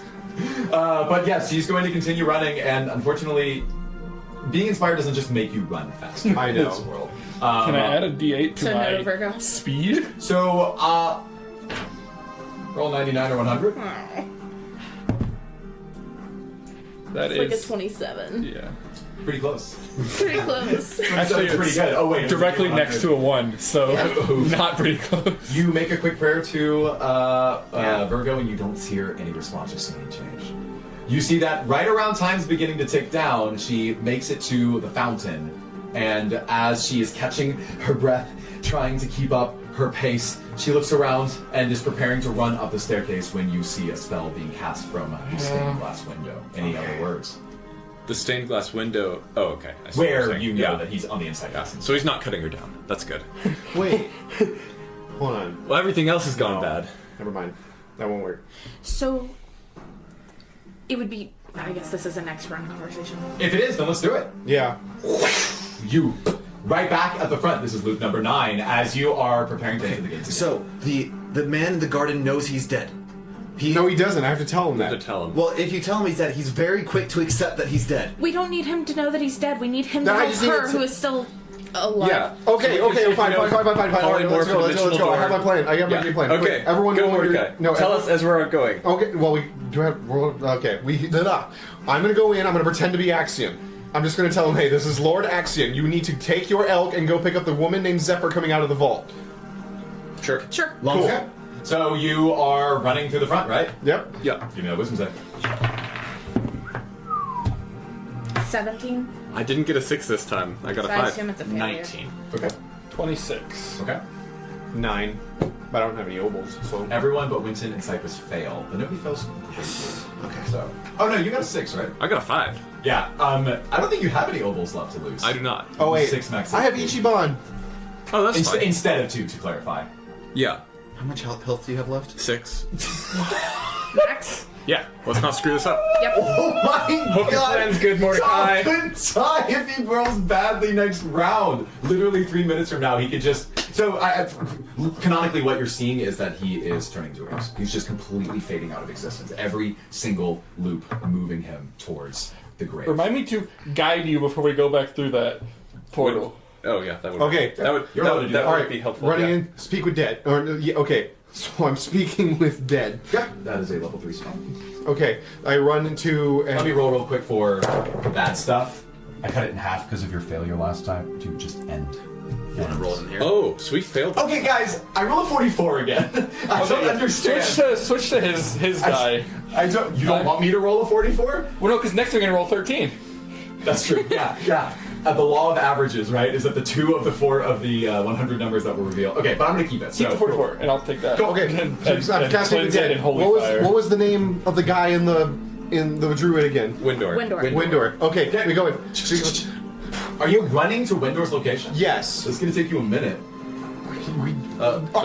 Cast it on because she's as we're passing. Zephyr's already Just walking cast out. Dimensional Door. Yes, Zephyr's in This is the our exact last same run. location. Yeah. And by our, I mean I live. cast dimensional door and I can visualize where he is, so I just go there. So I'm there in like the second. Yes. Okay. You do. Windor. Nobody sees anything. Like you teleport, but nobody else sees it. Okay, You're so- there instantly. I am putting on my big active fist. Windor. And that was a level 4 spell. Okay, you see Wendor. What? This is Lord Axion. I ask you of one gigantic task. I need you to take your elk friend and ride to the vault and pick up the one they call Zephyr and take her to me immediately. Give me an easy deception check. Oh, can she interact with the elk? Well, yeah. We'll find out. He can't. Well, he rides it away. He phased through it. He might I try rolled to. a 17. Did right away. Okay. He has ridden away. It's like he's like I'm starting. just gonna to roll an phase insight against you. I swear if you Okay. roll it. I still don't understand. Did I steal the That's story, fine, though. man? I'm gonna roll it. Let me put them on screen since this could be a very important roll for you all. All right, Wendor, insight +2. Okay. So if he rolls a 15, actually he needs to beat it. So if he rolls a 16, then he'll see through your lie and he might just distrust you entirely. Lower than a 16, you're good. Wait, why is it lower than a 16? Why 16? He's rolling against you. The stop the modifier, line. before modifier. Okay, Yeah, okay, yeah. cool. Cool. All right. You want lower than a 16. It's Cool, fine. great, cool. Great. 15 or lower, 15 or lower, 15 or lower. Final answer? A 12. Meaning that he looks up and says, yes, of course. Make haste, Windor! Ether! Now! And you see as Ether, this majestic spectral elk, rides by, he grabs it swiftly by the back of its fur and then pulls himself onto it. You see the flurry of activity as he leaves his basket on the ground. That was the Right. sickest thing I've ever seen, Windor! And he's going to move twice as fast as all of you. But when we see Zephyr as she's walking out, Yeah. I want to summon my spectral weapon, the double-headed soul axe, going and start chasing her through the street.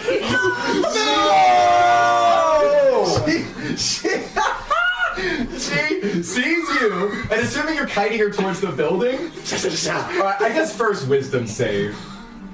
Why? I'm gonna say no. She fails. So she sees that and is like, Why? why? And she starts running in the direction of the promenade, i.e. towards the capital. She is making pretty good way. She didn't fail so badly that I was going to improve her foot speed. You know, like if you're really scared, you run faster kind of stuff. But she is running forward. You see her run into the agora. That's when the elk meets her. Coming back. You are not... No, I'm I'm trying. Run, Windor! Run like the wind! So suddenly, you are all kind of separated from this, but in the agora, in between all five of you, it looks like Zephyr is running. Take some of y'all.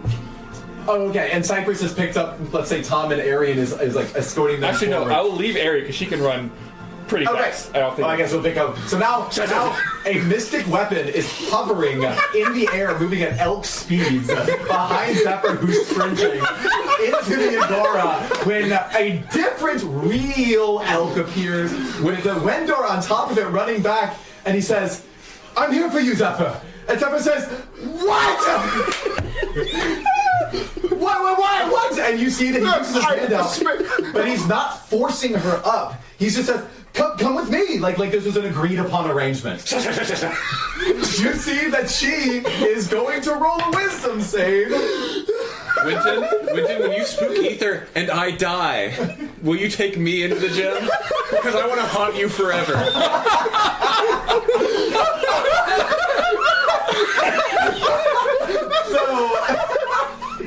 So, Zephyr, of course, on the previous run, it's like a speed run, on the previous run, crit success on the ink save against the statue of like horrifying, tormented screams, critical success on the deck save with the shadowy pits that were created, and then a 22 strength when it came to the shadows trying to pull her down, and then in the midst of all of this terrifying weapon is frightening her, and she knows the message that was sent to her mind, and it all comes together. She says, "Oh, this is far bigger than just a threat to myself." And she rolled, I kid you not, her third critical success.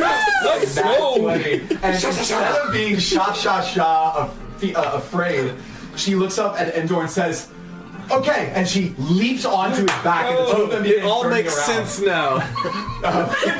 No wonder there's a shut-to-shut weapon attack. So, as a combination of Dimension Door making Endor activate basically instantly, and him using an elk to move back twice as fast as any humanoid, and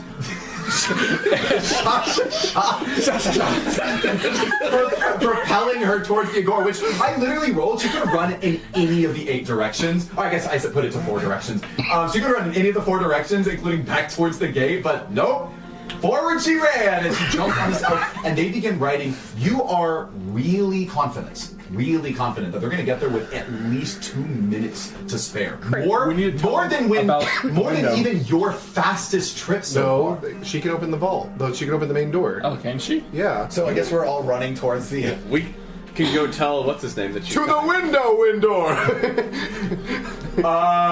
Yeah, they're about to pass you, so you have what you can say one last thing with your Speak with Dead. Left side. Left side, Windor! Through the window! I will accept that. You see that he nods to himself. Yes, Axion! You got this, champ! I'm going to also grab Trey.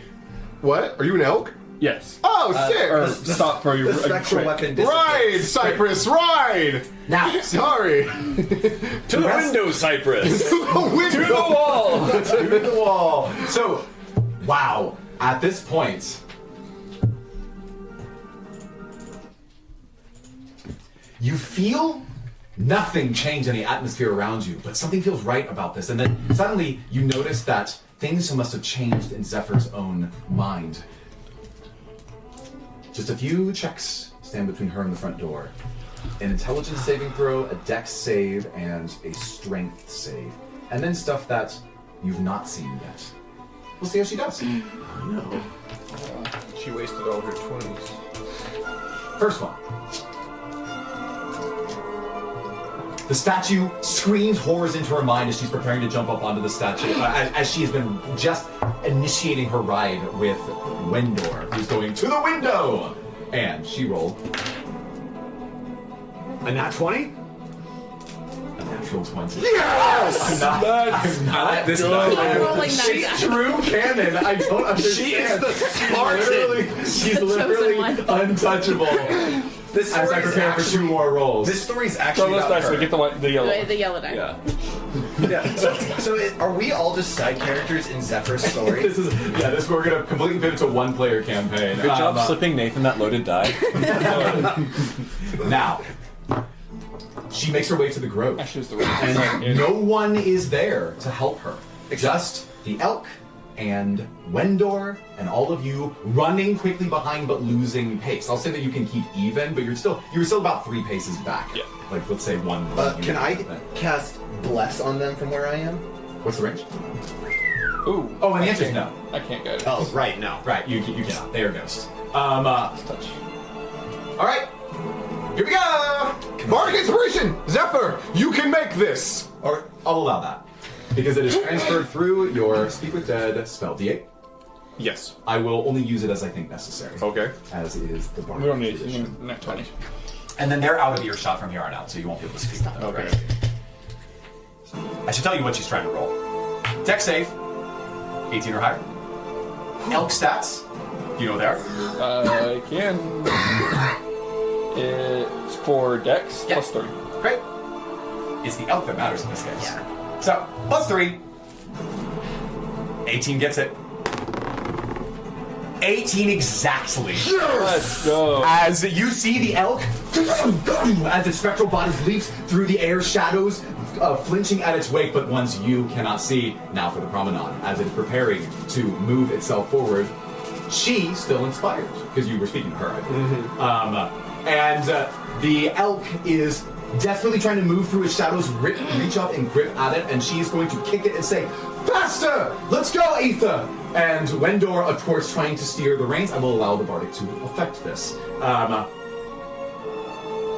The strength saving throw, of which she has... Oh, I guess this is the elk. The elk has stats plus again. 4. And I'm allowing the inspiration for her. I'm just a nice DM.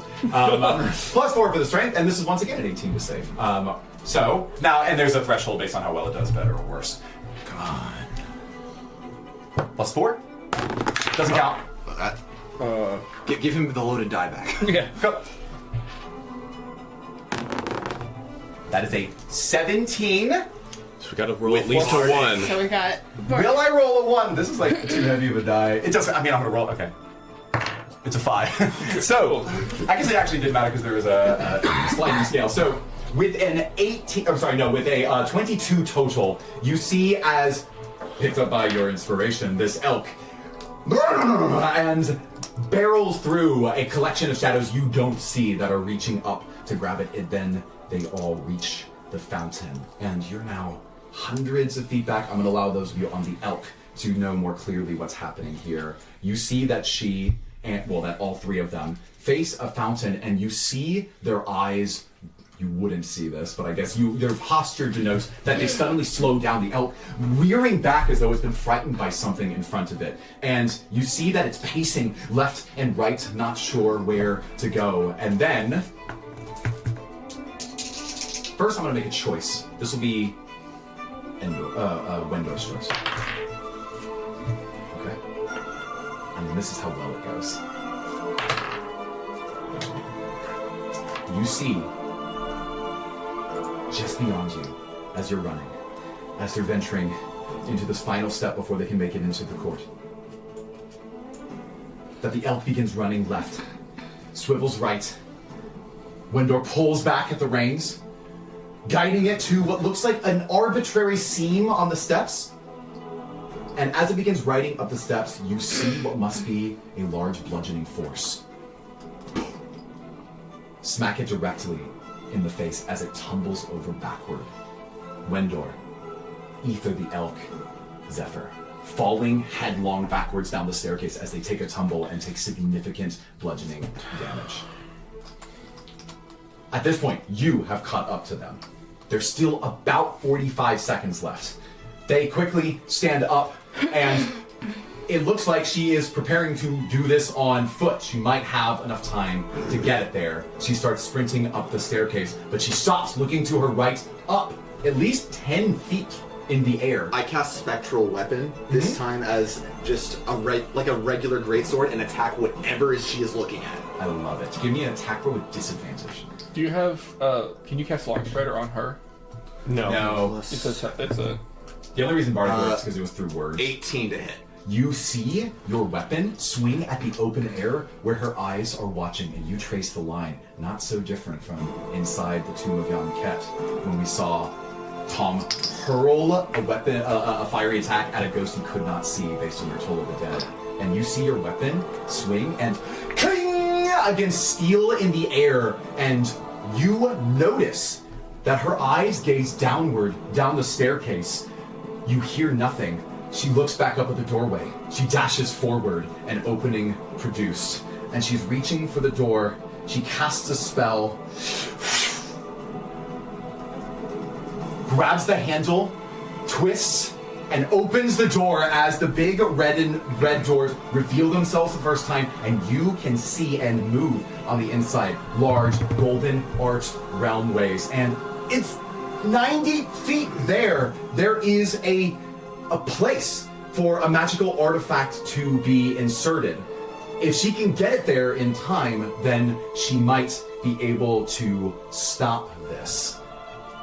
You see her run into the front, and you're too far behind to see clearly what happens next. I assume you were going to follow her. Yes. I'm trying to get the weapon to essentially start circling around her as she's moving. Okay, Spirit Guardian style. Anything else from anyone? So we're like 90 feet behind her, or what? Okay, 90. Okay, so can my Eldritch Blasts affect the shadow creatures that are there? Like, has that been the rule? Like, we haven't really. Well, actually, We can't even see the shadow creatures. Correct. Oh, we can't. We okay, can't. then never mind. That's. I did it that's entirely based on what she was looking at. Okay. And you hit metal. I'm not sure that was them. No. Can I cast You will not be able to Eldritch Blast. Fairy Fire? You can definitely cast it. You can guess it. You can cast it. I'm gonna cast it in like 20 feet in front of her, so she's not affected by it. Each object in a 20-foot cube and within range is outlined in light. Any creature will make that some dexterity throw. So, As you begin With running, dead and then vicious mockery in case any of these.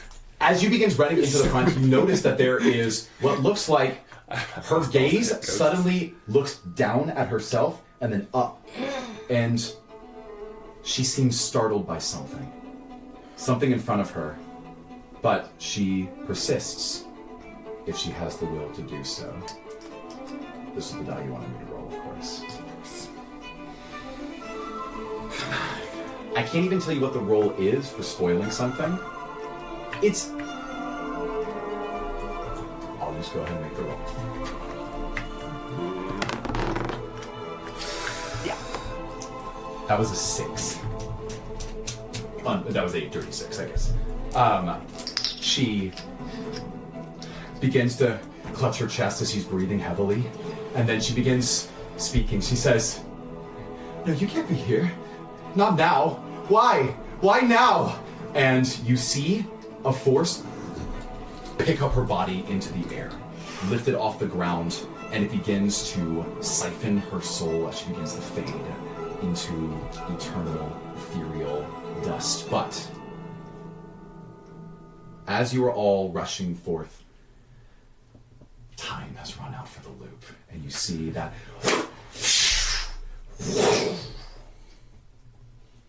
unfortunately everything has been reset. It was a really good run. Mm-hmm. It's been nice knowing y'all. Now, to set the stakes, back outside the front, the only way that So Fairy Tom Fire didn't do definitely anything? dies is if he rolls 10 lower than the roll to make on a want- wisdom save. Yeah. Which is 19. Yeah, so it's just 50-50 that I die. Guidance. As So it's just 60-40. looking at, Can you I guess, bardic Bardic him? inspiration. looking at Tom and seeing him Better begin than to math. I don't like suffer this, I want to cast aid at 2nd level, or no, aid at 3rd level on him, Mordecai. Which one of you has to get? Got 13. And Airy. That gives them essentially bolstering their spirits Yep. and giving them 10 max HP. Every time you've exited this loop, you have felt more. It's decay. a temporary max HP. You Yeah, I'll lose fix a that. sense of self. I lose it. For 8 hours. You can begin to see through your bodies. You look at one another, weathered. It's got to happen now. You're running out of time. But you have your plan. Or maybe you could do more. I have to confess as a DM that there are definitely more things you could be doing to make this easier on yourselves. But that's what designing a puzzle is all about. You gotta let So what players if we- make their choices? Rewrite the note to make it say like run and also look out for this What if we this and this. What if we send another note to Axiom? We can do that, but yeah, we should go get to Axiom as well. Because To have him receive her. right. Oh shoot, that's so risky though. That is Right. so risky.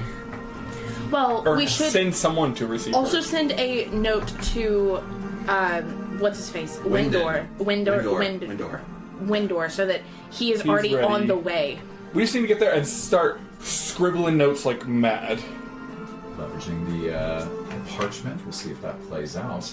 But maybe we should make those rolls first to see if Tom's around to do it. Now, the roll to beat, or the roll to hit, is a 19. 10 lower than the roll is going to be a great failure. And if you have no more obols to give, that instead of being minus 2 max HP is minus 6 max HP.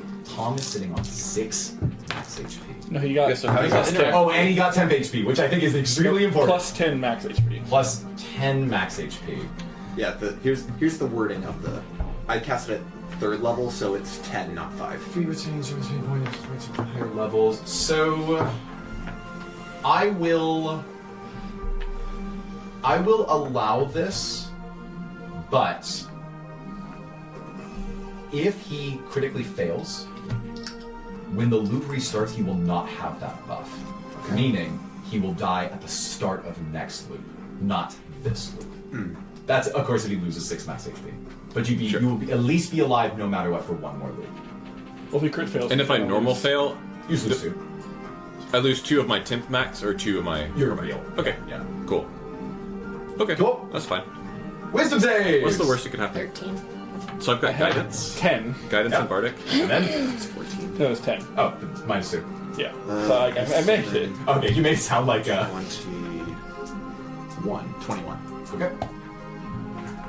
14. Tom is adding up his dice slowly. 17. Okay. You lose 2. Not dead. 4 true max Yep. HP left. Mordecai? I rolled a 12. -2. Okay, I'll keep track of it. This city is beginning to consume your souls from the inside out. Good luck on loop number 11.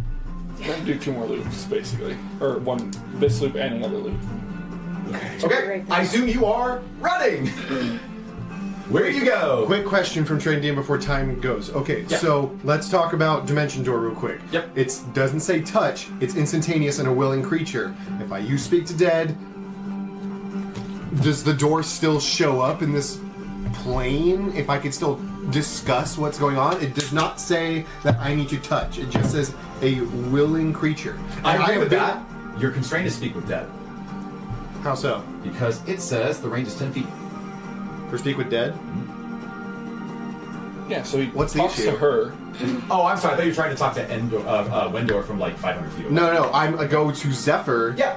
And then tell her, and then I guess it'll roll persuasion, and then, but like, is it okay if like the bounds of it is like I am in a different plane of existence with her, but I can talk with her, so as long as she's within 5 feet of me, I could use Dimension Door? Yep. You can do that.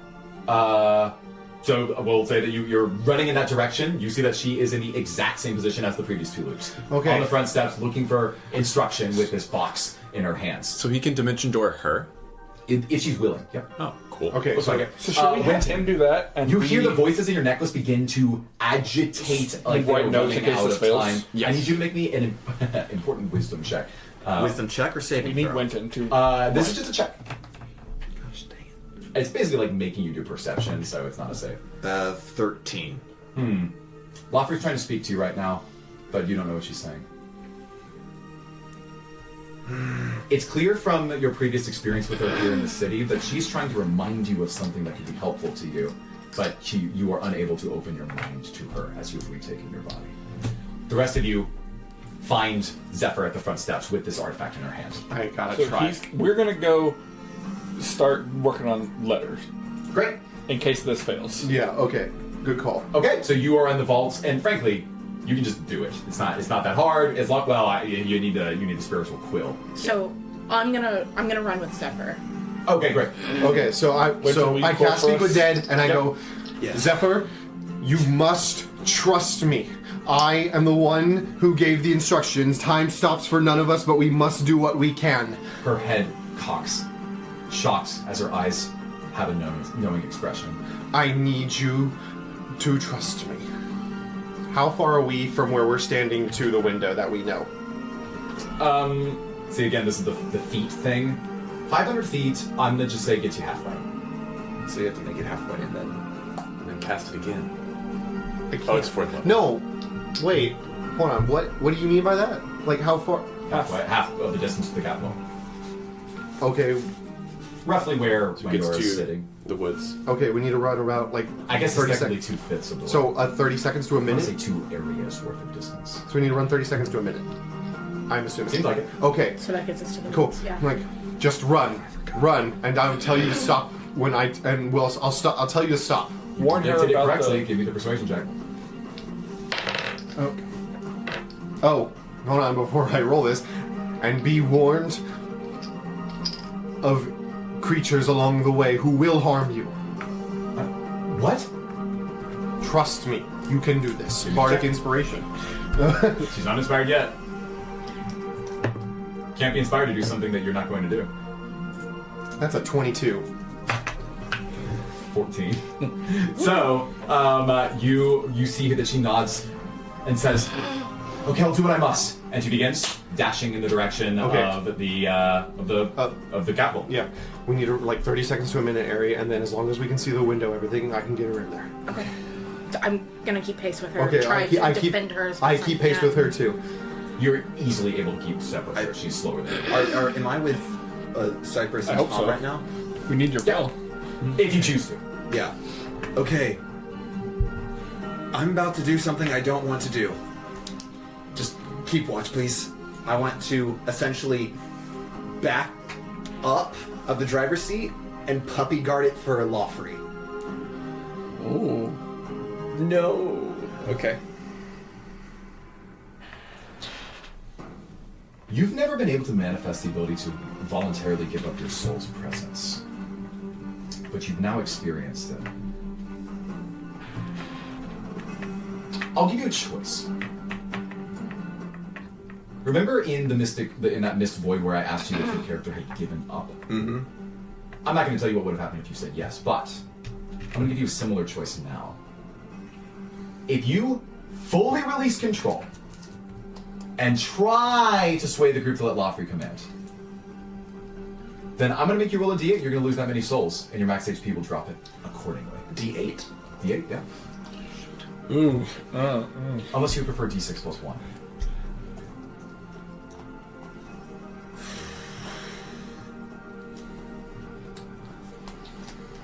The alternative, of course, is that I'm just going to make you roll a wisdom check with disadvantage.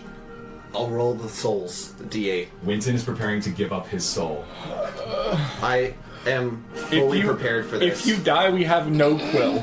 Yep. Winton, what do you say before you fully relinquish control of your body?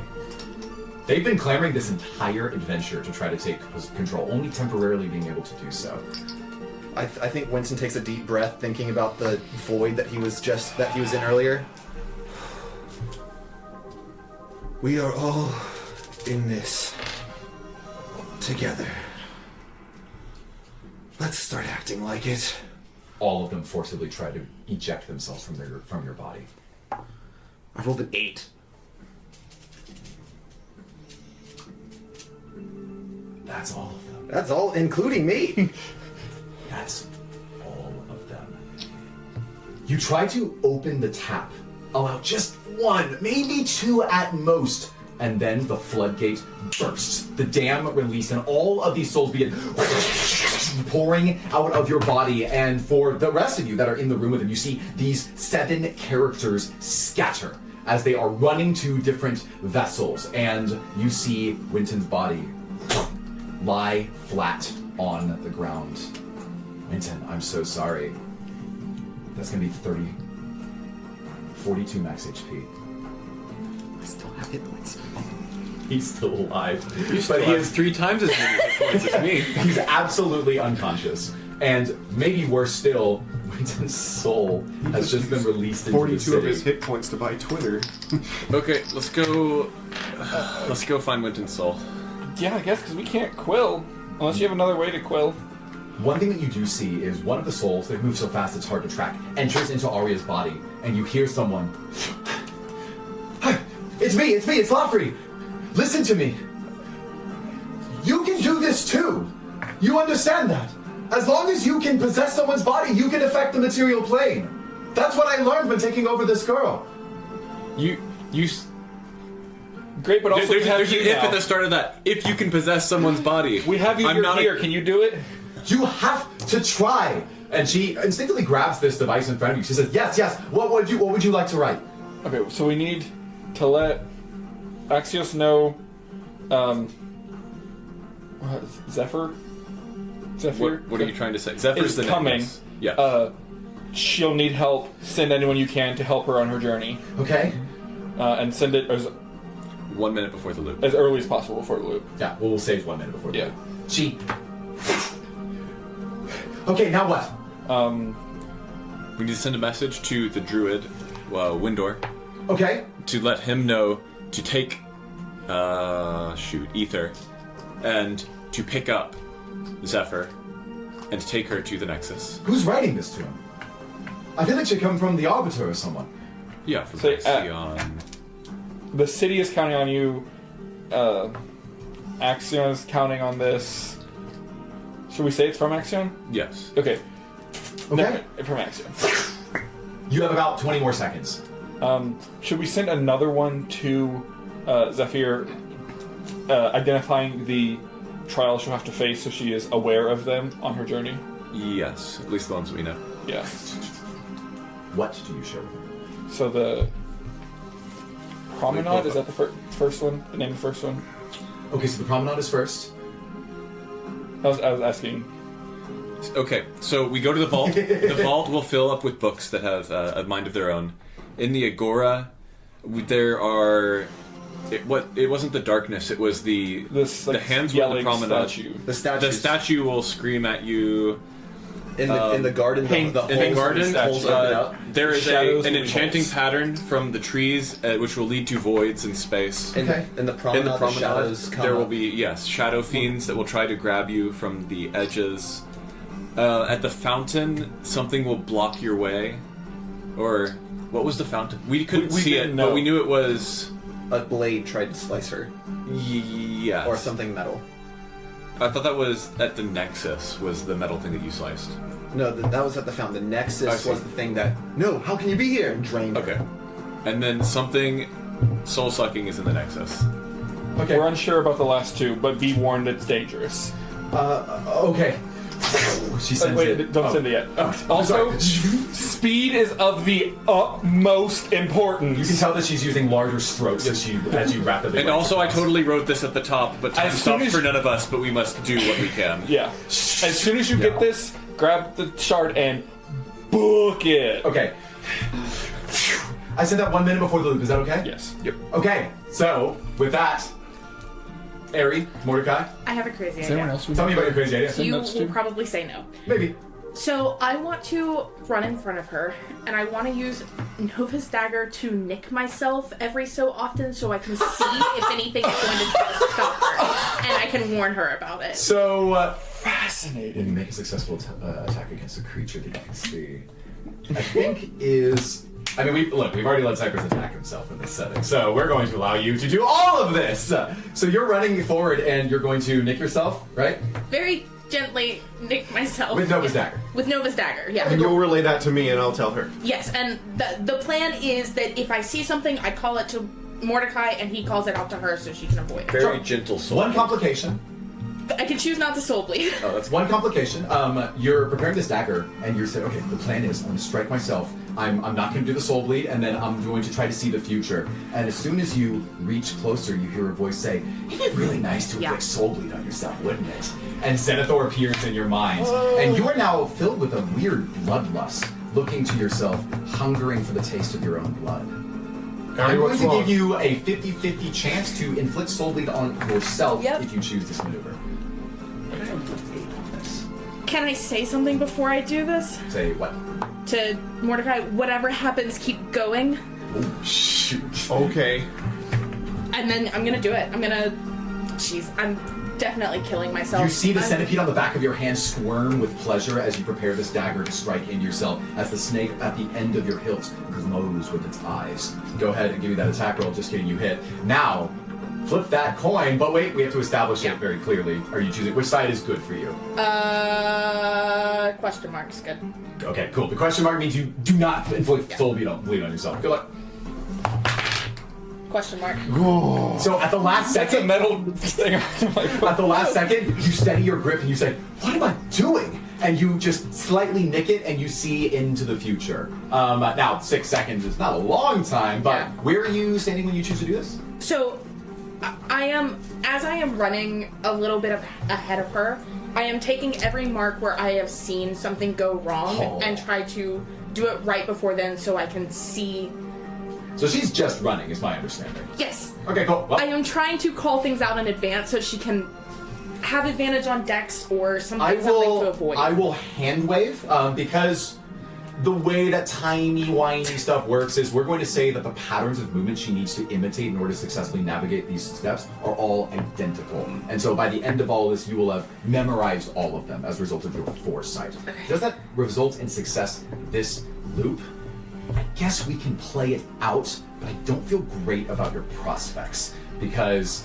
Mordecai, what are you up to right now? I'm following. I'm waiting to get 500 feet because I know what it looks like inside. I just need a confident no Okay. that I'm a distance Then actually away. you might have a I only chance. have to I get forgot her about that part of halfway, your yeah. plan. So we need them to get past 3 of the 5 obstacles before you can officially use this spell. Sure. So first one is the Agora. Yeah. You see an advance that you don't see much technically, but you see that she clutches her head and then has to survive this attack, the psychic attack basically. It's nothing new. There's nothing I can do there. Yeah. She's gonna face it. Tell her to hang on. Okay. Zephyr, be ready. Yep. Brace Now, yourself. I do have to roll these. Yeah. I know. I have to roll these. Yeah, that's an 18, so she passes. She clutches her head and then continues running forward. Second obstacle. This is one- where I think I can help. Exactly. Yeah. You are going to memorize her step patterns. Yeah. In the future, you see that she needs to go left, dart across to the right, then stay in the middle for 2 more paces, and right again. And that should help her evade it successfully. Okay. You see this 6 seconds in advance. Do I need to do the soul blade? No. Great. I'm calling that out. Okay. So, She needs to go left, dart right, stay middle for 2 paces, and then right again. Okay. Zephyr, left, dart right. Left what? What do you mean left The what? holes. Oh, there's a hole on the left? What holes? Oh! And you see that her eyes light up with realization, and she's gonna follow your directions. No, I'm it's just just... saying. The first words you said were left. Yeah. And she's like, what are you talking about? So Drive her. she's going to follow your commands, giving her advantage on the dex check. Right.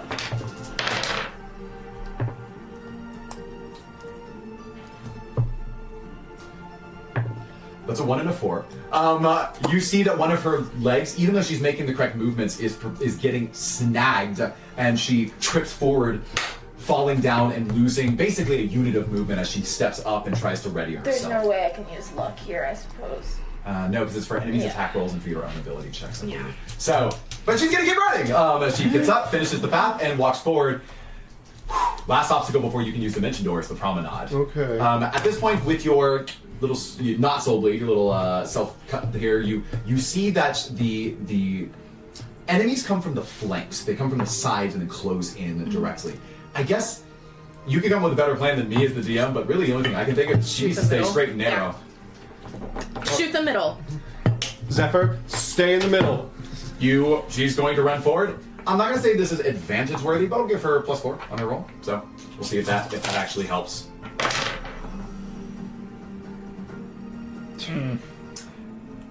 That is a 13.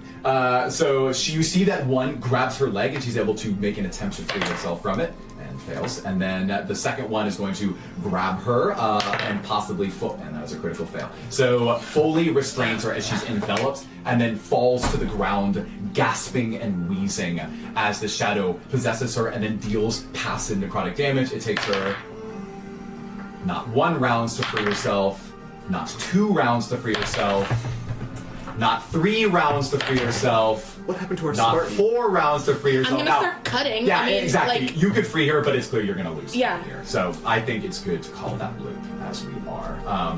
I mean, you could just Dimension Door her as she is to in front of the steps of the courtyard. The Or courtyard. the court. Oh, the door that she opened and got choked to death? No. You could head her, Yeah. send her towards the window instead of the door. Yeah. To the window. I'm within range. Yes. Close. She didn't make it to the end of the promenade. That's where I said you'd be able to do it. She'd be like out. You know what? We have nothing to lose. Tell her where to go. Dimension door. Alright, I get in with 5 feet. Zephyr, get in this door right now and be ready to grab that window. She's lying on the ground, gasping, but yes, she responds favorably. Okay. Can you cast the door like under her? She just falls through it. Yeah, you can do that. Sure, do that. Thinking with portal, and she appears roughly 30 feet in front of the window, still on the ground. She'll spend the next 3 rounds still gasping as she's trying to get out of the shadow enveloping her. Trey would like to say he's very cranky. I cannot fudge the dice for this. This is the semi-finale, basically. And I think that's what we're going to call the loop. But thankfully, you've sent 3 very valuable messages that will certainly change your starting condition. Gained knowledge. As you all return back where you are. You peer in front of the gate. Ta-ta! Welcome to the front door! Is that what you were gonna say? Is that what you were gonna say? Oh, it was close. I don't care! I don't care! Okay. I'm gonna roll a dice and walk in your door. Let's freaking go! So. what is it? Guidance. I don't care what you don't know what it is. Shut up, Satyr! Can I have a bardic? Yes, Bardic for Tom. Thank What's you. your enraged bardic sound like? Inspiration for everyone! How do I feel? Oh right, yeah, we should probably resolve that, should we? Oh, yeah, we Probably fine. Right. So, Did it take us a full time to write all those notes? Yeah. No time to search. yeah, you wrote like 4 different messages and then sent all of them. You appear unconscious on the outside of the gate, and then a few moments later, you gasp to life, much like you did back on the fields of Umbral where you first died, and it's just Winton. Just Winton. Winter, are you back? Always was Winton. Yes. Definitely Winton. Completely Winton. Keep on keeping on. You did it. I am myself. And there are no voices in your head for the first time ever. He seems normal. Ever? I'm worried. He had a rough childhood. That's true. I am not sure if I've made a mistake or a great success. We don't have time. Let's carry out the plan. You run through the front gate. Go give me those wisdom saves. 19. It's 20 to hit.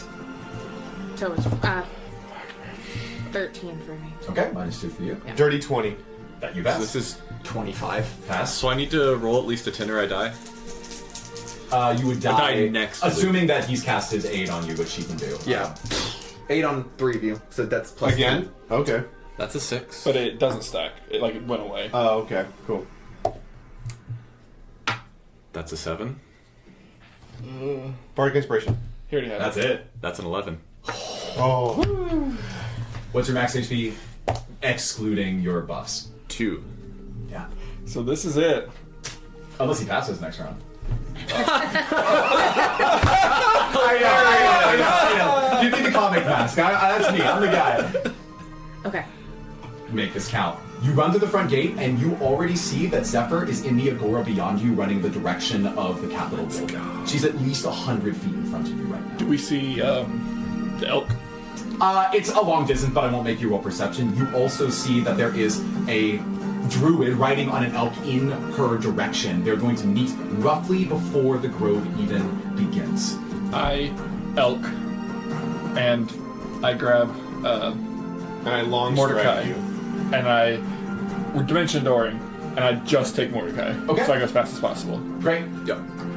Winton's running. Just Yeah, I'm dashing as fast as I You should take Winton with you. Take Winton with me. Winton has a spectral So sword. Winton and Mordecai? Yeah. Okay. I'll allow that. Great. I can't do anything, but I'll kind of jog along. Okay. I think Winton feels almost liberated at this point. Like, he feels weaker than he has been in You a see if very you can long find time. some of Winton's friends. But he Maybe they'll love feels Yeah. almost I'll avoid stubbing my toe. wonderfully empty. And ennui. Actually, go find like a nice satisfaction. pillowy cushion area, Yeah, like it's- in the library, and just gonna sit there. Yeah. He doesn't know if this is going to last, AC. and he doesn't know if this is a good thing. But he's happy that he is himself. Well, we'll let you mull those over. It's time to run. Let's start with those in the front. So I want who's truly as far forward as possible. I think I think us I three. think it's Mordecai and Cypress. Mordecai and Winton on Cypress, right? So because you cast Dimension Door to allow. No, he didn't. He cast will it. cast No, Dimension Door I if brought you him get so he the could last cast part of it. Dimension Door. Yeah. So we're gonna say you're about one area behind everyone else because of your elk form. The rest of you will be 2 areas behind it. Because as Wendor picks up Zephyr and throws her on top of their back, they both seem resolute. They dashing forward, and you notice that there is she actually doesn't know the pattern of the traps in the grove. But first, Nah. you do, because you told him. What? We catch up and I say speak with dead, but that's 10 feet. That correct. They're way ahead of you right now. yeah. Okay, well, first the int save. 23. Then the dex save. She knows to look out for the it. elk deck. The elk dex. gear. With the elk stats, which is +3, right? Plus And +4 for 3. strength. Yes. Yeah. Man, that narrowly fails. So you see that the elk's legs get trapped temporarily in these pits that have been formed inside of the grove, and then it rights itself and continues dashing forward, making it to the other side. It now is in the promenade, and it's running up the promenade. You see the faces of both Wendor and Zephyr dart around nervously from the left and right, and the elk is going to make a strength check. I guess I'll run. Wait, okay, so they got trapped real quick. Are we now more caught up to them? You can't run faster. An elk They- can't run they got- faster than an elk. they got Oh trapped. yes, I will say. So that, are we yes. on even pace with them now? Yeah. Okay, so speak with Dead, I'll allow it. Zephyr, and I go, Zephyr, what's coming up next? Go straight down the middle. I don't know who you are, but okay. And she instructs them to do that. And they're going to I run summon a up spectral weapon and circle them. I like it. Okay. Strength save. That is a total of 6. As you see, one Whoa. tethers to its foot and begins to crawl up it. They get another chance to free themselves from it. Yeah, go ahead and make your attack. 15. 15 will hit. You cling against it, and it's gonna, we discussed this earlier, but it's going to make a con save, natural 1, and it releases her immediately. So instead of having essentially a disadvantage on the second one as it comes up during this gap of time, they're gonna roll flat and pass with a 19. So they are now beyond the promenade. They've only lost about 1.5 units of time. So now they're in dimension door range to get to They the are inside. officially in dimension door range as they've made it to the end of the promenade. Okay, so do we tell them to stop, or are we still prancing along? All they know is they need to run. But are we fast. keeping pace with them? Yes. Okay, I would say you've caught up. Zephyr, I need you to trust me. I need you to trust me. I saved you once. I need you to trust me now. She says, I couldn't. Yes, I'll do what you say. Okay, so I'm within 5 feet. So we're riding like side by side. Is that what we're doing? Sure. Okay. I guess I choose, and she's willing to pick. She's the only one that has. I visualize the room that Axion was in, that I remember being in. I can visualize. It doesn't have to be like the spell says dimension door. I can visualize. Yeah. Okay. Okay, so I visualized it. Dimension door.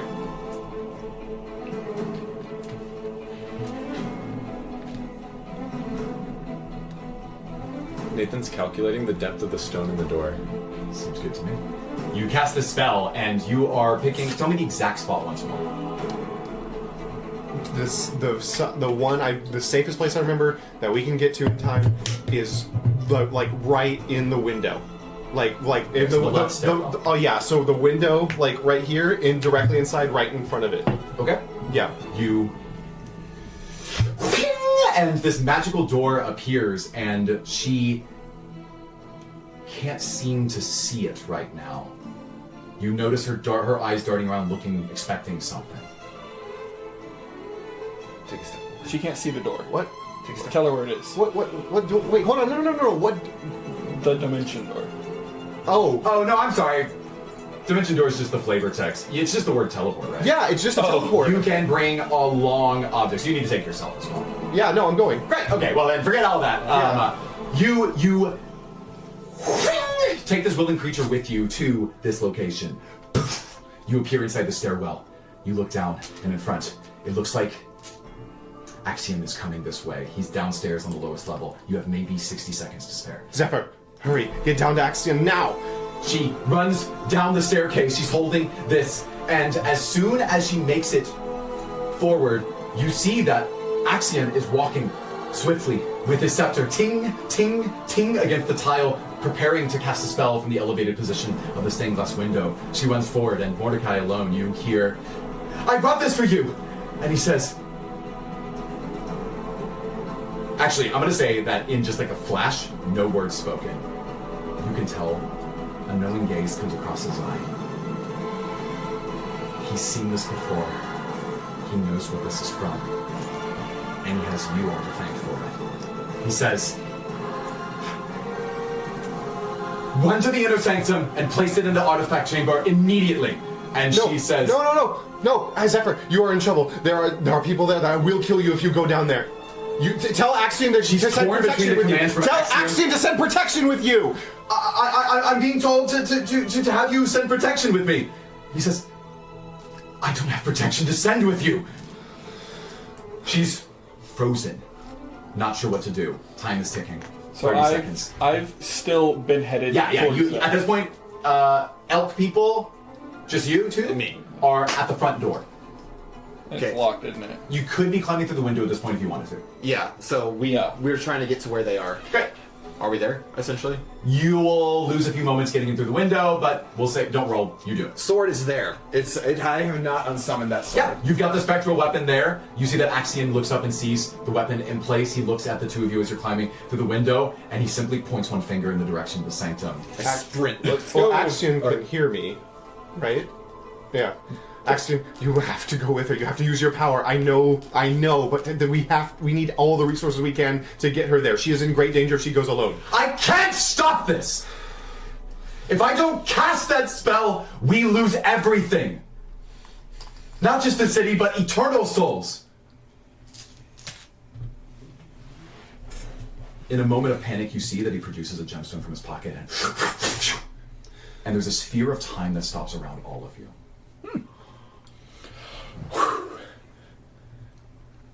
Anyone not in this immediate vicinity, which is inclusive of both Tom and Ari, and Wendor and Ether, are completely frozen in time.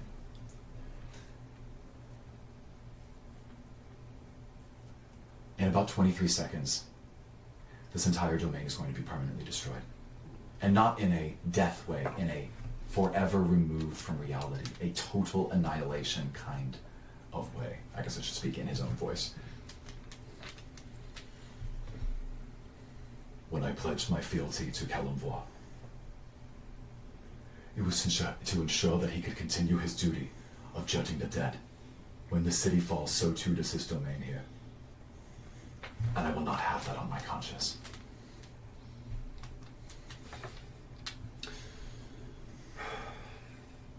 Winton and Cypress are also there. But Zephyr, pacing nervously. But won't this artifact fix it? This is the reason we worked so hard to get here. And what if it doesn't work? But what if it does? I would rather take 1,000 chances of perfectly securing the payload, or whatever phrase I think an old man would use. Instead, I would rather take 1,000 chances of successfully securing and placing the artifact perfectly than taking a 50-50 shot of losing everything right now. My duty is to the people that are here. Is there a way you can help us see any dangers that would be in your side of the plane? Zephyr was wondering, when the last time she got here, she was shocked, asking why something was here in the atrium. We saw the slot that she had to put the artifact in. But something shocked her, grabbed her into the air, and sucked her energy out. He looks nervously down at the stone that he's using. We don't have a lot of time left. And I can't leave this position without disabling the time stop.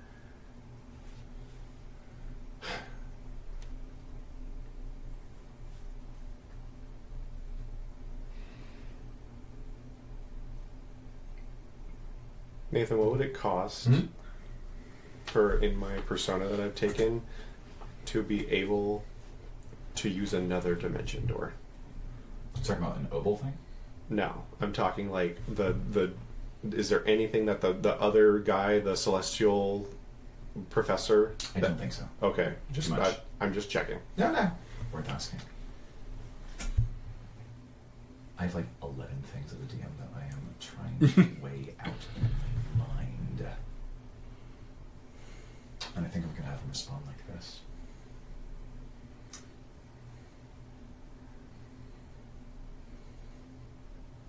Come. All three of you. He produces a black jade shard from his pocket and he's beginning to hold it to your foreheads. Just take a step forward. He presses his thumb into your forehead with the gemstone underneath it, and you see flooded visions. It's almost like millions of souls, their judgments, their afterlives, their eternities are flowing through your minds at the same time. And above all of them, you gain the ability of temporal death true sight, which basically means that you can see everything that is happening around you, even without the chronomancy shard in your hands. He returns it to his pocket and he says, I will have you know that I promised that I would never use this ability. So, you too are now condemned to the same fate as me. I hope you use it well.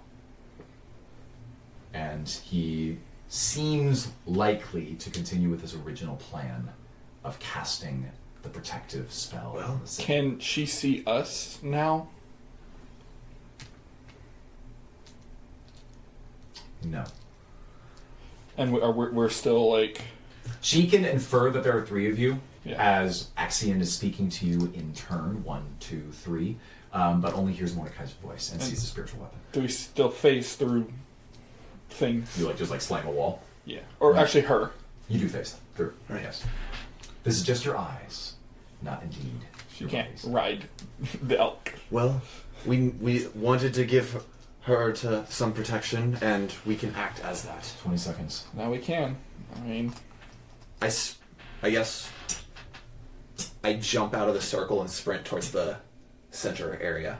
That's pretty cool, but ironically when you jump out of the circle, you just stop.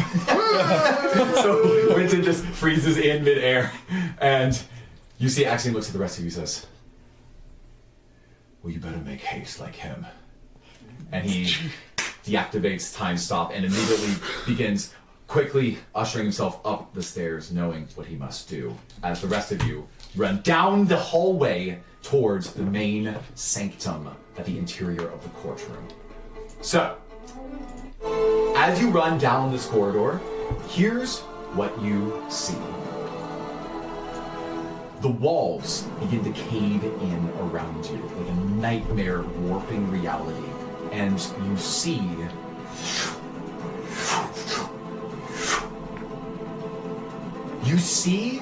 that from the from the dome above, it looks like a dripping plasmic liquid fills the basin of this entire room with something of a spectral nature, and it forms, gluing itself together, and then it's going to turn into the one thing that you want to fight the absolute least of all creatures in Chrysalis.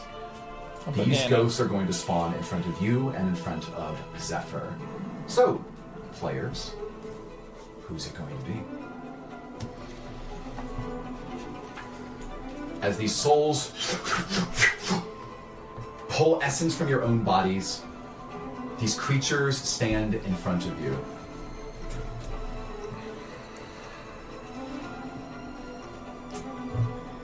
Empress Valgradi. I think Empress Valgradia might appear if this is someone you are truly afraid of. Interesting. You see that she lands and her black adult dragon fills the room. As the two of them leer down on you, you hear her words say, oh, one to feed, my dear pet, for turning his back on the Ruby Empire. Cypress. I'm gonna guess maybe Grimthorn. Grimthorn would be front of mine. I think that's the person you want most to fight. Oh, is least? Oh, okay. Yeah. Ooh. Skip me. Mordecai. Sable. Least?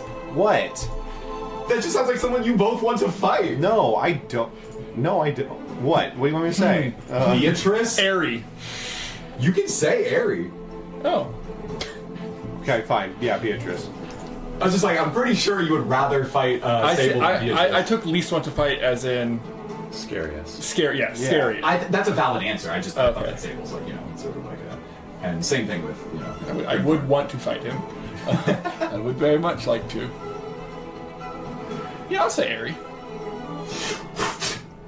The spectral vision of Airy as a rogue, It's probably very dangerous elf to me. with her daggers brandished, stands prepared to fight. I don't want to have to do this, but I will strike you down if you come any closer. So I saw this airy form. Yep. Okay, Mordecai. I guess you did Beatrice, right? Yes. Cool. So these are clearly, to us players, illusions. There's ghosts that are trying to haunt you, but they can still get in your head. I need all four of you, including Zephyr, to make a list of stuff. Oh, love it. A nat 20. Ooh! 7. 12. Okay. Meanwhile, as time has resumed, the rest of you get to the front door. And with about 25-30 seconds to spare, as all of this coincides in the room, the door is locked. It's time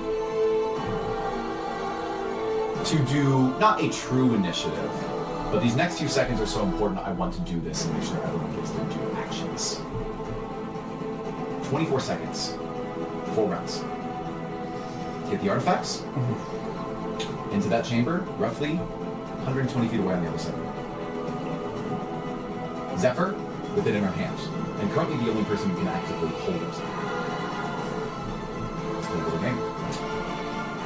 First, we're going to allow all players to take their actions jointly. That way you can plan things out, figure things, and then all of your enemies are going to go after you. Players, what do you do? Tom and Ari, you are now at the front door. It's locked. That is locked. Can I take The over window, Zephyr? right? Yeah. In what way? The same way that all my souls are possessing other people right now. You feel an emptiness inside of you. I think that you desire some company. Make a contested wisdom check to possess Zephyr's body. A 19. 14. You see as she recoils back as you possess her body, and with no soul to occupy yours, your body falls limp onto the ground. Immediately, you're in Zephyr's body, holding this artifact in your hand. You feel its magical energy coursing through you. It's more powerful than any magical artifact you've ever carried. Okay. I turn to Mordecai and Cypress. Are we ready to actually end this cycle? Can I long strider him if he's host another body? Seeing that he has taken on the form of one of these ghosts, I would say that it is the same as if you were trying to cast it on Zephyr, which is to say that you cannot. Cool. Even though we How can- far away I guess is- we can't touch. How You can far? cast it on Winton's body. If that would be helpful to you. Unconscious body? Yeah. How far away is the socket? 120. 120 feet. How far away is Which all is of this 2 from the window? rounds of Yeah. dashing. I assume you're all at the door. Which is That is So the locked. door is locked, so we True. can knock on the door. Yeah. I guess, yeah, I should roll this back. If you wanted to go straight to the window, you can do that. You'll just be 80 feet far away down the... What is a... I don't know the layout of the castle. What is a world where we can get to the fight before the fight ends? If someone finds a way to open the door this Okay. round, now. If Okay. if you go through the window, you're losing like 3 rounds. So you would have like Does one round. Mordecai Okay, see cool. So some we need to- kind So yeah, of... we need to knock on the door. Okay, that? never mind. I was gonna say, probably not how this works, but does Mordecai see some kind of panel on where the door is, where like you could open it like on the press, or like if I shot it with Eldritch Blast and it would it open up, or is this solely magic? No, it's there is a machine that is powered by magic, but it's a static gemstone, so to speak. You can think of it as a winch or electrical service. But I don't know if you can physically interact with it. Eldritch Blast didn't work on anything but the shadow creatures. Cool. But the Alright. door... We can interact with the door. So we should be able to... That's true. I interact guess with the I have not definitely told you that it doesn't work. Just that many other physical things in this world, except the door. I don't believe that it does. I tried Mage Hand picking up wood shavings. I don't believe that it does. So I'm gonna ditch that idea. Okay. Entirely. I knock on the door and investigate anything that I can on my side. The 3 of you on the inside immediately hear on the on the exterior that someone's knocking and it's airy. What's the door made out of? Wood. Bummer. Investigate. Oh, sorry. What are you investigating for? I am looking for, just like I would with a trap, anything that I can to get in. Give me a check. It's investigation. Yep. 21. So you can pretty quickly find out where the hinges are. It's a weak point that might allow with enough strength for you to physically dislodge the door from its position. And it looks like you might be able to interact with it. I'm gonna try that. You'll need a tremendous amount of strength to actually nudge it out of place, but you will, on your turn, be able to start unscrewing some of those quickly. Okay, coordinating with you. Yep. I think this would be if your taking the door out doesn't work. Yeah, I don't have another option. I'm just going to hit it with a fireball. Sure. So be ready to get clear. Yeah. Fireball! Are you waiting until after she's done? Yeah. Okay, go. No, I'm not going to kill her. Well, I meant, are you trying to help with the removal of the hinges, or are you waiting until she's completely Would you just do that instead of hinges? Yeah, That's a better I don't option. think that would help. It would either melt the hinges or it would do... Because if it's just hot metal, Aerie isn't strong enough to bend molten steel, and Yeah. her... Yeah. No. Okay, you're waiting. Yes, That's I'm fine. waiting. That's fine. You hold that. So, everyone else? Wint has done his thing. He's possessed Zephyr. When you possess Zephyr's body, you become acutely aware of the fact that the way that the door is opened is using this panel that's right there, about 30 feet from you. There's a panel on the door right over there. If it right next to it, it will open the door to let whoever's knocking in. Do I hear this? Yep, you all hear this. Great. I'm gonna not disable the hinges on the door. Ah, that makes sense. Does the panel look like it's just like push the button, open the door, or is it like Sure. you gotta do? Yeah. Okay. Well, it's a lever, but sure. Assuming there's It's not. enemies in front of us, I'm Yeah, going. the enemies are in between us and the panel, No, and the artifacts. so the panel is accessible. Yeah. Behind us. Well, I was assuming you were facing your opponents in front of you, so it's away from the enemies. Oh. Short answer is it's We accessible. can just get the. You have any teleportation? I'll just run So, over and. Mage Hand doesn't require line of sight, question mark? But A spectral floating hand appears at a point you choose within range. Yeah. I mean, I'll take your words as written. But I guess I wouldn't know where the button is to push. That's what I think. Sure. There's a button in here It's on the Nightcrawler wall. rule. The only thing I can think to do is see if I can get some kind of damage in. I step in front and as a body I'll block. run and go pull the lever. Mordecai, What? you just get this otherworldly sense, like some scholar from a forgotten land is speaking to you, telling you, if the door is solid, I bet that control panel is. So what? Go touch the door panel? Mage Hand. Who are you asking? Getting really frustrated. Sorry. I'm throwing you a bone. Do the door. Mage hand. Door. Sometimes I feel that if I directly tell someone what to do, I'm like removing agency from them, but I feel like that's what you wanted to Nathan, do. it is nothing against you. I am exhausted. Yeah, totally get it. Totally get it. So, I'm just not being able to handle it all that well right now. Mordecai, with the flick of his wrist, produces a mage hand, which then opens up this control panel and pulls a lever, and suddenly you hear that unlocking of the doors in front of you as the two of you join the fight. Great. Now, the two of you get to describe to me the souls that appear in front of you out of the spectral ooze that is dripping from the ceiling. Aegon. Now, I know that this was technically because of the ability that was given to you by Axiom, but it is worth mentioning that as a party, you share in the necromantic capabilities of your shards, allowing you to progress through those regions. I'm going to also allow you to share in the curse that is part of this gift that he has given to you. Aegon appears. You see that his stance is matched that of a well-trained fighter in both martial arts and monk skills and capabilities, except with tiny crown pincers. And Tom. So, in this moment, being on death's door due to this necromantic effect, I think the person that Tom would least like to fight in the world right now would be Zenithor.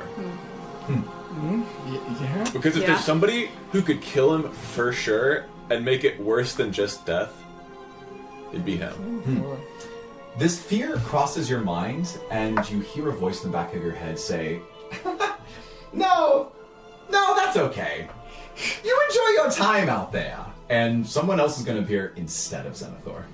Okay. Adya, I guess. Sure.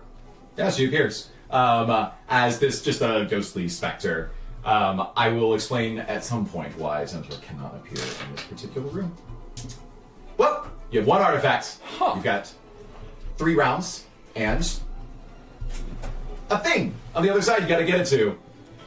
And at this point, I haven't done an To be action this clear, round. when I summoned Empress Velgrati, I also summoned her dragon. yeah, I'd be afraid of a dragon if I were you. Of course I am. Why do I have to be afraid? Why does they come as a package deal? Seems like it. So these conjurations are between Zephyr and the pedestal. Yeah. How many can I hit with a... Wait. How many of them are humanoid? So we've got... None of them. Well, I mean, in the sense that they are, like, human size. Oh, So they're all ghosts. all of or them except the spirit. dragon, I suppose.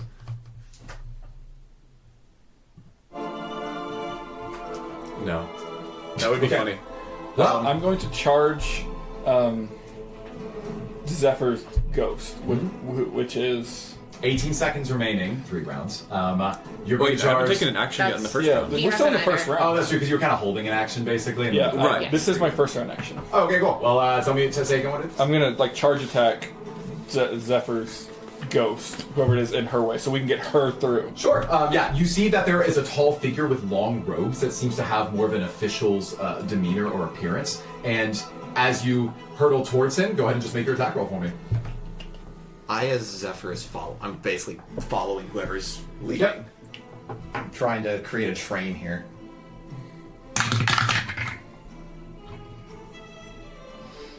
That is dirty 20. Okay. You throw this 20 forward, and as you are preparing to attack, you notice that your body phases completely through Zephyr's opposing ghost. So, as you tumble across the marble floor, moving half the distance, well, about a third of the distance to this artifact pedestal. Tom, as we were on the boat on the way here, spent a lot of time observing the ocean of spirits that was out there. And he realized that with some applications of some fundamental principles, you can make a sphere of water. Yes. And, as it happens, in this area, there's not really just water. There's water that's full of these spirits that like to grab at you. Yeah. Lots of it. And so Tom casts Watery Sphere. Yes. And You see as this conjuration of water appears in a large sphere at the center of the room. and tries. So the way that Watery Sphere works is that you can move it in a straight line, and it tries to suck up people. So let me get this straight. I want to make sure I understand this. You are taking a large sphere, Right. and you're going to manipulate it to roll across the kind of the spectral ooze-like construction of these creatures. Forgot. That's right. And then you want to going to Kind of try and have. Kinda like restrain stick them them. to it. Yeah, restrain them to it. Yeah, kind of push exactly. them to the side so there's just space to run through. Okay, got it. And what, like, if you were to name this maneuver, what would this be? It'd be like a Katamari Damacy, maybe? Was that something that the Lunar Conservatory taught you? That's actually the name of a marble game that we used to play. Really? Yeah. That's really cool. Huh. So it looks like the Lunar Conservatory actually like to have their fun and games after all. On occasion. This thing might have just saved my entire night. Well, time to roll some dex saves. Strength saves. Strength saves, indeed. 6, 17, 12, 6. Oh, it can only hold up to 4. Okay, If well, it hits 5, it knocks out the first, but it's one save, so it doesn't you matter. get to choose any 4 of the creature, any 3 of the creatures in this room that you would like to restrain. Sure. That would be Airy. That would be the Zephyr's ghost. Mm-hmm. And that would be probably Adya. Okay, well, as you restrain these ghosts, you see their bodies wrapped up inside of it, trying to pull themselves out, but it's like this magical influence is restraining them in place. You've effectively cornered and captured a small trio of specters in the middle of this room. Well, wait a second. if Cypress was unable to attack Zephyr's ghost, but you were able to collect some of these others, then that means that the five of you must share some kind of semi-ethereal connection, allowing you and your respective ghosts to perhaps physically work in tandem. You get the sense that this device that Winton, inside of Zephyr's body, might be holding, you might be able to impart the corporeal touch to someone else in your group. Winton, as you hold this device in your hands, it looks like as long as you can determine or decide who in your group is capable of interacting with it, you might be able to move that device to them as well. I think we've done all actions for round one. You open the door. You did the sphere. There he hasn't gone. Correct? I did investigation check, but Yeah. Let's keep going anyways.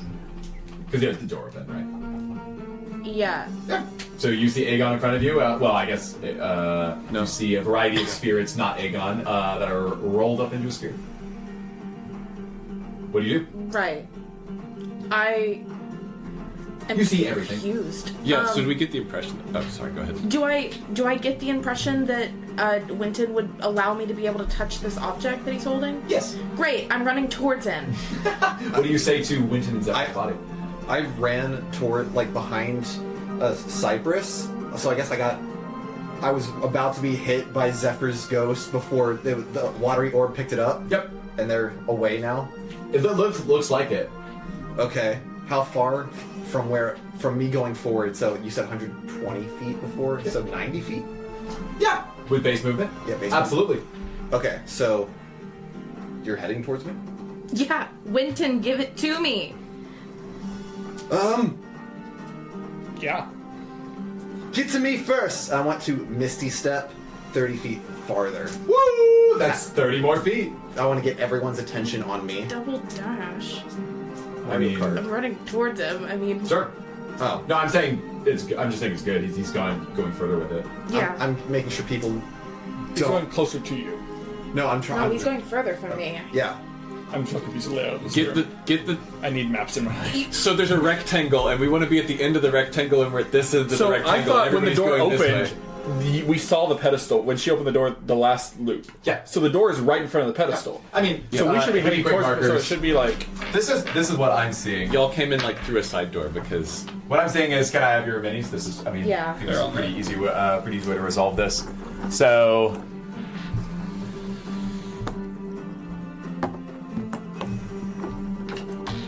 you just need to get like here, and there are spirits here, and the front door is here, and Winton ran this way. Okay. Okay. I'm following him. Yeah, it's baton hand. Yeah. So, you 60 feet. Yeah, 60 feet, and the enemies are, I guess, now are they behind me now?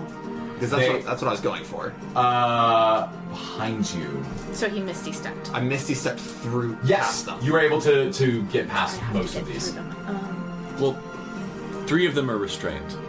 Okay. Yeah, which makes things very difficult for them. So, get through the enemies and I'll hand it off! Okay, so I'm So gonna. I will also head that way as El. Okay. So I have 60 feet base movement. Absolutely.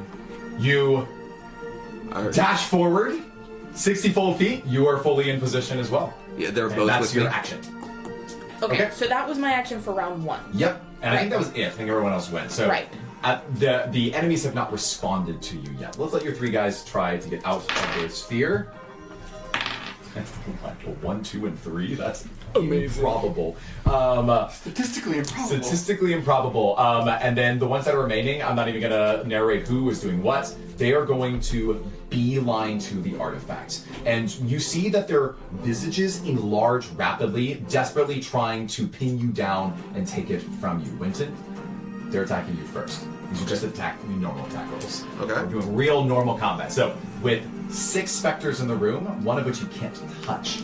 5 are going to try to attack. 3 of them are restrained. That's just 2 attacks on you. Ooh, that's a hit and a crit. I want to use Eyes of the Grave to Yes. essentially turn that crit into a normal hit. Very good. You see, as they're attacking you, I'm doubling this as a contested athletics check against you, and because they hit, they have a chance to swipe it from you and begin removing it from your presence. Give me a contested athletics check. Tested athletics. Oh, okay. Modified 20. Okay, so the first one on a crit would have been much higher. I was going to give it basically an advantage on that athletics check as it strikes you so hard that you lose your balance. But as a result of negating that crit, I decided not to roll it, and they only rolled an 18. So you're able to hold it in your possession, but you see that they're surrounding you right now, and the spectral goo that's covering the floor might obstruct your movement going forward. No problem. Cool. That's actually all of their turns. 3 people failed to get on restraints. 2 of them attacked. 1 of them's attacking. Okay. Yeah. I grab it, I immediately see Ari passing by, and I point it, and I basically want to transfer. Ari, you're up! And I'm going to throw it towards her. Absolutely. Give me a pretty easy dex check. Dexterity. As you toss this item into the air, overneath these specters. 19. 19 lands That'll work. swiftly in Ares' hands, and you've got a turn left. I want to double 12 dash, seconds kind remaining. of bobbing and weaving to try not to engage with any of Absolutely. the With people. 60, you only have to move 60 to get to there. I have 90 with the double dash. Which so, actually means you still disengage. so I can disengage I think and so. I I'm can not as a gonna roll bonus it. Yeah, action, and I can dash as my regular action. Yeah, that Yeah. just So- dashes The you math back in works. this case. Yeah, well, you find yourselves at this artifact and the final resting place of whatever this chronomancy shard is. How it even works, you can't be totally sure, but there's only one way to try. What do you do? I'm just gonna slam it down into the. There's an obvious video game-sized hole inside of it, and you smack this shard directly into place, and you hear the whirring sounds. As light begins to shoot directly upward from it, you hear the spell that was being cast above you still activates. Clearly, Axiom continued to cast the spell. It cuts through the air, but something changes this time. At the moment that the light would have blinded you and you would have found yourself fading back and then appearing at the front gates, instead, you feel time move very, very slowly forward. You look outside, and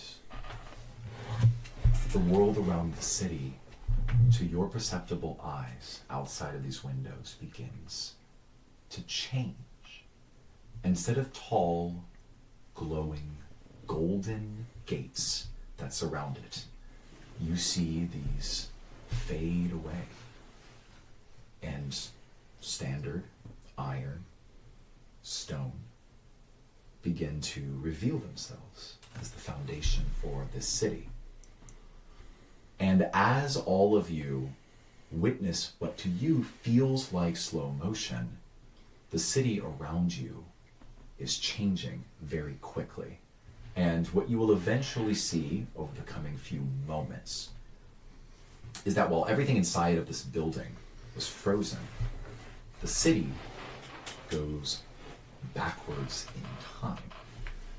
Ghosts slowly are removed as the population of the city grows smaller, buildings shorter, fewer and fewer souls, and then eventually you see a humble village of real, living, mortal creatures that are walking to and from on the outskirts of this building, almost like you've been removed in a looking glass, seeing the city's very initial founding start. Not as a city for ghosts, but as a place that must have existed somewhere in this part of Chrysalis a long time ago. But we don't have time for that. For in fact, time does not wait for anyone. In fact, as this artifact flashes with light and you see underneath the ground inside of this room, the other ghosts fade away, and like a clockwise motion, the stone table, or I guess the stone floor underneath you made of marble, rotates and separates. Wait a second, there was no meteor collapse. If Nothing struck down from above us. You look outside and you realize that there's nothing there. There's no moon. It's been completely removed from the Umbral corruption's sky. Underneath the floor that separates in front of you, you see the bright, familiar glowing light of that exact same corruption, but smaller. Only about 300 feet in diameter, representing this room. The floor is separating. You feel your souls tug against you. Like gravity was pulling them towards the center of what lies beyond this portal. And if you're not careful, you might just fall in. In the spectral sludge that fades away, you see that there must be flecks of glitter of a black jade variety. They coalesce, much like the ooze monster did, and you find that there is the final of the black shards that you want to claim for yourself on the base of this floor. The final barrier to the center of the Umbral corruption is beneath you. It looks like you need to go down. So, I guess one question is, Mordecai, seeing that this is all here, are you prepared to take on the final of the shards?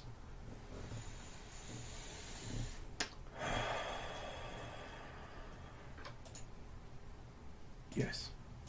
Well, remembering your conversation with Aerie outside of the main gate, remembering the promises that you made to Beatrice in your written letter, remembering Sora and the Emerald Insurgents and what it might represent to bring peace back to those people, you are going to reach down, and this takes shape. And it is a moth that flutters in place. The moment you maintain contact with it, you see that the black necrotic energy seeps through it, and it flies directly against the side of your neck and attaches. It's now draining life from you entirely. And I won't even make you make a wisdom saving throw. Thank you. Because you know that up next is the end of your journey. All of you are aware that beyond that portal lies the person who was creating all of these creatures just as a pre-screening process. Excited to meet you in the flesh for the very first time. We'll learn more about the city later. But for now, time truly is of the essence. And with all of you barely holding on to your corporeal material forms, you prepare to descend a judgment that you've placed upon yourselves instead of Kellenthor. Are there any last words from any of you before you make your final confrontation with Zenithor? I really want this to be serious, but I have a question that will make people laugh, and I don't want it to happen. We can entertain this. I do want to point out that I'm still an elk, and I don't think I'm going to break wild shape. Okay, yeah. Am I still in Zephyr's body?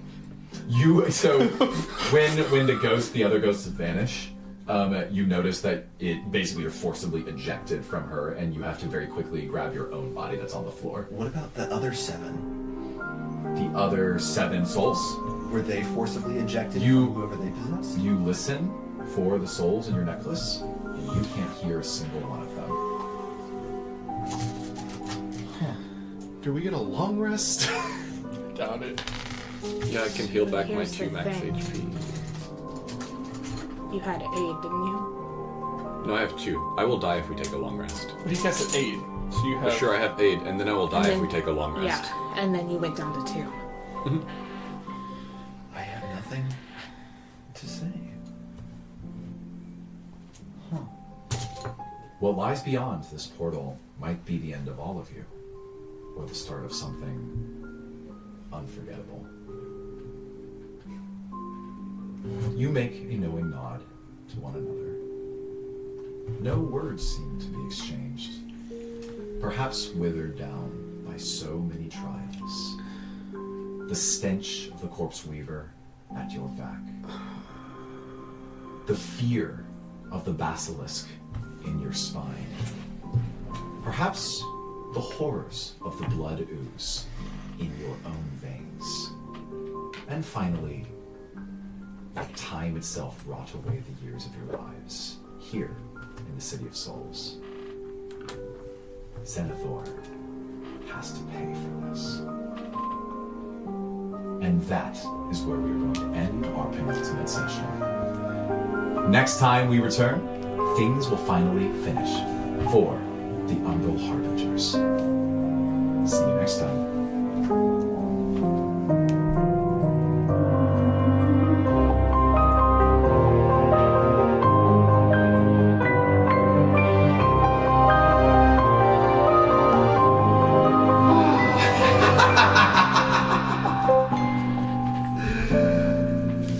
Oh, this has gone just perfectly. See you soon.